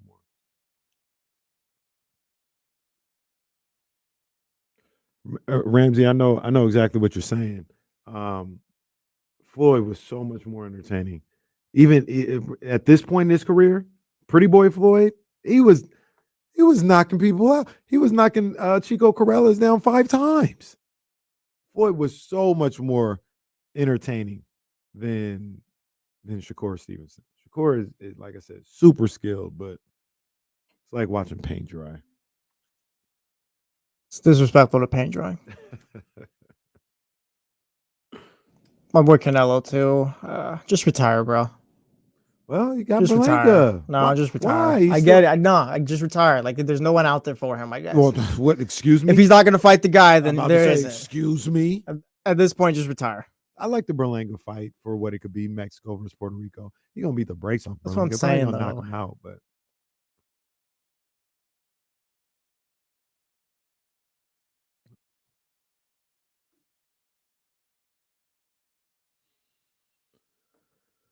ESPN 1320 D'Lo and KC. Just KC in the building right now. Shout out to DeMar DeRozan. If you're riding around in your Jeep or your Benzo, listening to 1320, man. Big ups to you. Welcome to Sacramento. You're gonna have a lot of fun here, man. Yeah, and he's gonna be the Scott Moak person that lights the beam quite a few times. I'm gonna tell you that right now. DeMar gonna have some moments. We talked about it earlier. It's gonna be a better version of Paul Pierce in Washington. That's what I think. And it's going to be for a longer period of time. I think that was only a year. I thought that was more like 2-3 years. This is going to be at least 2 or 3 years. Paul Pierce in Washington was 1 year. He's going to be a better version of that. And we're going to have some good time. This is basically Paul Pierce was still Paul Pierce, but not close to retirement. Thank you. Exactly. 100%, man. I want to hear from the people though, man. That's what I missed, man. I was on a little trip, for, an extended weekend or whatever the case may be. Shout out James Ham. Shout out Jerry Reynolds. Shout out Sean Cunningham. Shout out Kyle Madsen. Shout out D'Lo. Shout out Jesse for holding it down while your boy was trying to get back across the country. But I missed the people. I didn't get a chance to hear from the people, man. And I want to hear what they got to say, man. So let's start with Josh, man. Josh, what you got going on? Hey, guys. Thanks for the call. I just wanted to say that I love the passion that Demar has, and you can tell the way he talks about it. He loves ball and he knows it, and it's been in his blood, where some guys are just talented and they, it's a job, but it's what he loves. I'm almost 50 years old. I grew up in Highlands and I used to play pickup games all the time. I'm not a real big fan of the three. I love the way Derozan drives because, he doesn't play defense. Well, that's a stupid narrative, like you pointed out, that just came out all of a sudden because of the King stuff. You put pressure on the defense by driving to the hole and shooting twos and dishing and stuff like that. The way you drive, that's how I played. When we played pickup games, you got to go to the hole. You're not shooting threes. I don't even remember guys really shooting threes unless they were just like wide open for no reason. It's a kind of game that I like. I like going to the hole, putting pressure on the defense and all that kind of stuff. And I think it's going to open up for the guys that do shoot the threes and are the spot up guys, because that's the kind of the ball that I like. So just wanted to say that, and thanks. Shout out Josh. Big up to my man Josh. He's a little old school. He said he wants to abolish the 3-point line. Now, I don't know if he didn't say that. I ain't gonna do that. Might have been Bob Cousy right there. So shout out to Josh, man. And that's what I love about DeMar DeRozan, Josh, and anybody listening is, and this goes back to what I'm talking about with the discipline. DeMar DeRozan, you can't get him off his access. He says, I dominate the mid-range areas. I get to those elbows extended. I get to 16, 17 feet out, and I go to work. Yeah, the game is changing, and they need somebody to stretch the floor and shoot the three. I'm not going to get out of this. Works. I'm averaging 24 points a night. I'm about to rack up 25,000 points in my career. Not many people have done that in the history of the game. I don't need to go and do anything crazy. I'm going to go with what works, and we'll find a way to make it work with that. And he stays disciplined where he's at. I appreciate that. I think there's value in that. I think the Kings will find value in him staying attacking the basket, like Josh said, staying in that mid-range. And he's added the three-point shot just a little bit, not a lot. I ain't saying he's a three-point shooter, but he's sprinkled it in here and there. But the discipline to know where your bread is buttered and make sure you're getting to your spots all the time. He really does. The more at this point in his career, he really does remind me of like Paul Pierce when he was 34 years old. Because I saw Paul I watched him play like with the Celtics. I watched him play like pickup in the summer. And he was just a master of getting to his spot and being able to be a master at that spot. And I feel the same thing with DeMar DeRozan. A lot of Paul Pierce respect. It's about damn time. Well, I've always respected about time. Paul Pierce. I mean, first ballot Hall of Famer. That's a little bit of a stretch. All right, let's talk to Mike. We got Mike, man. What's going on, bro? How you doing? Hey, I'm just listening, and I was just thinking, you guys were talking earlier about maybe the Kings making another move and what they might do, and everybody's talking about Kuzma and Ingram and the guys like that. But I was thinking like someone in the middle that can protect the rim and shoot a little bit that no one's really talking about. And I don't know what would get it done. Maybe Herder in a first-round pick, but like Brook Lopez would kind of fit in good with this team. He plays defense. He could shoot a little bit. I think he would really serve them well. It keeps Sabonis at the 4 for most of the time. He wouldn't have to play the center position. So I don't know what you guys' thoughts are on that, but I just thought that might be the type of player that would fit in really good here. Well, Mike, I see you cooking here, man. I see you working, because this goes to Jesse's thought that Malik stays coming off the bench, right? So if you bring Brook Lopez in, you have him as a center. He's your stretch guy on the perimeter. You have Sabonis at the 4. You have Keegan at the 3, DeRozan at the 2, Fox at the 1, with a bench of Monk, Trey Lyles, who am I missing? Keon Ellis. Now we're going. We got about an 8-man rotation for sure, and you got Jordan McLaughlin. Now we got 9 or whatever the case may be, and you find another guy. So the thing that concerns me is Sabonis not being the 4. I understand what everybody talks about with being able to have guys that can protect the rim and all this other stuff. I don't know. Maybe I'm in the minority here. I don't have any problem with Sabonis being the center. Yeah, I don't see that. I don't. That's not an issue for me.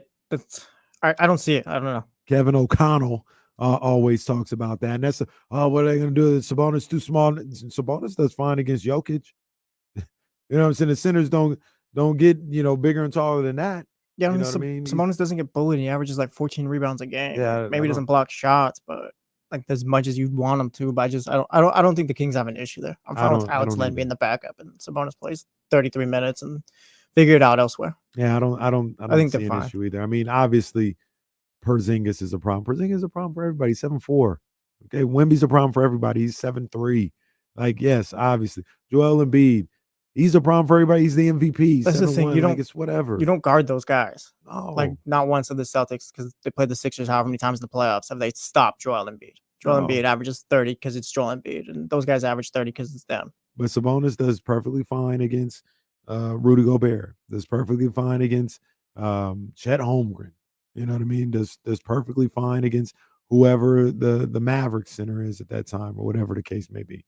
So I understand what Mike is saying. I see him cooking. It's not the worst idea. Brook Lopez would fit, but I just don't think that's what the Kings need right now. Yeah, and when you talk about like trading and stuff like that, especially for a big man, because a lot of people are talking about like Walker Kessler, because the report came out yesterday that Danny Ainge is asking for a first-round pick for Walker Kessler, who I guess, I don't want to say he got handled. I don't want to exaggerate, but Zach Edey actually did some work against him yesterday in the summer league. Yeah, I don't know. I think there's better use of my first-round pick, to be honest with you. Dorian Finney-Smith or Cam Johnson. Yeah, man. Look, I look at Alex Len. I like Alex. I'm fine with that. I'm not going to give up a lot of money or draft capital for a center that's going to play. What's the math looking like at that point? 15 minutes a night? Yeah, about probably at most. Like, I'm not giving up a lot. If I find one along the way, that's cool. Like when they were talking about what's my man's name? Jalen Smith from Indiana. When he was a free agent, you thought you might be able to get him on the cheap. Cool. But I'm not. That was my whole issue with Plumlee and all that other stuff a couple years ago. It's like, it's not. You've got other issues. You could use your resources elsewhere. Alex Len is just fine. At this point, I think they need wing depth. Like he just recently got signed, so that might throw out yesterday. But Haywood Highsmith would have been perfect for this team. I think he got signed by the Heat. It was like 10 million total, or 2 years, 10 million total, or whatever. Dude could D-up, play defense, and shoot the three ball a little bit. Like if you could get Kuzma, that's great. But like you don't need that necessarily either. You just need depth at this point, I think. If you could get Cam Johnson, that'd be great. But if you just came away with Finney-Smith, that's good too. Working. That's good too. So I think we talked about it a little bit earlier. Trista Crick coming up and just a little bit here on her weekly Tuesday visit.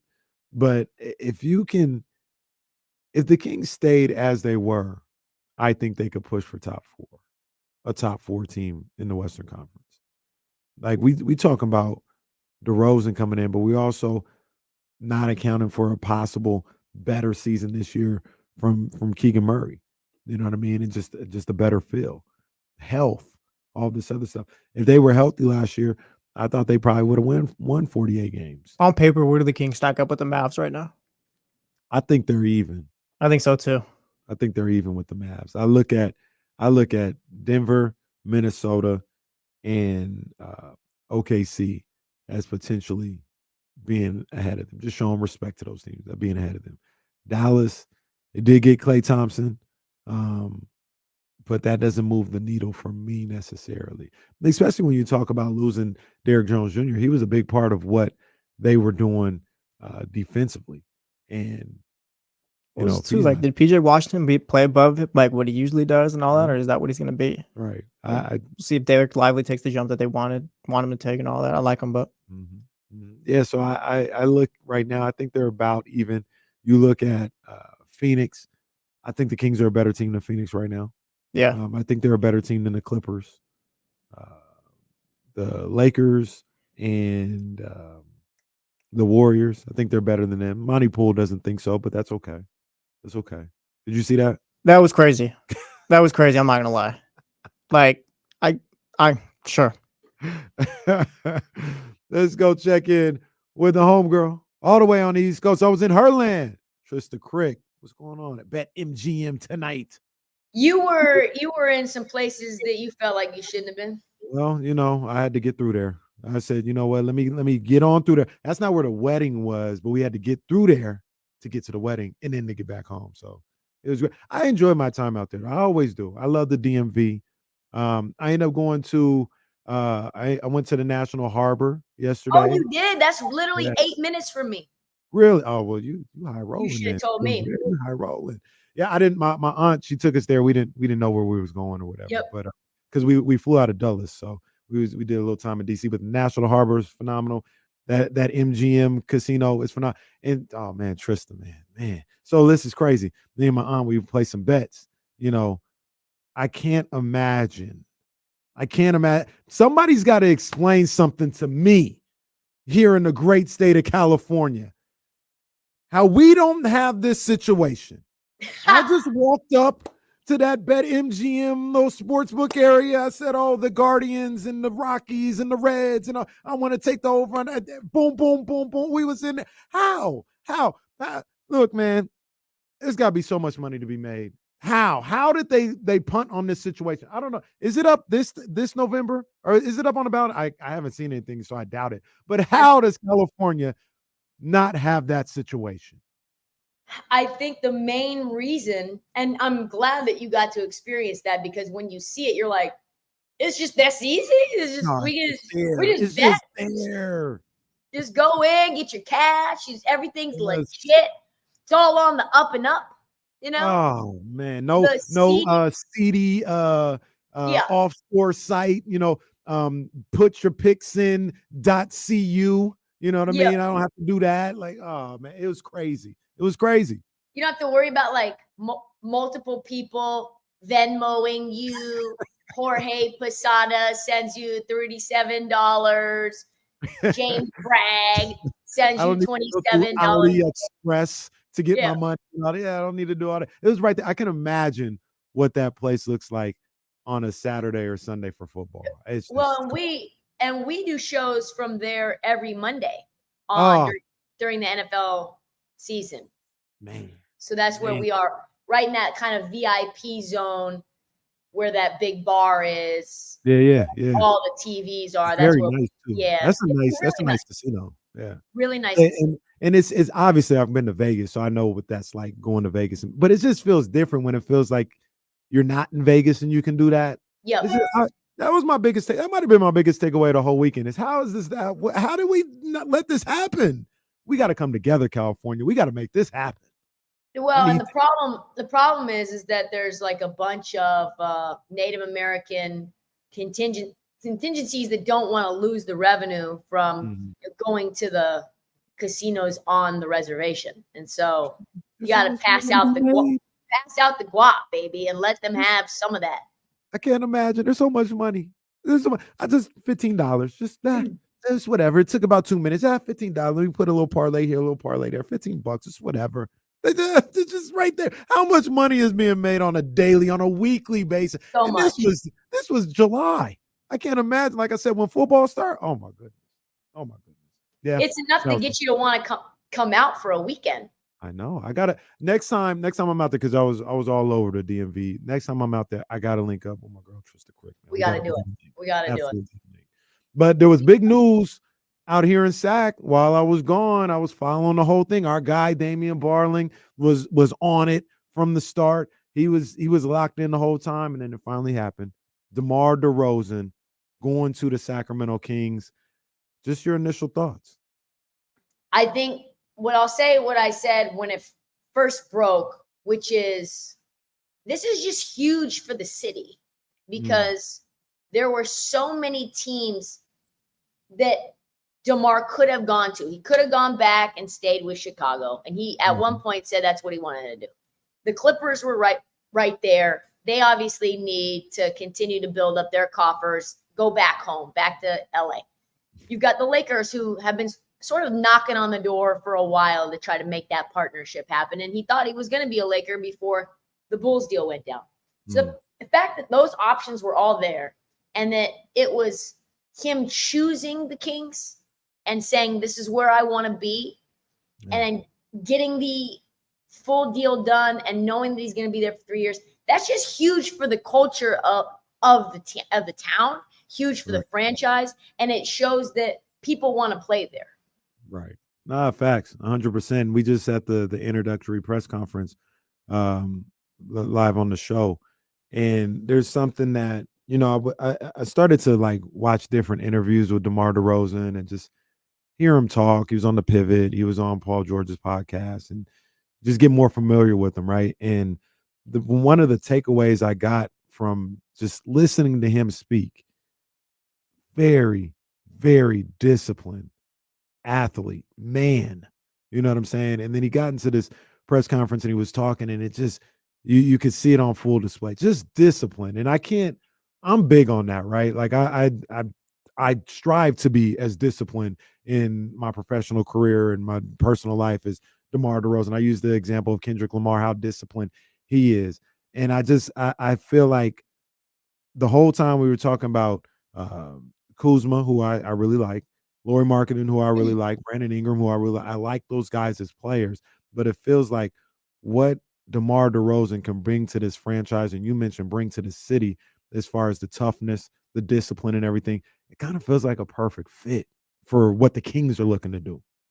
Yeah, and I think people don't really realize, because they're not watching a lot of Kings games, Harrison was on his way out, right? Like, and that's nothing negative about HB. We loved the positive moments that came from HB's time. But when he got his extension last summer, we knew that this was not a long-term thing. There were plenty of people who thought he might get let go for another wing, right? And so you have that contract to move. So HB, production-wise, is a roller coaster. Sometimes you can get 25 out of him. Sometimes you can get 4 out of them. And you never really know. You can't pencil it in.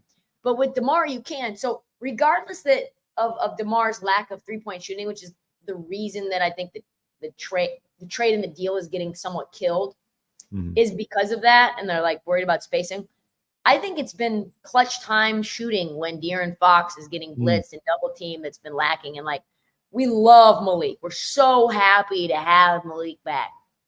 But there are times where Malik's a little wild out there as well, and he doesn't have it going. And if De'Aaron's getting all the attention and Malik doesn't have it on that particular night, now you've got someone who's always going to have it to the tune of at least 20, 25 points per game. Yes. And that's really helpful.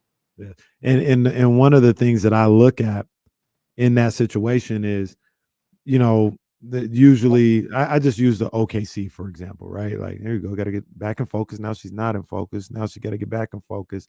Now we gonna get her there. Come on, what's happening? We gonna get her there because she's got that ultra 4K when it's locked in. Right now, it's not locked in. It's just not your in. Your camera is not disciplined right now. It's not. It's more Kevin Herter than Martin Rose. Kevin Herter. Oh no, we got to come on, baby. Let's go. What's happening here? But as Trista gets that together, I'll explain to her one of the things I'm thinking about. Like, I take like just randomly a team, like playoff team, like OKC or whatever the case may be, and usually late in games, it's winning time. They'll be like, all right, Lou Dort, you go guard De'Aaron Fox. Lou Dort's is a problem. You know, he'll go out there and he'll make it a tough fourth quarter for De'Aaron Fox. Well, now you say, there we go. Now you say Lou Dort go guard De'Aaron Fox. We'll be like, oh, all right, well, let's just get the ball 15 feet from the basket to DeMar with SGA guarding him. And SGA is a great defender, but DeMar, he's too small for DeMar. You know what I mean? And then you say, all right, well, now we can't do that. We're going to put Jalen Williams on him. He'll work on Jalen Williams. And then we'll put SGA on Monk. Who's going to guard Monk? And then you got to worry about that man 13 hanging out in the corner. You can't just leave him open no more. I think, and you tell me if I'm doing too much, but I think this offense could potentially be dynamic like it was a couple years ago.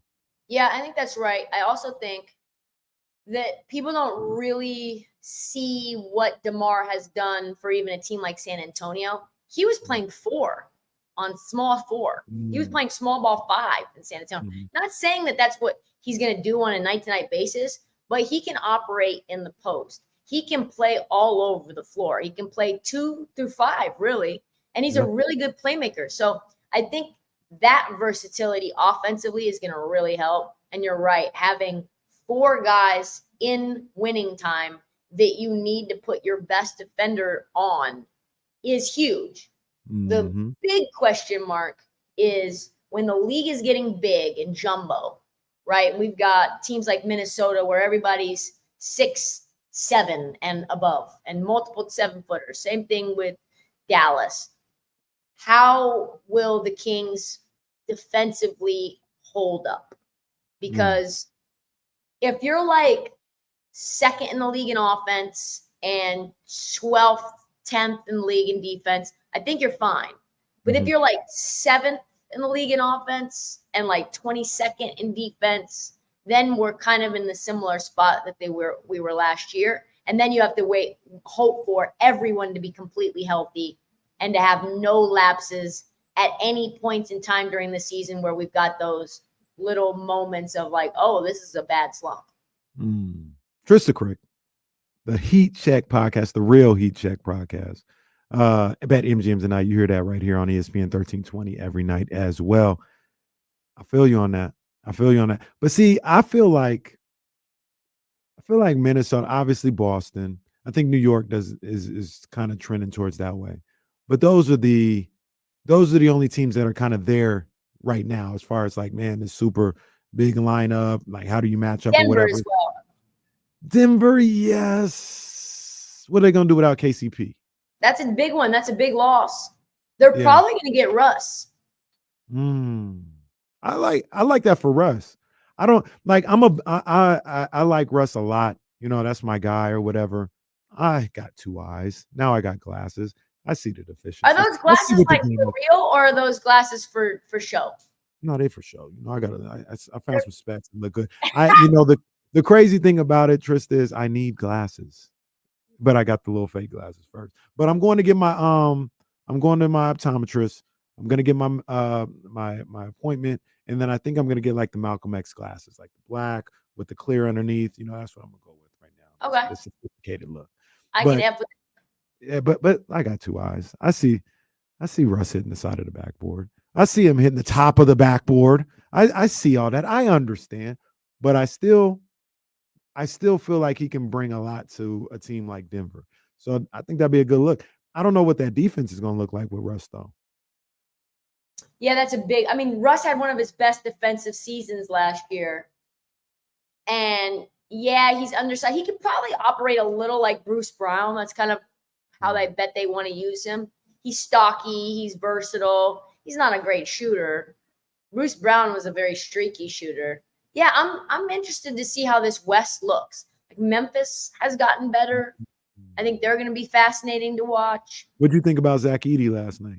He looked good. I bet Zach Edey to have 14 or more rebounds at plus 550. Damn. And they went to overtime off of his tip. Yeah, and I think he had 15 yeah. rebounds in overtime. It was. That's why you're a professional. That's why you see these things.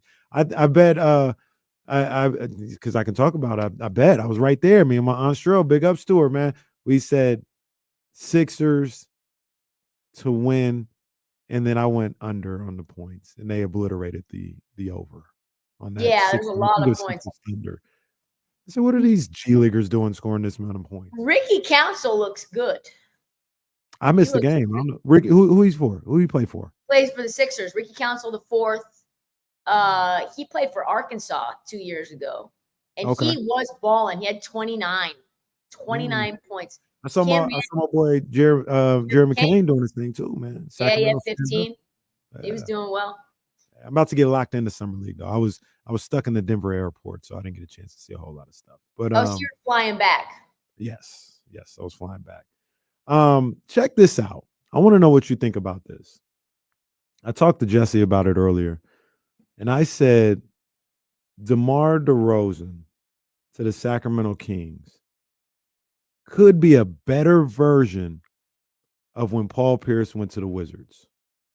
And they got to the second round. You know, he had a great moment in the playoffs, and he gave them like he gave them like I don't want to use the word swagger or nothing like that, but they had an aura to him because Like an Paul was edge. there. Yeah, Like an yeah, edge. exactly. Like and you know, it was the truth. Every time they needed a big shot, they still had their stars, John Wall, Bradley Beal doing their thing, but the truth was there, and it was like, oh man, like we could do some stuff, and he showed up a couple times. I think Paul Pierce was 37 at that time. He averaged 12 points a game. DeMar is going to be 35. I think DeMar is better now than Paul Pierce was at that point. But he just added a level of, like you said, toughness, some excitement, some reassurance with what he's able to do. I think they can have that type of season, and he can have that type of impact, but on a better level. What you think about that? Yeah, I think that's right. I think that's a good point, especially considering that like DeMar's at the tail end of his career. This is probably his last big contract of his life. He's going to enjoy that, but I think he adds a level of like toughness. You know that you can't really screw around with DeMar. Yeah. You know that you've got somebody to kind of steady the ship if things get too exciting. He's been in big playoff moments before when he was with Toronto. And, you know, they always ran into the buzzsaw that was LeBron James, but they were weren't they the number one seed in the East at one point when he was on that team? Yeah. And they ended up losing to LeBronto. But, I mean, they had a lot of really good teams. So, yeah, I like that comparison. I think he'll be better than Paul Pierce. I think he could still average 20 points for this team. Well, and I went back and looked at the numbers. Like I said, DeMar's 34, turning 35 next month, I think. At that point, because the more I started to like look at their games are kind of similar. Paul Pierce and DeMar DeRozan, as far as like staying where they know where to be, getting to their spot whenever they want to, and being unbelievably efficient in their office where they go to work. At 34, Paul Pierce averaged 20 points a game. Now, I don't know if this is going to be the same situation for DeMar. I don't expect him to average 24. I don't know if he's going to average 20. I don't know if it's the same situation, but he's going to have that level of production here. Like he's going to be that caliber of player that can get you at any point. He can get you 20 to 30. But as far as averages, he might be around 19, maybe 20 a night. How do you feel about the just the ball movement with DeMar? Do you feel like it's going to be a feeling out process in order for them to kind of get a sense of how they want to flow? I'm preparing myself for that. I mean, it's a different style of play. He's a different type of player. There's been some good videos I've seen where like he would kind of fit into this Harrison mode, like where they would put Harrison a lot, and he's just better than Harrison Barnes. So like now when he gets the ball at the high post or something like that, he's able to just rise and fire or get to the cup or do whatever, where Harrison maybe was hesitant to do that or just isn't as skilled of a player to be able to get that done. So there's going to be some sets and some things that they do that may be seamless, but I'm preparing myself for the first 15 games of the season where they're just everybody's trying to find their comfort spot in that offense. And I think it'll okay. One of the things that I do think is going to be super beneficial for the Kings is Sabonis is now going to be maybe your fourth option offensively. And the way he plays basketball, where he's not like, give me the ball, let me go to work. I don't think his numbers will take that much of a dip. You know, he might score less points, but he's still going to rebound like crazy. But he does a lot of his stuff. Somebody dump down to him, he finishes there. Offensive rebound, he finishes there. So I feel like he's going to get the same amount of looks and be able to do the same thing offensively, but you're not relying on him getting 21 every night, else you don't have a chance.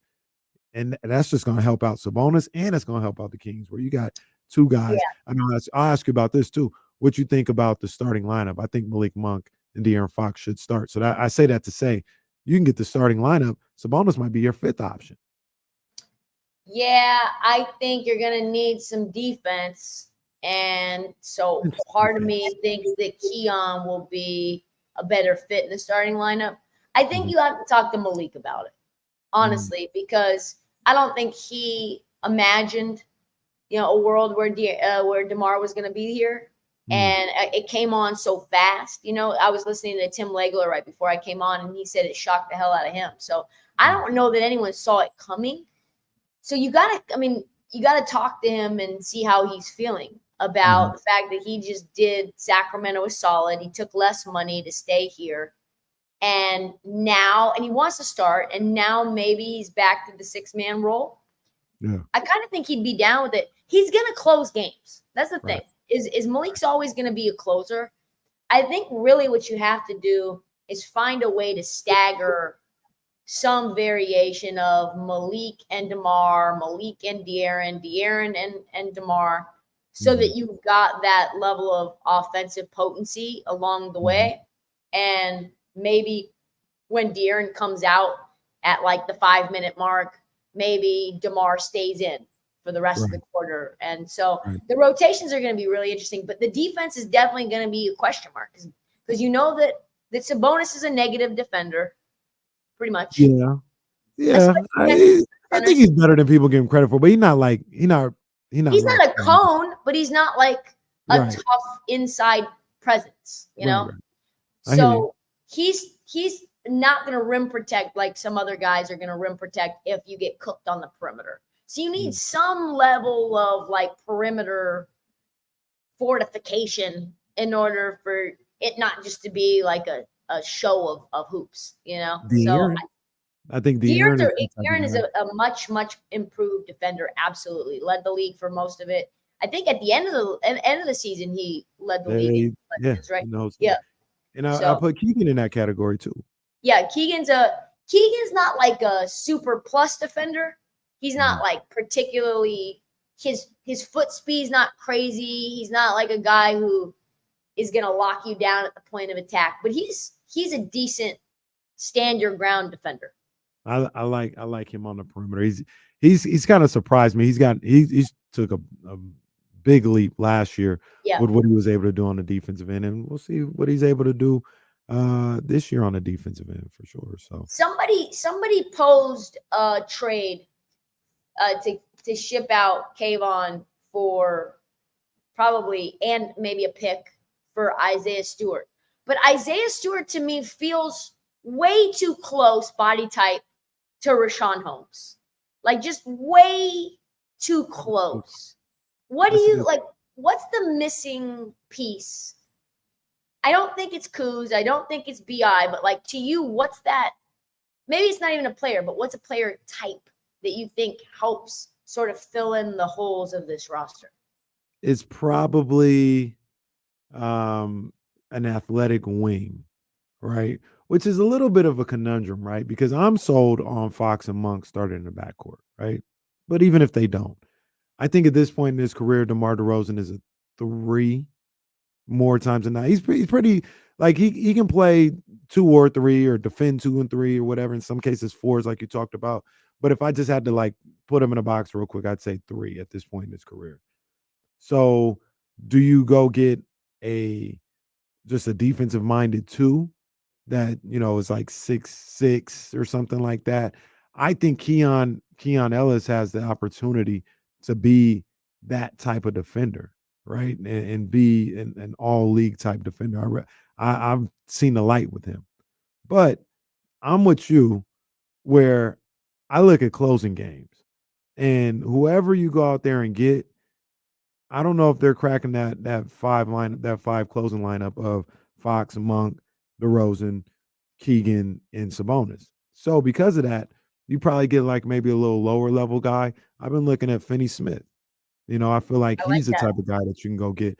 And I don't know if he's going to cost you Herter or draft pick or what the Nets are trying to do. The Nets, just like the Bulls, just like everybody else, needs to be saying, to hell with this season after seeing that scrimmage footage yesterday of Cooper. Oh, man, I already knew he was the truth, but kind of looked like he had AD in hell a little bit. Yeah.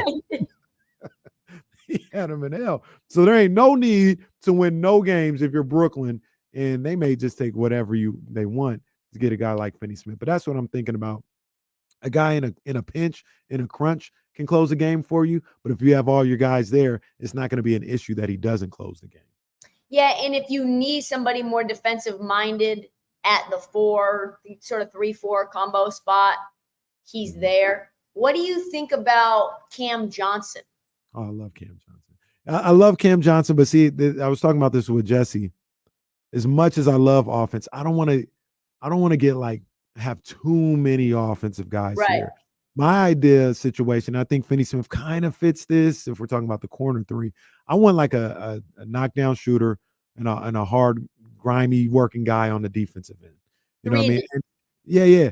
And this guy isn't exactly that, but I'm thinking of like a Duncan Robinson type, like a guy that's just kind of hangs out around the perimeter, knows how to play basketball, catch and shoot, knock it down. He'll work on the defensive end. You don't want to get him ISO'd because then you might be in trouble.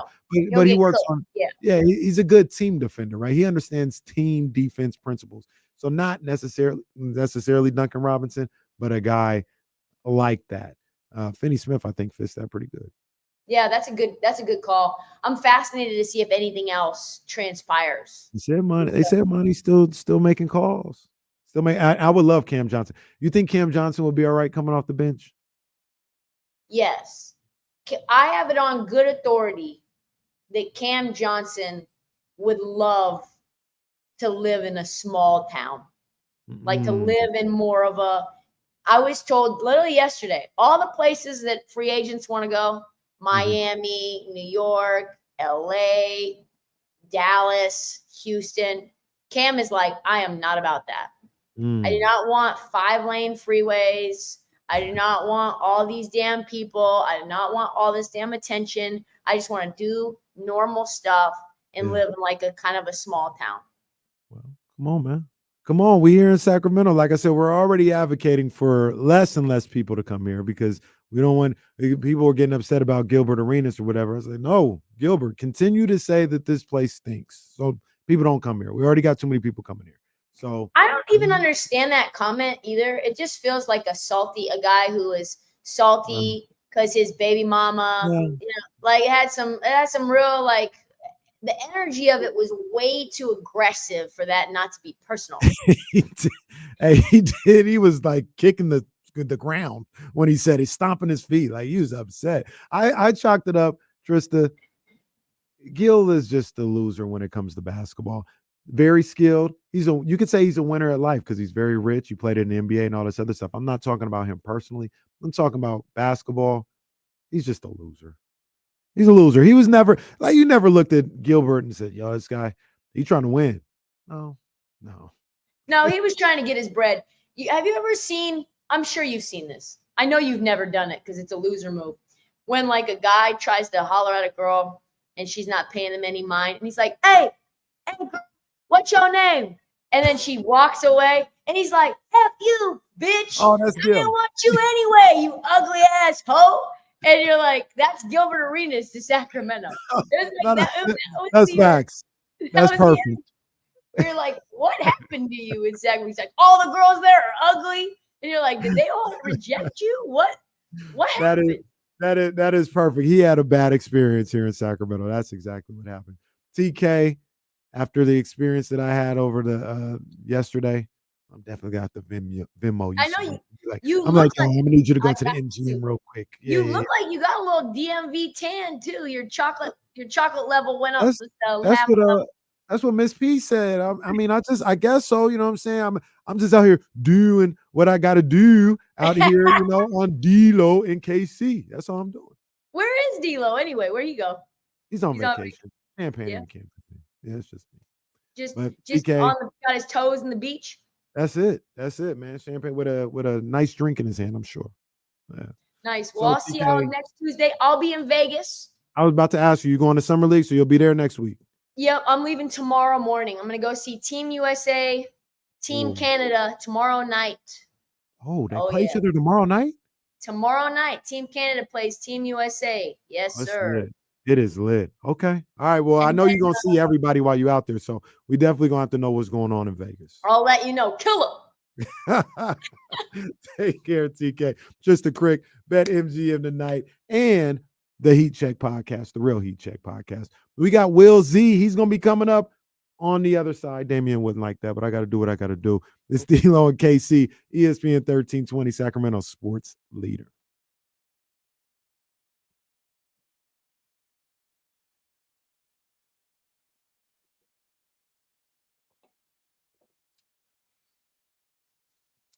Uh, what you thinking? Because we could probably go a little longer, and then we'd have to do the 3. What would the next break be? 2:58 or something like that? Gotcha. Let's do that. I'll let Will Z cook a little bit.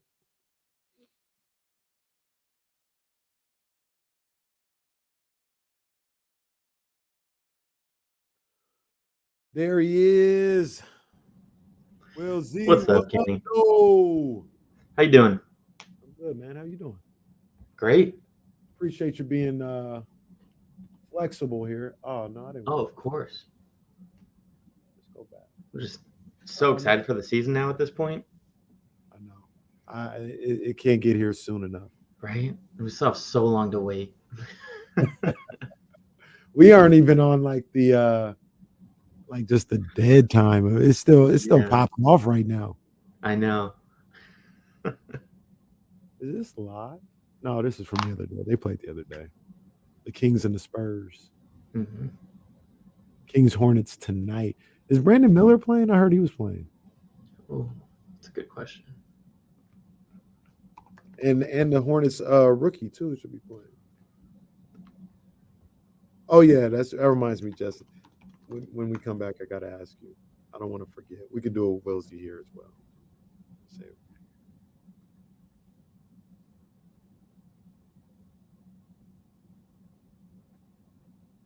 Oh Did you see Cam and Mace diss Shakur Stevenson? yeah. I gotta see their segments. I saw when they recreated them watching the fight and they were sleeping a lot. Bro, they did like a 7-minute segment. It's like, oh my gosh, it was bad. Because Shakur was trying to talk crazy. Yeah, no, they got him.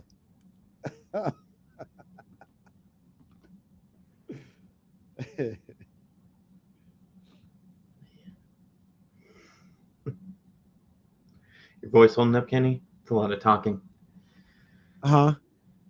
Your voice holding up okay? It's so much talking. Yeah, so far as day one, usually you got to check on me on like Thursday and Friday. That's when it's like, hey. That makes sense. I'm not gonna say too much. I'm not gonna say too much, man, because the voice is going. But I think I'm gonna make it. I'm gonna take care of it. I'm gonna make sure I have my tea. You know what I mean? I'm gonna make sure I don't say anything at the house that won't go over well with my daughter or my wife. But, we're gonna get through the week. We're gonna get through the week. How was your 4th of July, man? Did you guys do anything? It was good. We went camping up at Emigrant Gap, but it was just so hot. So we had the baby in the tent with us. Oh, okay. First night it cooled off pretty well in the night, but the second night it just stayed in like the 65 to 70 degree range. Oh, here we go, Will.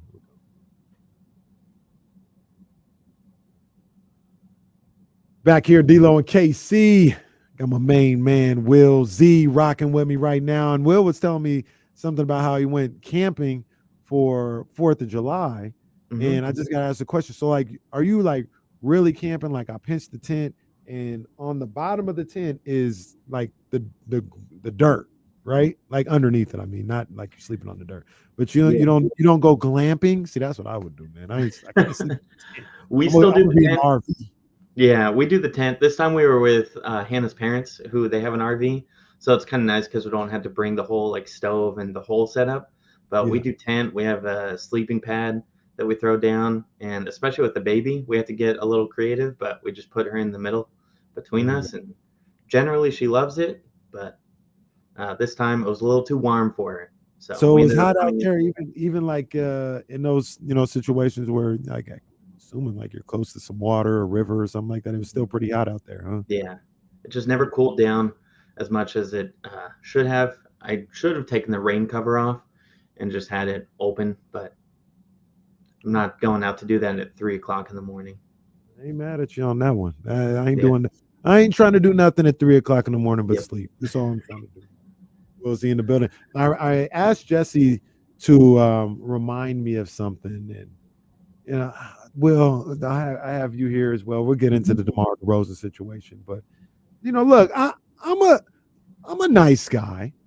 I'm a nice guy. I'm not a mean guy. I don't go seeking out confrontation or seeking out being rude to anybody. So I held back on a tweet that I had over the weekend.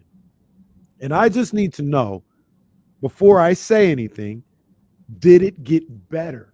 And what I'm referring to is, I saw that pathetic crowd at the Chase Center on Saturday. Did it get better? Did more people show up as time? Because I said, I'm not going to do that right now. It's the Kings and the Lakers. Maybe people will show up later. Even though if Bronny was here at the Golden One Center making his debut, it would have been a nice little crowd, unlike what we saw there. But did it get better? Do either one of you guys know if it got better as the night went on at the Chase Center? I didn't see. tell. Has Yeah. it ever gotten better at the Chase Center? Oh, that's a good point. It's a good point. It's a damn shame. Get the that they tweets got off, the bro. Golden One Center. I mean, come on, man. I saw my I guys. was giving them the benefit of the doubt with it being at the very beginning of the game, but yeah, I had that question too. I was trying to tell. I couldn't tell with the camera angle on if people funneled in or not. Tragic. I saw my boys, Banter Hill, Guru. You know what I'm saying? I saw them at the game. Shout out to them. You know, look, hey, they don't love hoop like that. They don't love hoop like that. I'm not here to judge anybody. I'm just saying. And then look in the comments, because people was kind of roasting them. Like I said, I'm a nice guy. I'm not gonna roast them. I'm gonna give them the benefit of the doubt. I ain't gonna say nothing. But then they were like, you know, the Bay Area is such a beautiful place. There's so many things to do. We ain't trying to hear all that. If there's so many things to do, then get that the damn summer league out of there, because we don't need all that.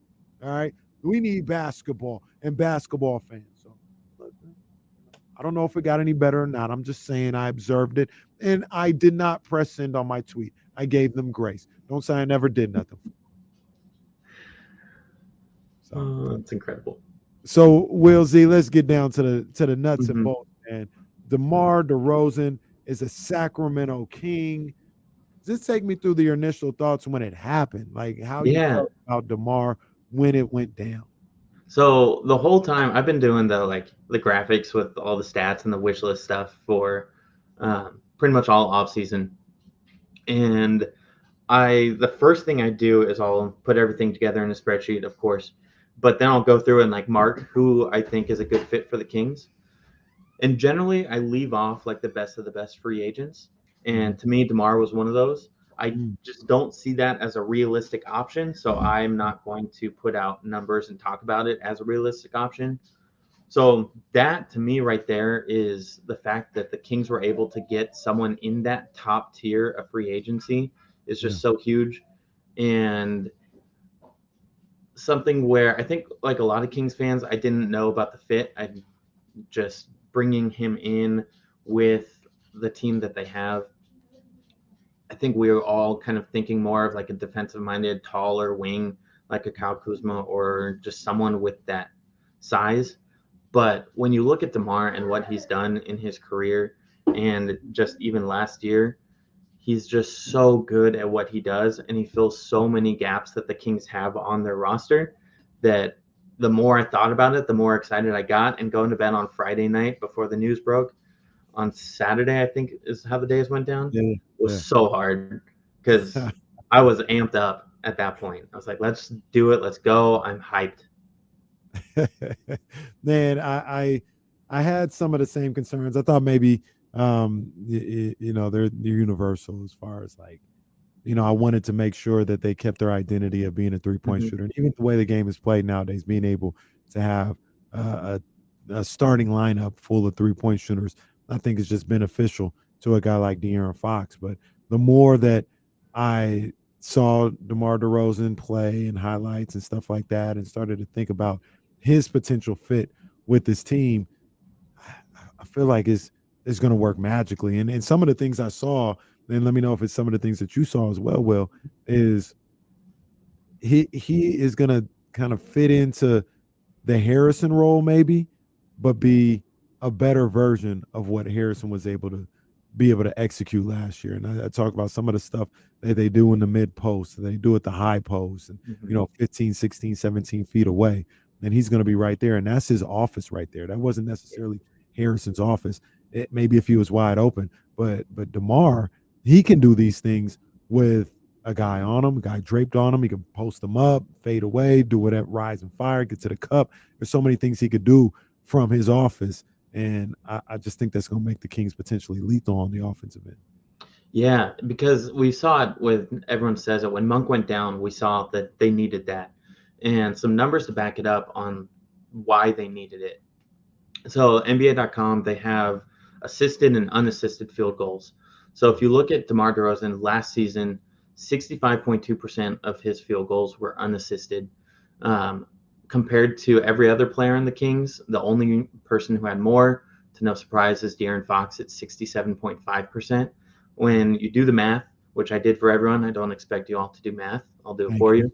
you. Yeah, DeRozan, 424 total unassisted field goals last season. Fox was at 486. The second highest on the Kings was Sabonis at 239, so less than half of what Fox was at. Then you have Monk third at 165, and no one else was over 100. So you have Fox, again, 486, Sabonis 239, Monk 165, and you see that there's that huge drop-off of just being able to go get your own bucket, just off a dribble, off whatever you can create on your own, that Fox has that clearly. Sabonis has that somewhat in the low post. And then Monk, I think I was a little surprised at how low his numbers are. I think that's partly due to him being out with injury and his minutes just not being as high and him passing more out of his creation. But when you have two players who can go get buckets at any certain time, that's really hard to stop. And you see it with all the fourth quarter scoring, all the clutch scoring, the numbers that have been thrown around. And it's just a lethal combination of both Fox and DeRozan. And then you throw in Monk with that ability as well. And you're seeing the team really take shape of fortifying its strengths, but also diversifying how it can score. Kennedy approves as well. She does. Definitely She's approves. a big DeRozan fan. Oh yeah. And it's just it feels like it makes him so dynamic. And one of the things that I like about DeRozan as well, and that suffered when Monk went out and towards the end of the season, is he gets to the bucket and he gets to the line. You know what I mean? That's something that maybe you have the numbers. I know percentage wise, people talked about how they didn't make their free throws. The Kings talked about how they didn't make their free throws. But even getting to the line, do you think like that there's a big upgrade what DeMar can bring to the table? And if you have it in front of you, where were they just in free throw attempts last year? Were they bad or were they? Because I know they were down, I think, compared to the previous year, but I'm pulling it up now. I do know DeRozan 7.7 free throw attempts per game, which was 5th in the NBA, and he shot them at a 85.3% clip, which is exactly what you want. Like you can't really ask for much more than that. Right. So for the Kings, in terms of attempts last season, they were at 20.9, which was tied for 20th in the league. So we'll probably see that go up, and the percentage will go up as well. Again, last in the league at 74.5. I had more fun with math, which is everyone have fun with math just once. I added. Only time I have fun with math is when I'm counting money. All right, we'll take it. Yeah, I'll take that. So I did a hypothetical where I just added, like super simple, just added all of DeMar DeRozan's free throws to the Kings totals from last year. Again, it's not a perfect, it's a very hypothetical because you're going to lose some, some things will change. But if you do that, then the Kings free throw percentage jumps to 77.3%, which would have ranked 19th in the league. And it's exactly what Fox was talking about in the postseason press conferences, where if they make some more free throws, they're going to win some more games. And without adding someone like DeRozan, who has not only the volume, but the accuracy, to me, that was the only way the Kings were going to become a better free throw shooting team, because you're having Fox and Sabonis last year were the main guys getting to the line, and they're both average to below average, give or take, at the line. So you needed someone to come in, I think, to really bump up both the percentage and the attempts, because Barnes, great free throw shooter, but he was getting 2 to 3 maybe. I know the numbers were down last year in the attempts. So I think we'll see a big jump in the free throw attempts. and made, which should make a lot of Kings fans, especially I know you, Kenny, much happier. Absolutely. Absolutely. Let me ask you real quick. What was the percentage from the free throw? Like, where did they rank percentage-wise from the free throw line last season? Last. By a wide margin. Yeah. So 74.5. DeMar DeRozan, obviously an inexact science, but DeMar DeRozan alone and that's not like even accounting for people actually shooting better, improving their free throws, whatever. Just him alone gets them to 19th, which I mean, you can't tell me they're not in the playoffs if there's 19th in the league in free throw shoot. Yeah. Yeah. It's close games. Sometimes 3 points is all that you need. Yeah. Yeah. Oh man, I'm getting hyped up, man. Will Z from Will Z Stats here on D-Lo and KC, man. And you know, we talked about DeMar being here and what he does just on his own. There has been rumblings reported by our guy James Ham that the Kings might not be done, that they're still looking elsewhere and looking to improve this roster still. Is there, now that you have DeRozan here, does that change the type of player that you would want to come in for the Kings via trade or something like that? Or is it still, you know, one of those Kuzma, one of those guys you mentioned earlier when we started this process? I don't know. I get a little nervous with Kuzma now, but then I think sometimes it's the whole concept of having too much talent is never a bad thing. Like, I'd rather have more talent than less talent, and you just figure it out on the court. Right. But to me, it seems like just a peripheral move is kind of the way to go at this point, where if you can get someone to just come in and be a super solid defender, then maybe that's all that this roster kind of needs. And then you see where you're at and tweak it. I also don't hate the idea of keeping Herter, because everyone is saying we need more shooting now, which I don't think shooting will be an issue with DeRozan. I know he doesn't shoot threes, but he can still space the floor in terms of how he can play off the catch. And it's not like he's going to get left alone on an island. But I don't hate the idea of keeping Herter and then reevaluating at the trade deadline too. But someone like Isaiah Stewart, Beef Stew, he's been thrown around a lot. Yeah. A lot of my favorite guys are off the market at this point, but Kyle Madsen brought someone up this morning. KJ Martin, I really like. They don't have someone who's like that super athletic player who is just going to go and dunk it and be able to make plays that just need that pure athleticism. I think that Metu filled that role really well for them 2 seasons ago in the dunker spot, and that they need someone like that who is just going to be able to be in the right spot, be a good cutter.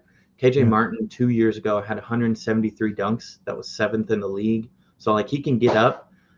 Monk loves to throw lobs. So I've looked around. I can't find exactly who it would be, but like a backup 4 or backup 5 who can go be a true lob threat, I think would be so great for Monk. We saw, again, the concept with JaVale McGee last season, but I don't think it worked in actuality. But you see that concept of having someone who can set a pick for Monk and roll and catch a lob. It's right there. So can you find someone who can do that with him? KJ Martin's he's more of a like wing guard than is ideal for that spot. But to me, I'm looking more at the peripherals, maybe bring in a backup 4 or 5, another shooter, someone to space the floor and do a true 5-out offense when Sabonis is out. But I don't know. I get nervous about doing another move just to make a move. Yeah, I understand you on that one. I like that KJ Martin idea. I didn't hear that from Kyle earlier, but I really like that idea. And particularly, see, this is where I look at a guy like KJ Martin, or I look at a guy like Jaden McDaniels, and I say, let me see what Mike Brown can do with this guy. This athletic guy has some size on him. And if Mike Brown could teach him and mold him into the defender that he believes he could be, or get the best out of him that way, that is super intriguing. And a guy like KJ Martin would fit the bill with that. You know what I mean? Like, get him here with Mike Brown, and he may not be a starter. I'm not saying that, but somebody that is a rotational guy who can guard on the perimeter, and he already has natural offensive ability and offensive skills.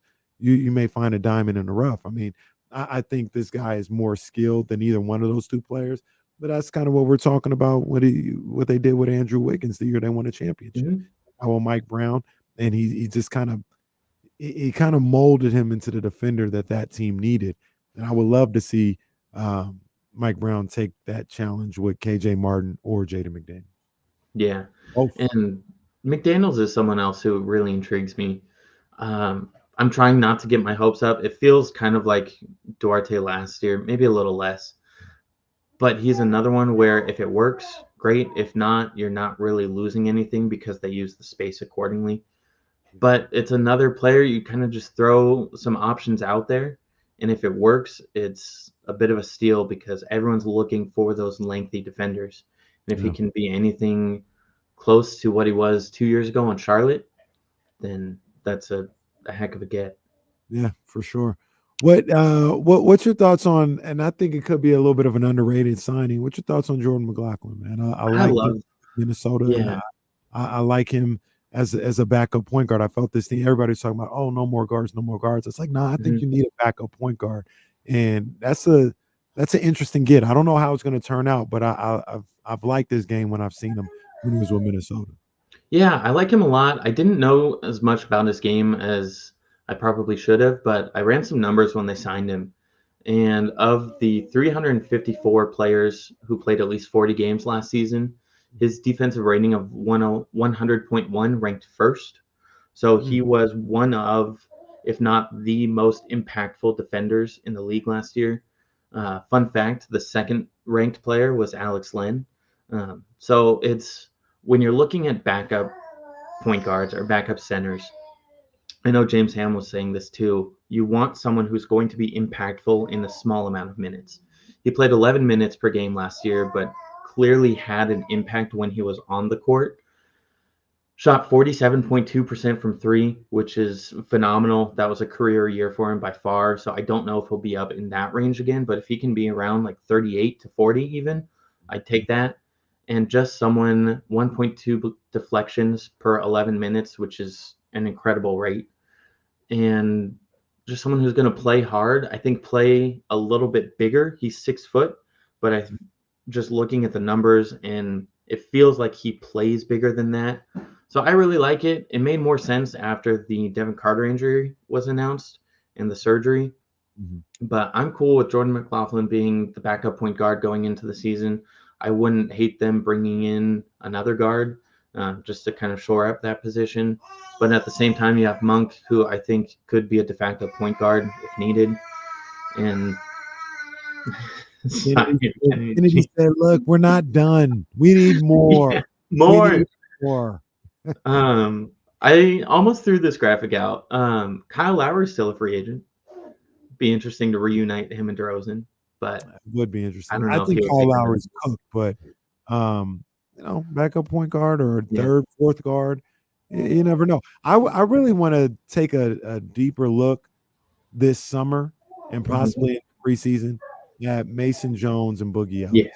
Those two guys. I know Boogie's not a point guard, but I thought he was a skilled player, good athlete, NBA athlete on the college level. And Mason Jones, he just looks like a guy that it doesn't matter what his game looks like, what he looks like physically.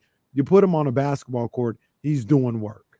You know what I mean? And at some point, you keep doing that enough, you need to get a look with the big team. And I wouldn't mind seeing Mason Jones get a real serious look at being on the big squad.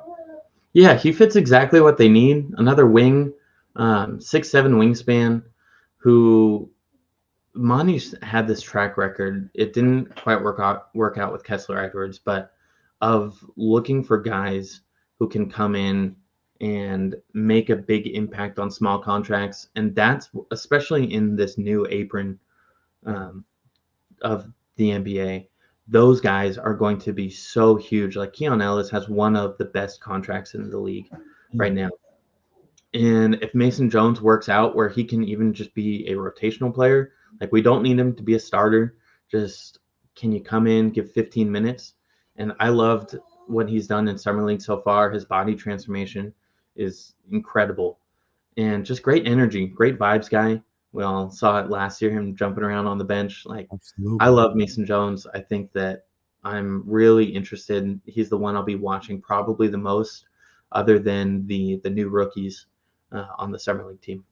Yeah, I like I said, I just look at Mason Jones. You watch him play, you watch the production, you watch the numbers, and at some point, I feel like he deserves a shot. He deserves a real shot. Like everywhere he goes, whether it's college, G League, summer league. Now he produces at a high level, and that's not a coincidence. After a while, that's who you are. Not saying he go into the NBA and get a triple double or anything like that, but um, yeah, I think he deserves a look. I would definitely be intrigued by the possibility of Mason Jones being on this squad, man. What you got? What are you looking at for the rest of summer league, man? I know you talked about some of the rookies or anything else like that, but do you think it's just purely G League Stockton Kings players, or are there any guys that you think might be able to get to the big club? I don't know. I feel like it's either going to be like the names that we already know that would have the chance, like Jordan Ford or Mason Jones. But you never know. It's just fun to watch these guys play because it's players that I don't know very well. So I don't know. I'm just at the same time just enjoying ball. Like we just like to have it on in the house, and we'll take whatever we can get in terms of basketball. It's like the Lego movie right now in Sacramento. Everything is awesome. Everything is just great. We got DeMar DeRozan. We feeling good about this franchise. We watching carefree right now when it comes to the Kings. You gotta you're gonna rerun that list of potential trade targets here with the talk of Monty not being done. You gotta let the people know we got some options out there. We got some I options. should revamp it. I'll do another article. Maybe this week I'll get that out. But I need to revamp it for sure now that a lot more is clear. No doubt, man. No doubt. Will, man, it's always good talking to you, man. I appreciate you taking some time out, being flexible with your schedule like we talked Yeah, of about, man. course. Thank you, bro. Thanks for having me on. I appreciate it as always. Yes, sir. Yes, sir. Will Z Stats. Go follow him. Go to the website. Go check him out, man. Shout out to my man Will Z. Oh, there we go. Hey, what up, Kennedy? What's going on? What you got there? Oh, that's not Bluey. That's Bluey's Bingo. Bingo. We're a big Bluey household. Everyone should watch it. No, Bluey's a great show. It is a very funny show. Shout out to Bluey, Bingo, and the whole crew. And shout out to Kennedy here on D-Lo and KC, ESPN 1320 Sacramento sports leader. Hi, Kennedy. Adorable. Hi, you waving to me? You waving to me? What's up, mama? That was so funny when Damien was saying that she didn't like him at the draft party. The babies always look at Damien. They're like, "What's this guy up to, man? What's he got going on?" She just wanted to say hi. Yeah, she just wanted to say hi to everyone. Oh, Hannah said hello as well. Say what's up, Hannah. Kenny says hello. Hi. She says hi. Now, man, I appreciate you, Will. Good looking, dog. Yeah. Thanks, Kenny. Have a good rest of the show. You too, man. Take care. Hey, you guys, I don't know what's going on in the chat, but let's try not to block anybody. I think they're blocking each other. You guys, come on, man. Let's stop. Let's all be friends. Yeah, let's not. We ain't blocking nobody unless it's like some real reckless shit. We ain't doing it because somebody talking a little shit back and forth. Like, just eat that, keep it moving, ignore the person, whatever the case may be. Blocking is for like serious offense, not for no little petty shit. So y'all stop all that. If dude gets in here and he wants to talk shit, let him talk. It's not a big deal. As long as he ain't calling nobody out their name or saying anything, just it's not that big of a deal, man. Let's not get block happy. Like and subscribe. Like and subscribe, man. That's all it is. That's all it is.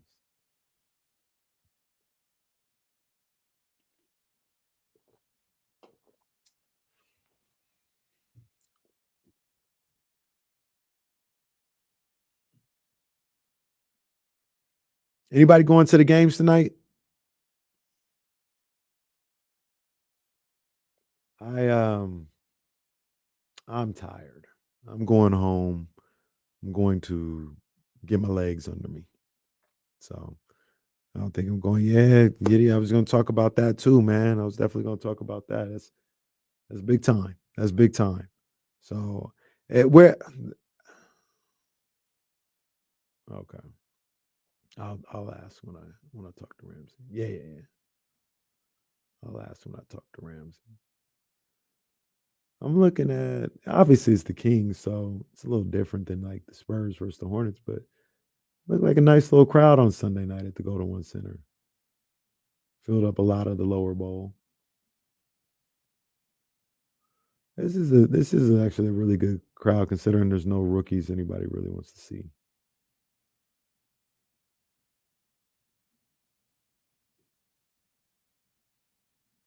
Not bad at all.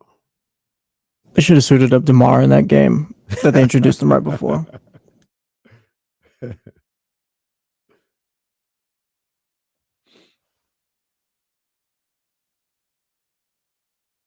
And this is 313 on this one, right?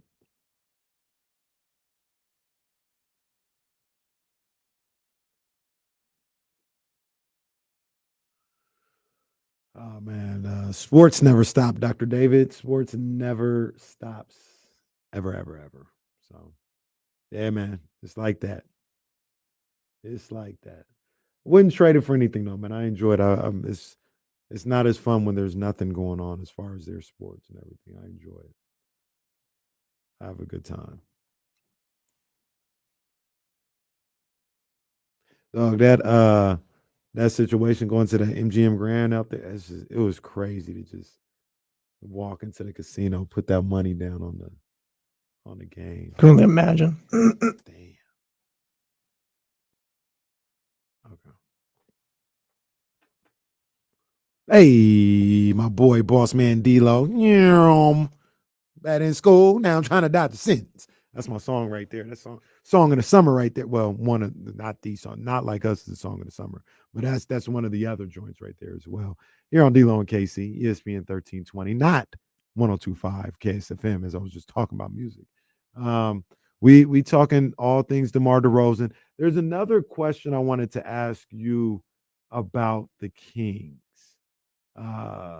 Yeah, let me hold off. Let me get to my guy Ramsey right now. But remember, I got something I want to ask you about the Kings. But Ramsey, what up, my guy? How you doing, big dog? I'm good. I just wanted to talk about another Sacramento team and something they have that's important that's going on in about 5 hours. Yeah, man. Yeah, absolutely. You got to remember the U.S. Open Cup against the Seattle Sounders tonight, 8:00, Hart Health Park. That's right. Hopefully they can find a way to survive in advance. That's all they need to do. So you would know, Ramsey. How is Seattle? How are they good? They're a mid-level team this season. They've in years past they've won the MLS Cup before. They have talent, especially on their front line with Jordan Morris, who used to go to Stanford, and I believe they still got the dude Raul Rui Diaz that plays alongside him, and they had another dude named Christian Roldan. That was their main three attack people, and their goalie Mon-Fri has always been stealth and stellar for them throughout the years getting moving forward and doing better and winning championships. Is Dempsey still there? What's his name? Jack Dempsey? Is Dempsey still there? No, Clint Dempsey retired years ago. Oh. He's doing he's like everybody else. He's analyzing the debacle that is U.S. men's soccer. Shout out Jack Dempsey too. What was it? Clint Dempsey? That was his name. Dempsey. I figured Clint he still Dempsey. wasn't there, but that's the only Seattle Sounder I knew, man. So hey, man, Republic tonight, Hart Health Park. It's time to smash them boys. Seattle don't know. They don't know what they're getting into. They coming out here into the city in Seattle, they ain't going to be used to this heat, man. They ain't going to be used to this heat. They ain't going to be up there. It's all, 65, a hot day out there is 78 or whatever. They ain't used to this heat. We're going to take these boys into the deep waters. We're going to take them into the deep waters. My boys, the Republic, they're going to do work. And I think Connor said if they win this one, they should be getting another home game. So, yeah, let's do work, baby. Let's do work. Let's get this done, man. That would be the second MLS team that they beat in this, or the third, might be the second. I don't know. In this year's U.S. Open Cup, and they're making a habit of this thing, man. It's almost as if they should probably be in the MLS. You know my thing, dude. Whatever it takes to get Messi to Cal Expo. Oh man, Messi. Let's schedule a friendly. Hey. All right, your people call our people. We'll get it friendly at Cal Expo. We'll do it all. Do a whole thing. How many years do you think Messi got in the MLS? 2. Like as far as like tearing it up, or just till he retires? Like playing. I don't feel like he's gonna play that. He'll probably play 2 more years, I think. We gotta hurry up. Yeah, we gotta hurry up. Get Messi to Cal Expo. That would be crazy if Messi came to Cal Expo, Hart Health Park. That'd be what like if he came while the fair was going on. That'd be a problem. It'd be a hazard. Get some. Be a hazard. You got people climbing the back of the bleachers to try and watch the game and all that. That would be crazy. Anybody know? I'm not asking. Maybe Jesse does know, but you don't have to know right now. Who is the biggest soccer star to come to Sacramento play a game? I don't know. If you know, call in, get in the chat, whatever the case may be. Who is the biggest soccer star? Did Pele play here? I feel like I saw that one time. That way back when he played here. I don't know. I don't know though. But who is the biggest soccer star to play in Sacramento? While we think about that, I did have a question I wanted to ask you. We didn't talk about it, but Devin Carter, surgery on the shoulder, out for 6 to 8 months.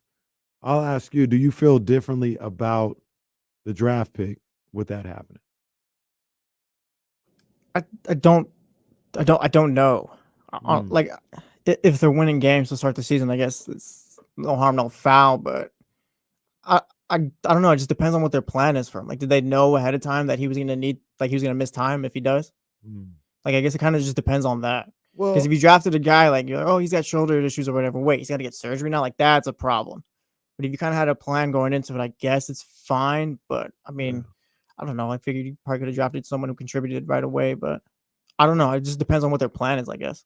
From what I have been told and what I understand, it wasn't a secret that he had a shoulder issue. Whether or not he had to get surgery or not, I don't know if the Kings or other teams knew that. But by the time he got to NBA workouts and draft workouts and things of that nature, these teams knew he had a shoulder situation. And I got to believe Monty knew at the very least there was a possibility he could be getting some surgery on it, and he might be down for some time, might not be ready for opening night. It doesn't bother me too much. I don't think I don't have an issue if there was if you knew it. Yeah. You know what? You're right. You're right. Because I want to say I don't have a issue either way, but it would be a little bit of a downer if you didn't know and all of a sudden he's got to get operated on. But if you knew, I can understand it because you knew Malik was coming back at that point. You probably felt like you were doing something in the trade market to bring talent here and to get better. So I don't want to say you didn't need Devin Carter this year. I don't want to say that because I think he could have helped, but I mean, playing time might have been a little scarce this year. Well, if you look at it, if the Kings somehow start the season off poorly or whatever, and something's going on, it's we're not gonna. Oh yeah, if Devin Carter was here, right? It's not one of those things. You got other issues if the season starts off really bad that you got to fix before you talk about a rookie. But that's still a little bit of a downer. You want to see that guy. Obviously, we wanted to see him in the California Classic, and he wasn't able to play there. But then we thought maybe we'd be able to see him in Vegas. And now the fact that you won't see him, let's say 6 to 8 months. That's 6 to 8 months. What are we in July? That is potentially the first of the year. Yeah, around that time. So Gilbert M in the chat says that he's a little concerned. It's a bad sign that he's starting career with shoulder surgery. Are you concerned at all that he's kind of just starting behind already? Not necessarily. Oops, didn't want to do that. Not necessarily. I feel like with the shoulder surgery, they'll be able to get that's done, right? You know what I'm saying? they'll be able to work through that, go in there, get the operation, boom, we're good. He'll be able to be good moving forward. Like with the shoulder and with everything else like that, I don't think it's something that'll linger on. You know what I'm saying? I don't think that that's going to be an issue with him moving on. To my understanding, and especially with it being the left shoulder, go in there, get the operation done, get it fixed, and get it out the way now so you can have your career. And it shouldn't be something that lingers around. Speaking of surgery, man, I want to give a shout out to my man Jay Cliff. Jay Cliff, big listener of the show, big supporter of the show. And I played on his basketball team in West Sac, and I was gone this past weekend. They had the championship game. My boy Jay Cliff popped his Achilles in that game, man. So, man, I hated to hear that. I don't even know if they won the game or not. I didn't even care about that, man. I just hated to hear that from my boy Jay Cliff. And yeah, get well soon. Take care. Also, Jay Cliff, we don't need too many descriptive texts of what happened with your Achilles. I mean, he was just saying, yeah, the bone was still attached and it was rolled up in my. I was like, all right, bro, all right. Yeah, that's a lot. All right, That's all a lot. That's a right. lot. Like, chill. All right. But, damn, man. But yeah, Jay Cliff, man, he's in the Matthews Mattress Chatty House often. I saw him in here earlier today. I don't know if he's still here, man, but get well soon to my man Jay Cliff for sure. And then yeah, get well soon to Devin Carter. Yeah, I'm anxious to see him on the defensive end. I think he can cause havoc. And there's a part of me that believes that him and Keon together could just be menace. And then you talk about Jordan McLaughlin. If they're ever playing all at the same time, which we mapped out earlier, I don't know how often that's going to happen because you want Fox, DeRozan, or Monk in at all times. But it could be pests out there on the defensive end. How many times have we said that in the last few years about the Kings or any players?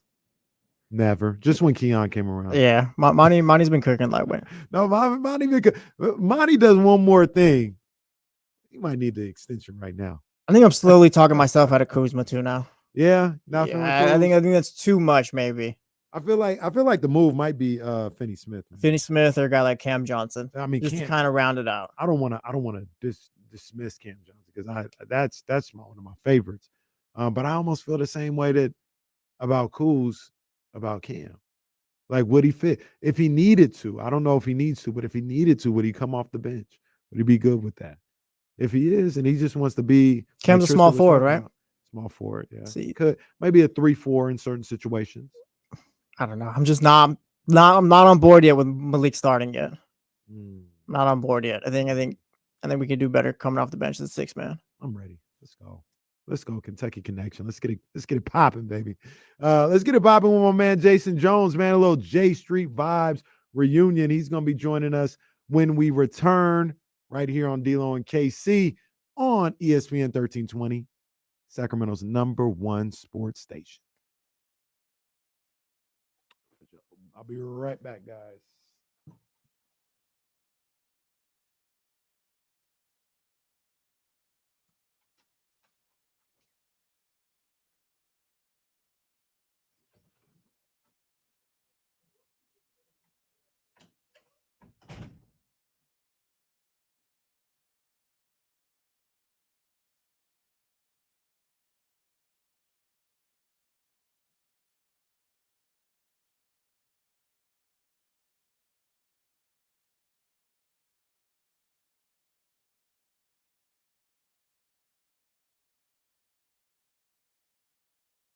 TR, who do you think the Kings can get then?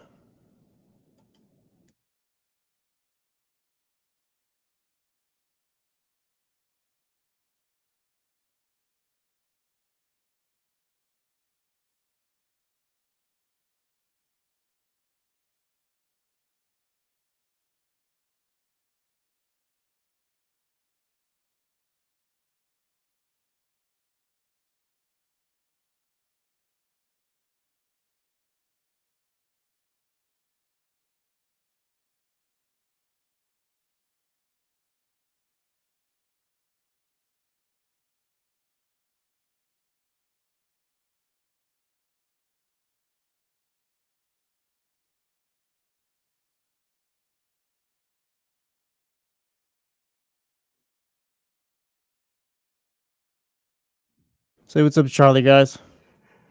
Hello, Chatty House. All I have to say is medulla oblongata. There you go, Kyle Renata.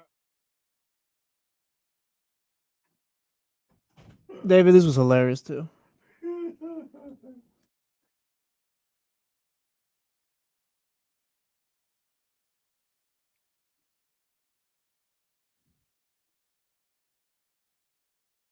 What did Charlie say?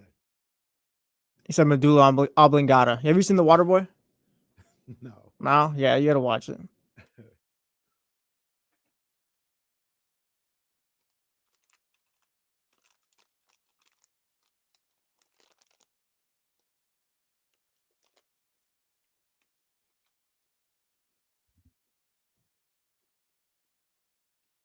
I don't think Charlie's ever been in a bad mood. Like, the dude is always happy.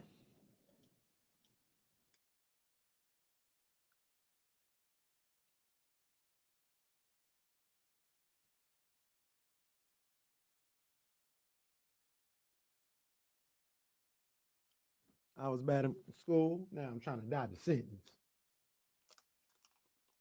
There go Mason Jones right there. Let's go to work.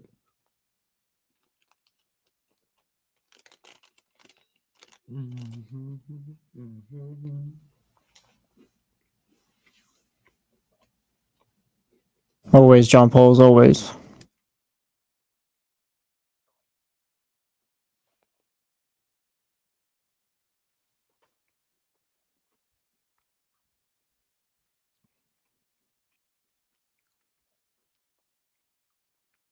I gotta be honest with you.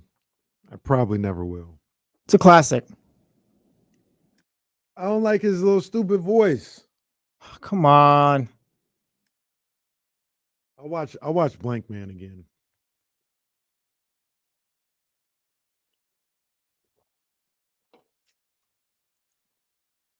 I know Scooter's being sarcastic here. Like, this isn't what he thinks, but the whole Kings defense is an issue thing. Is so just, it's not a thing, I don't think. Could get better, but it's not a problem, I don't think. I ain't worried about that. They'll play enough defense. They'll be perfectly fine.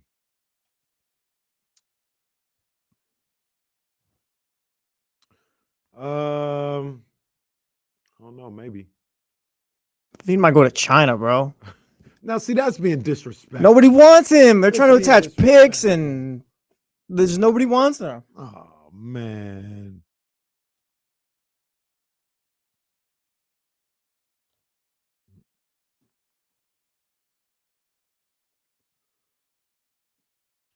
Bow, bow, bow. Jesse, stop being disrespectful. I'm not being disrespectful. I'm just finding solutions. I feel like the league is being disrespectful to Zach LaVine. They're They need not. to They're stop. not. They no. treating him like he's some kind of bum He's not a- just because of his contract. He ain't no bum. Well, not because he doesn't play much either.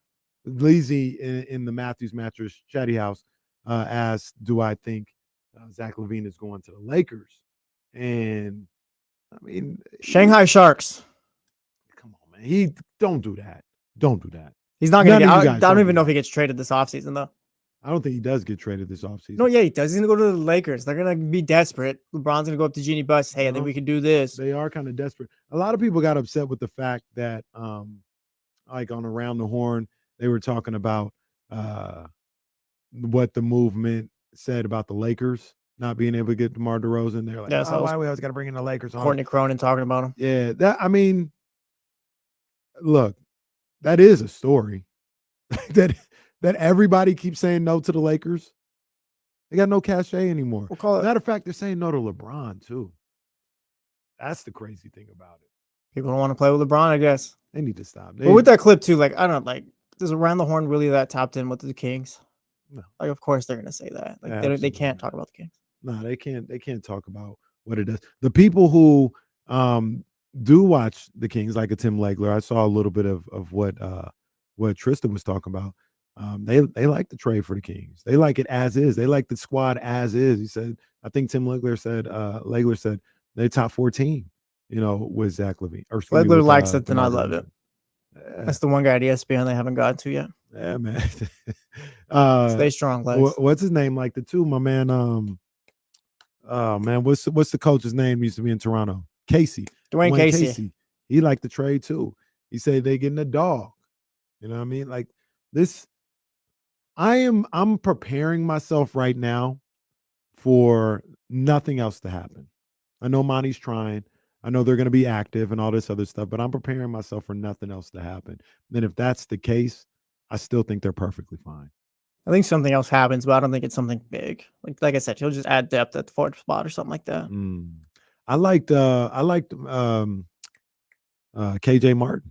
I like the idea of KJ Martin. That was Carl's guy earlier. I think he was talking about. Yeah. I like the idea of KJ Martin. I think taking a chance on that guy. Do you think that's a real thing? Like I continue to bring up with Jaden McDaniels and KJ Martin, that Mike Brown could take some of these guys and mold them into the defender that he wants them to be.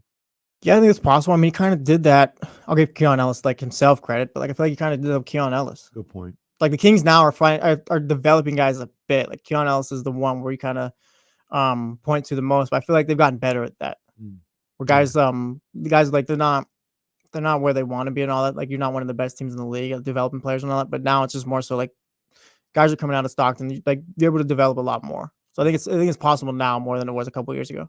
The Gilbert M and the Matthews match with Chetty. We tried that with KZ. That's true. KZ got hurt though too. I don't know if he would have made the team at all the next year. But didn't he like tear his ACL or something like that in training camp? Yeah, but these guys are already in the NBA too.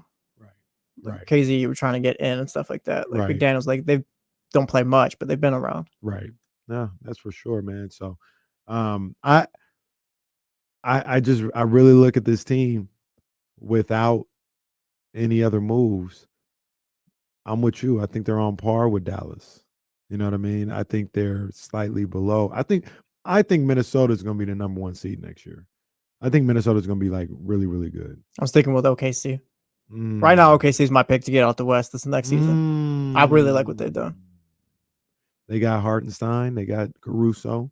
They made moves. They made moves, man. They got Jason Jones. This is your guy, Alex Caruso. He's now an OKC Thunder. Damn shame. I'll never forgive Rob Pelinka for letting that happen. He let the goat get away. I'll never. The GOAT. Jason Jones of The Athletic here. A J Street Vibes reunion. It's just me and Jason today, man. So, we no Ricky Starks this episode. So Starks. We were just talking a little bit, just going around the league, talking about the Kings and everything. We'll talk about Derozan going to the Kings. That's been the main theme for the day. But I want to ask you about the whole Lakers situation. Because the lady, I forgot her name, Courtney Cronin or something like that on Above the Horn. They asked her about DeRozan going to the Kings, and she was like, "Oh yeah, that's da-da-da-da." But it really says says something that he didn't go to the Lakers, and the Lakers keep striking out and all this other stuff. Do you think that that's what's going on here? That the Lakers keep striking out, and if so, like, why do you think that is? Is it Jeannie? Is it Rob? Is it LeBron? Like, what's the issue with them not being able to get these free agents? Well, I don't get the sense they were really ever in on DeRozan.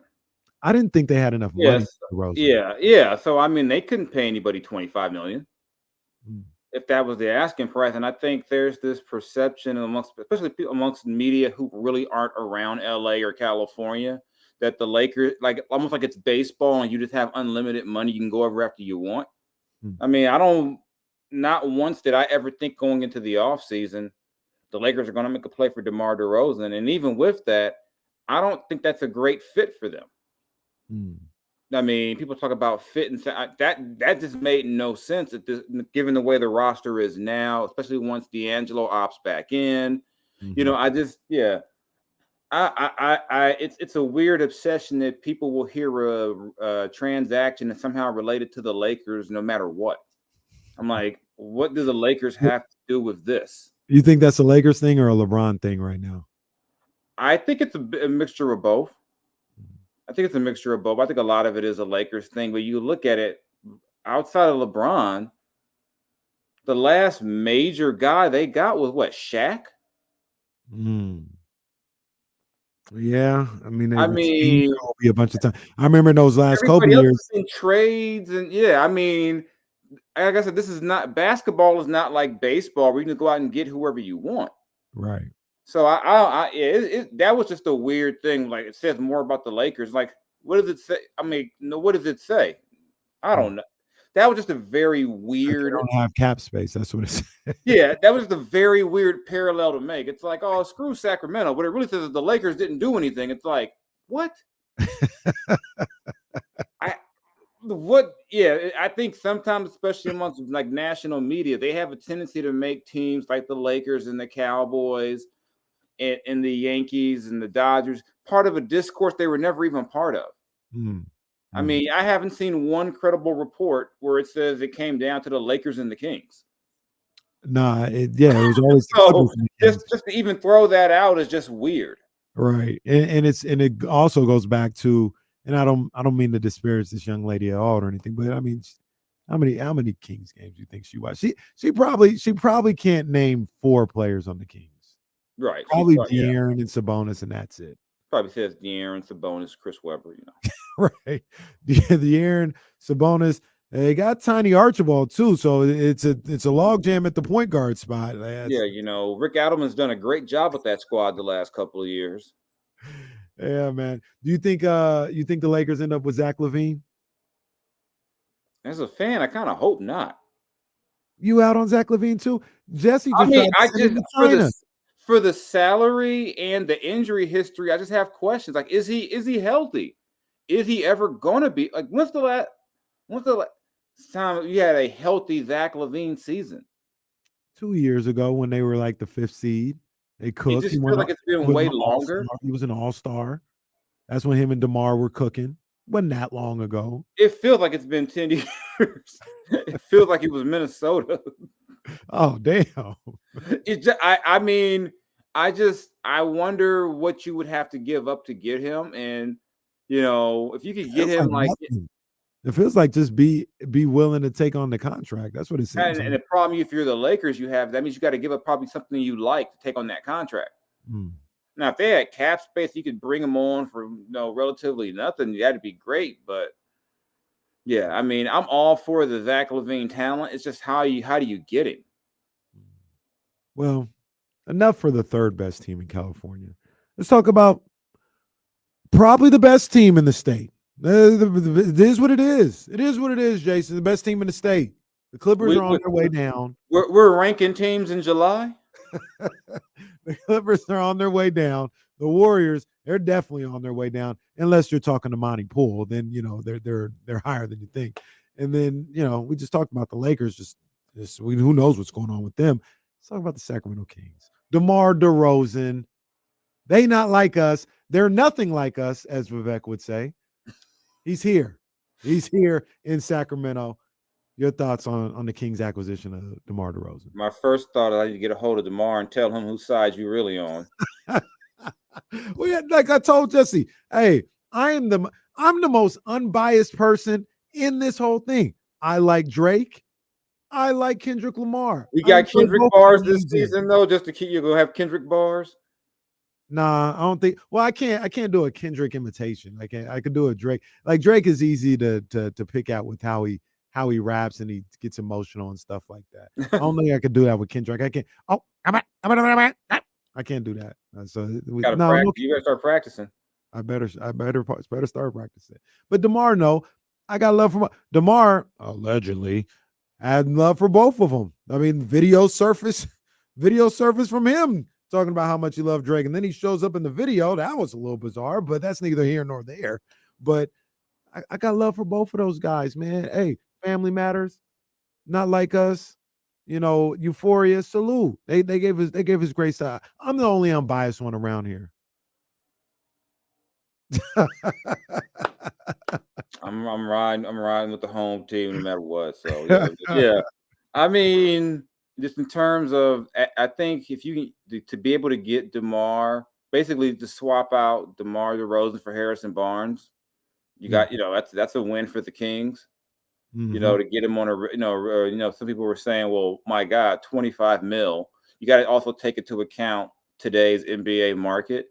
That's half of what like Steph or LeBron or like Giannis make. Right. So $25 million is a lot of money, but in the big scheme of things, it's not the craziest contract in the world. gives you another guy who late in games who can go get a bucket. Yeah. But I mean, I'm curious to see how three guys who excel so well in that 15 to 18 foot, or how you're going to make that work. I mean, to me that's a legit question. I'd love them to see what they're going to do, how they're going to make those pieces fit. Then if you throw Malik in there, you got 4 guys who are used to having the ball. Mm-hmm. So there's some definite things that I'm gonna be curious about, but you always take the talent and figure that out later. Yeah. You don't ever say, well, because of what might happen, I won't make a move. You get the players, and then you say, you know what, let's see what happens. And then you got to think about this.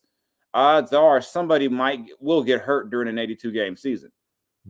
And you're going to, it's better to have more good players than less good players. Mm-hmm. Mm-hmm. So, I mean, it's not, the reaction to Demar has been kind of weird. I've seen it all over the place. I think some people are way too happy, and then people are way too angry. That's not me. The angry or is not way too down on it. Yeah. I mean, this kind of the range of emotions I saw was just comical to watch. And then, of course, I'm hardly ever on Twitter really for like actual real work. But I love you're just mad he didn't go to the Lakers. I was like, what did I do? I'm like, well, hold up. What did I do? You over here calling my colleagues scrubs. I'm like, well, man, I mean, hey, man, he's talking crazy, man. He's talking crazy. You know what I mean?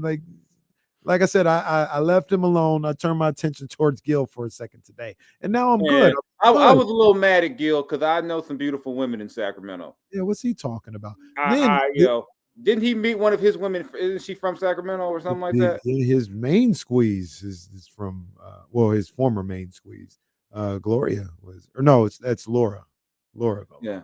I guess part of it is too, with someone like, I don't take anything Gilbert says seriously. Like I wouldn't tune on Gilbert's podcast for like a serious take on anything. I mean, my man says you like small cities and he named Chicago. So clearly, I mean, I don't take him. So I can't even get worked up or annoyed with him. Like, just Gilbert being Gilbert. Hey, I'll say what I said earlier. I'll say it again. You don't have to speak on it, Jay. You don't have to speak on it, but I'll say it.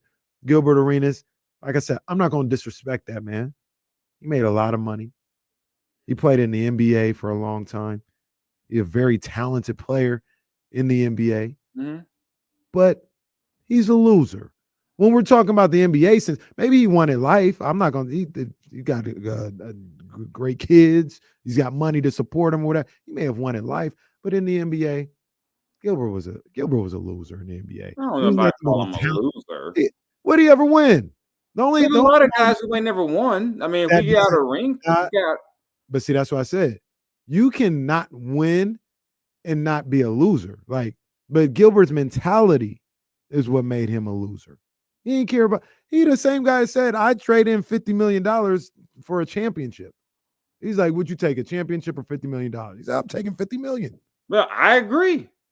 I disagree. If you got a $200 million contract, and they say, "Hey, for an extra $50 million, you don't ever win," or you can stay at $200 million and get a chip, take the chip. Well, now you're saying $200 million versus a chip. That's what he was talking about. That's what he was like. He was like, the money that you've made, if they said take $50 million off of that, and you could have a chip or keep 50 or something like that. He's like, I'm keeping the 50. I'm taking the money. All right. And I venture to think more guys than you think would agree with that. I agree with you. I don't think that makes him a loser. It means he wants the money. Well, he's just a loser.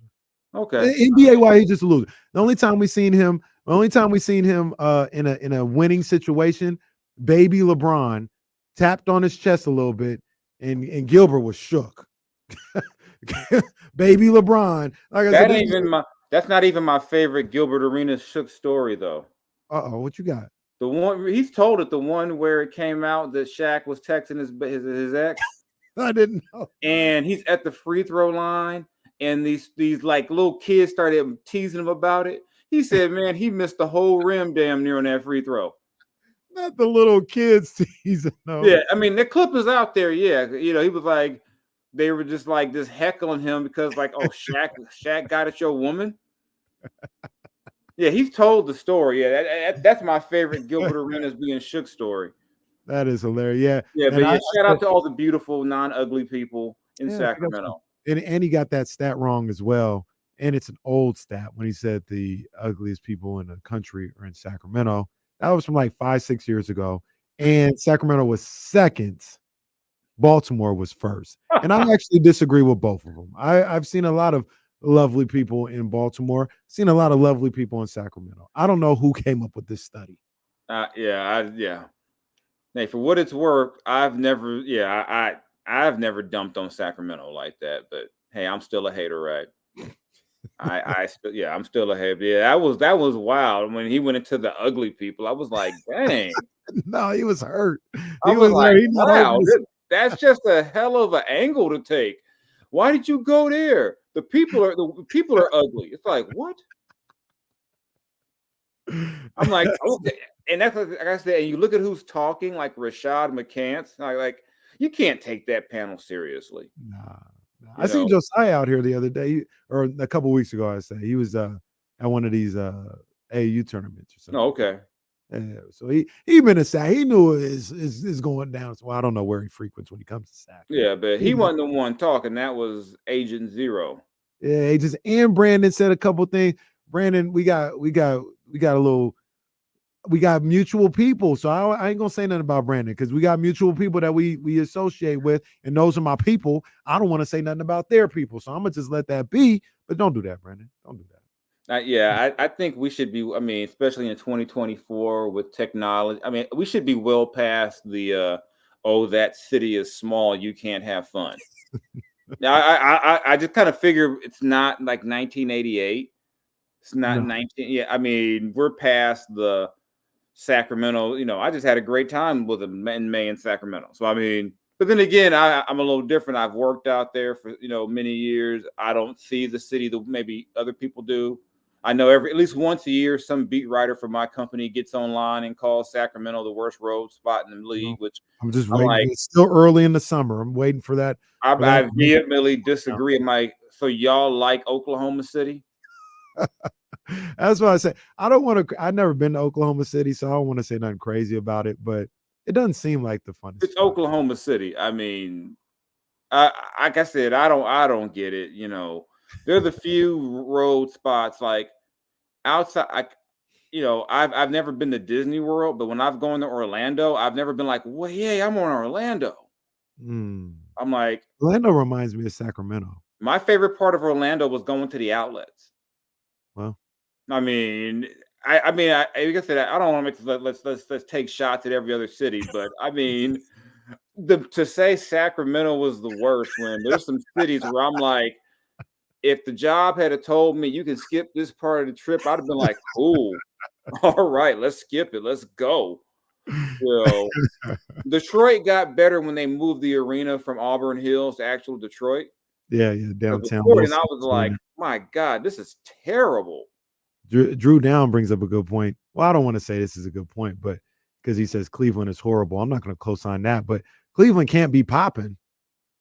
See, I got family out that way, so I can understand. Yeah, but everybody can't be LA, Toronto, New York, Miami. But see, like for me being from California, Miami's no big deal. I'm like, Miami. I'm like, it's just. I mean, Miami's no big deal to me. But other riders be like, "Oh, we're going to Miami." I'm like, "Okay, we're going to Miami. Nice weather, but it's okay." I grew up in Southern California. Whoop-de, yeah, Miami. Yeah. There's people from the Midwest who have no problem going to Milwaukee. I seem to always get Milwaukee when it was 10 degrees. And look, the way you feel about Miami is apparently how DeMar DeRozan felt about Miami because they were allegedly, engaged in talks or they were interested or whatever. And DeMar decided to come back to California while they played Not Like Us as he walked through the tunnel. And he's a Sacramento King. See, Miami's the real team that everyone's supposed to be getting everybody but never gets them. They never get anybody. That's the real Miami was going to get it. Miami was going to get Dame. They was going to get all these people. And they got, I don't know who they got. Didn't Caleb Martin say like, "Oh man, I went to Philly because I wanted to, be just with this winning organization"? It's like, sorry, you're with the Heat. What are we talking about? Man, you can't believe what these guys say at press conferences. And I mean, you hear all types of lies. Guys be like, I took this deal because I wanted to be. I'm like, no, the money wasn't out there, homie. It's okay. I mean, remember Paul George was going to retire a Clipper until the Clippers was like, we're not giving you that Kawhi deal. And he said, I'm out. I'm going to go to Philly. He's like, I guess I'll retire a Sixer. I mean, I ain't mad at him either. Yeah, well, he wanted the same money as Kawhi, and somebody else was offering it. And they were like, no, we'll give you this. You can't have Kawhi money. And I can understand that frustration. He's like, man, I actually been playing. I play way more games than that dude, and y'all committed to him. No blink. I didn't think twice. I like Kawhi, but I would have made him sweat it out as opposed to Paul George. Yeah, Kawhi runs that organization, though. Yeah, that's what it seems like. Hey, I want to ask you. I've been asking a couple different people this, and I just need the confirmation that I'm on the right track. So I'm gonna need you to feel the same way. Matter of fact, I'm gonna need you to agree with me. Okay. I said DeMar DeRozan, 34 years old, going into his 35th year old or 35. You mean 35, not his 35th season, hopefully. Yeah, not his 35th season. His 35th year on Earth. His 35th season on Earth. Yeah, he's going into that. But he's going to be 35 when the season starts. I've been saying him going to the Kings is giving me vibes of when Paul Pierce went to the Wizards. And Paul Pierce, at that point, he was 37. And it's not like he tore the world on fire. He averaged 12 points a game. But he gave them just a little extra pep in their step. He gave them a little extra confidence. He gave them experience, big game experience, big moment experience. We all remember him hitting that game winner, I think, against Brooklyn in the playoffs, and and people going crazy. They still had John Wall. They still had Bradley Beal. But there was something about what Paul Pierce brought to that team that helped elevate them for that year he was on the team. I thought he was on there more, but it was only a year. And I feel like DeMar may end up being a better version of that. The Wizards weren't a championship team or nothing like that, but they were a good team. I think they ended up with like maybe a top 4, top 5 team, won a round in the playoffs, had a moment in that second round. I feel like DeMar can be a better version of what Paul Pierce was when he went to Washington. That's a fair comp. I mean, it's not too far off. I mean, I think DeMar's probably at this age a better player than Paul was at that stage. Mm-hmm. But I think in terms of everyone talks about bringing in, guys who are professionals, guys who can maybe help younger guys, help set an example. I think, DeMar can still play at a high level, and he can still, and he'll definitely help with winnings. I mean, that's a fair comp. I mean, like I said, if I would have went off of social media, I would have thought they had signed, this would have been like LeBron made the decision. Don't do that. Don't do that. So some of your people were wilding. Hey, me and Jesse didn't get into this one, but it's probably the biggest free agent signing in the history of the Sacramento franchise. Now, I would disagree on a couple of fronts. I would still put Vlade and I would still put Brad ahead of them because they were still in their prime. They were still younger prime type players. Okay. I would, especially Brad, because how many All-Star games did Brad make after he got to Sacramento? What do you mean? Was he a 2-time All-Star? I think he made like 2 at least. So that's why I don't, not to dump on my homie from Compton, but I don't think DeMar is going to be a 2 or 3-time All-Star. No, that's fair. I think Brad still had good years ahead of him, or like peak type years. So that's why I would put Brad ahead of him. But Brad is a sneaky one. Brad is a sneaky one because that was a good free agent sign. Yeah, and I mean, remember he committed to the Kings when they still had Vlade. Yeah, that's a sneaky good one. Yeah, so I would put Brad. I just think in terms of where he was in his career, Brad probably had more to give you at that point.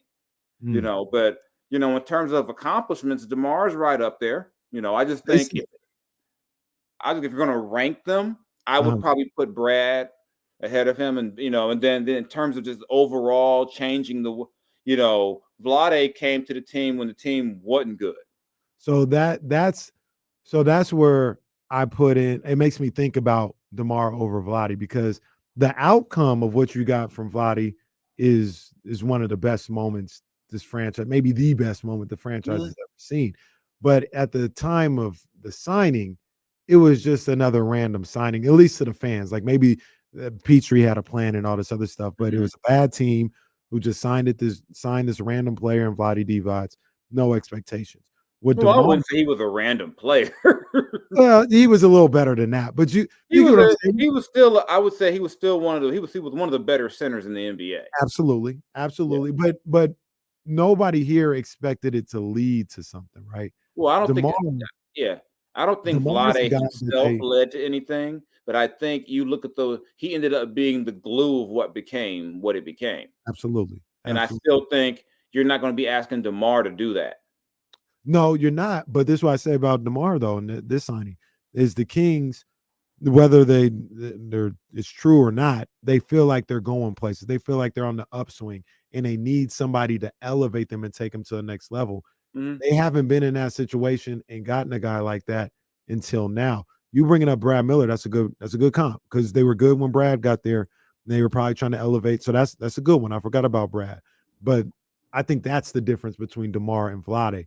Vlade at the time, they didn't feel like they were on the upswing of, trying to elevate to, fringe contender status. They feel that way right now with DeMar. I think Jeff felt that way, because you remember you had Yeah, made the, that's what I'm saying. Jeff, yeah, might Jeff. have, but the I fan base mean, if you're comparing like public expectations versus what the team expected, I know Jeff figured, I get Vlade, I got this guy named Webb who's really good.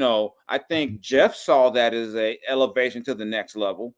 I think the team in each of those three cases were in different spaces, different levels, and I guess, I just think, because I was joking with somebody over the weekend, really the most accomplished free agent they ever got was Vince Carter, but Vince was 40.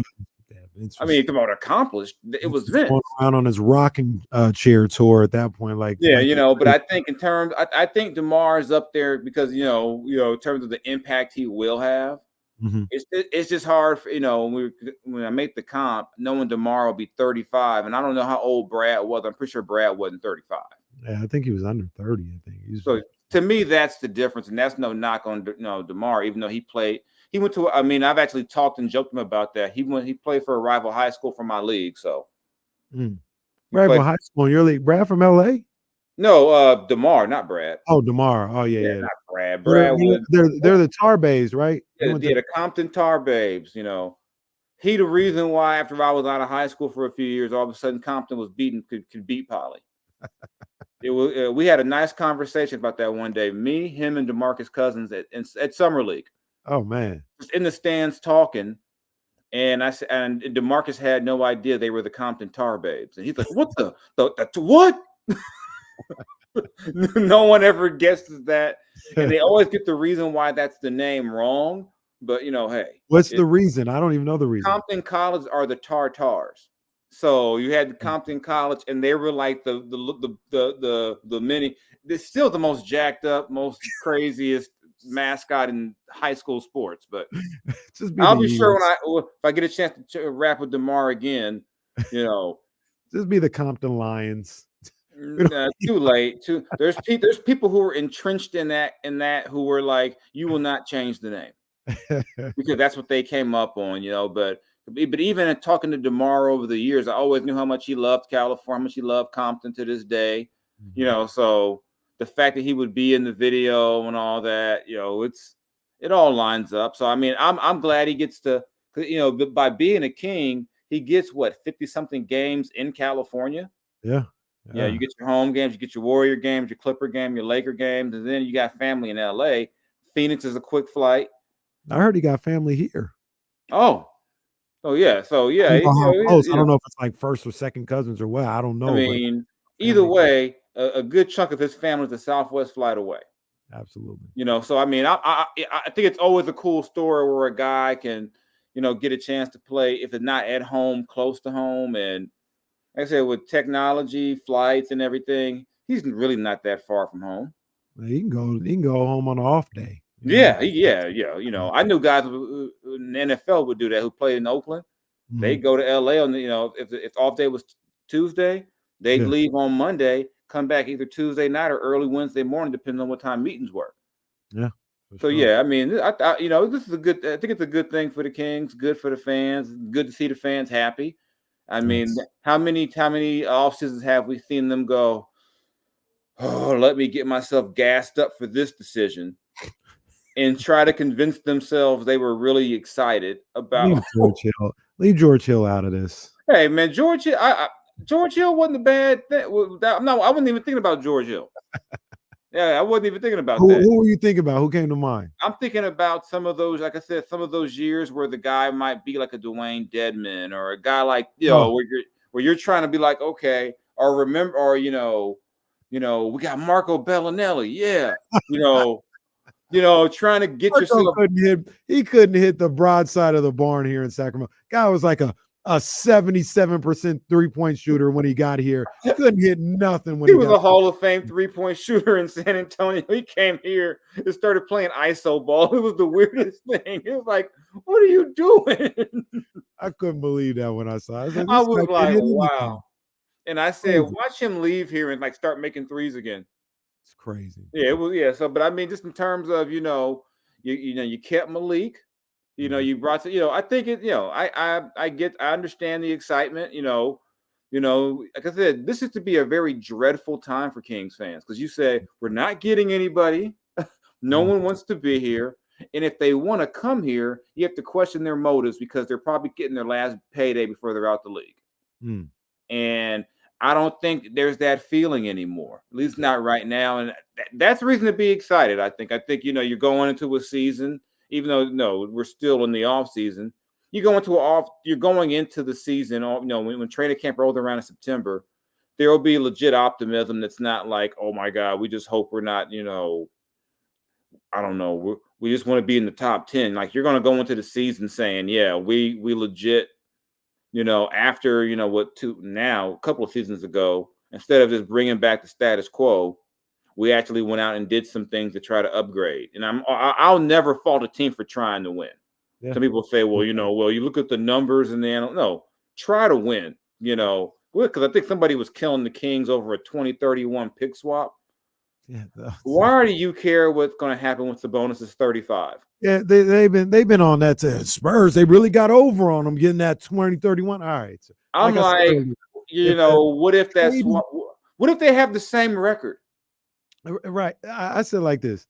If Monty would have came out today and said, we had the deal done, but we just didn't want to give up that 2031 pick swap.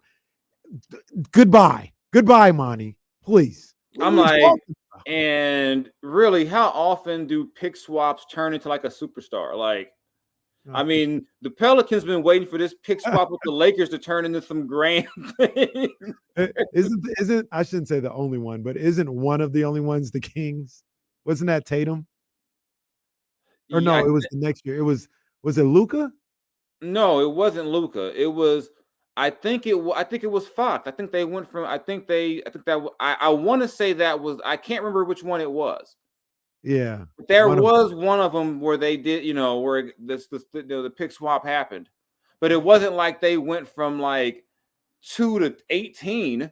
No, yeah, they were able to survive it. So I mean, worrying about what might happen in 2031, when Victor Wembanyama is running the NBA, and so now the Kings have to pick 29th instead of versus Cooper Flag.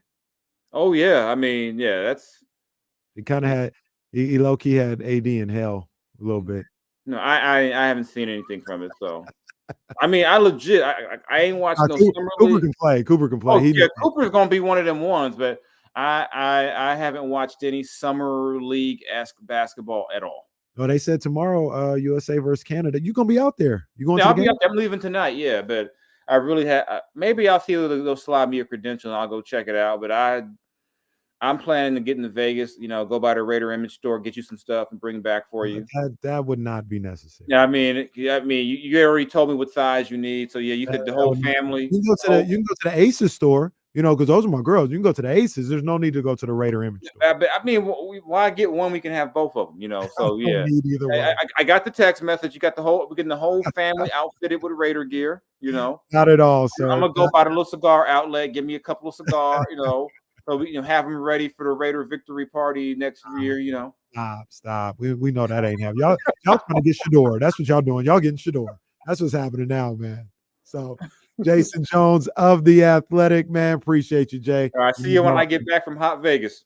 All right, man. Stay All cool. right, all right. Man. Hey, shout out to everybody, man, who pulled up on us today, man. Shout out to Jason Jones. Shout out to Will Z. Shout out to Trista Quick. Shout out to the Sacramento Kings, the DeMar DeRozan press conference. My man, Jesse Tapia. We're going to be back here tomorrow starting at 10 a.m. with the Insiders. And then we'll be back with D'Lo and KC after that. I'm going to see y'all tomorrow. Vamos, Republic. Let's go. We up out of here. Peace. Yes, sir. All right, guys. The boy got to go because I got to make sure I got everything I need for this next show. So appreciate y'all tapping in, man. Thank you. Tomorrow we got Sarah Hodges pulling up on us. Feel like I'm forgetting somebody. Sarah Hodges definitely pulling up. James Ham definitely pulling up. And I think there's somebody in between there. Or maybe not. We just gonna have a good time. It's Casey and friends, man. We're gonna have a good time. And we vibing. We vibing. You know what it is, man. So see y'all tomorrow. Appreciate y'all. Be good.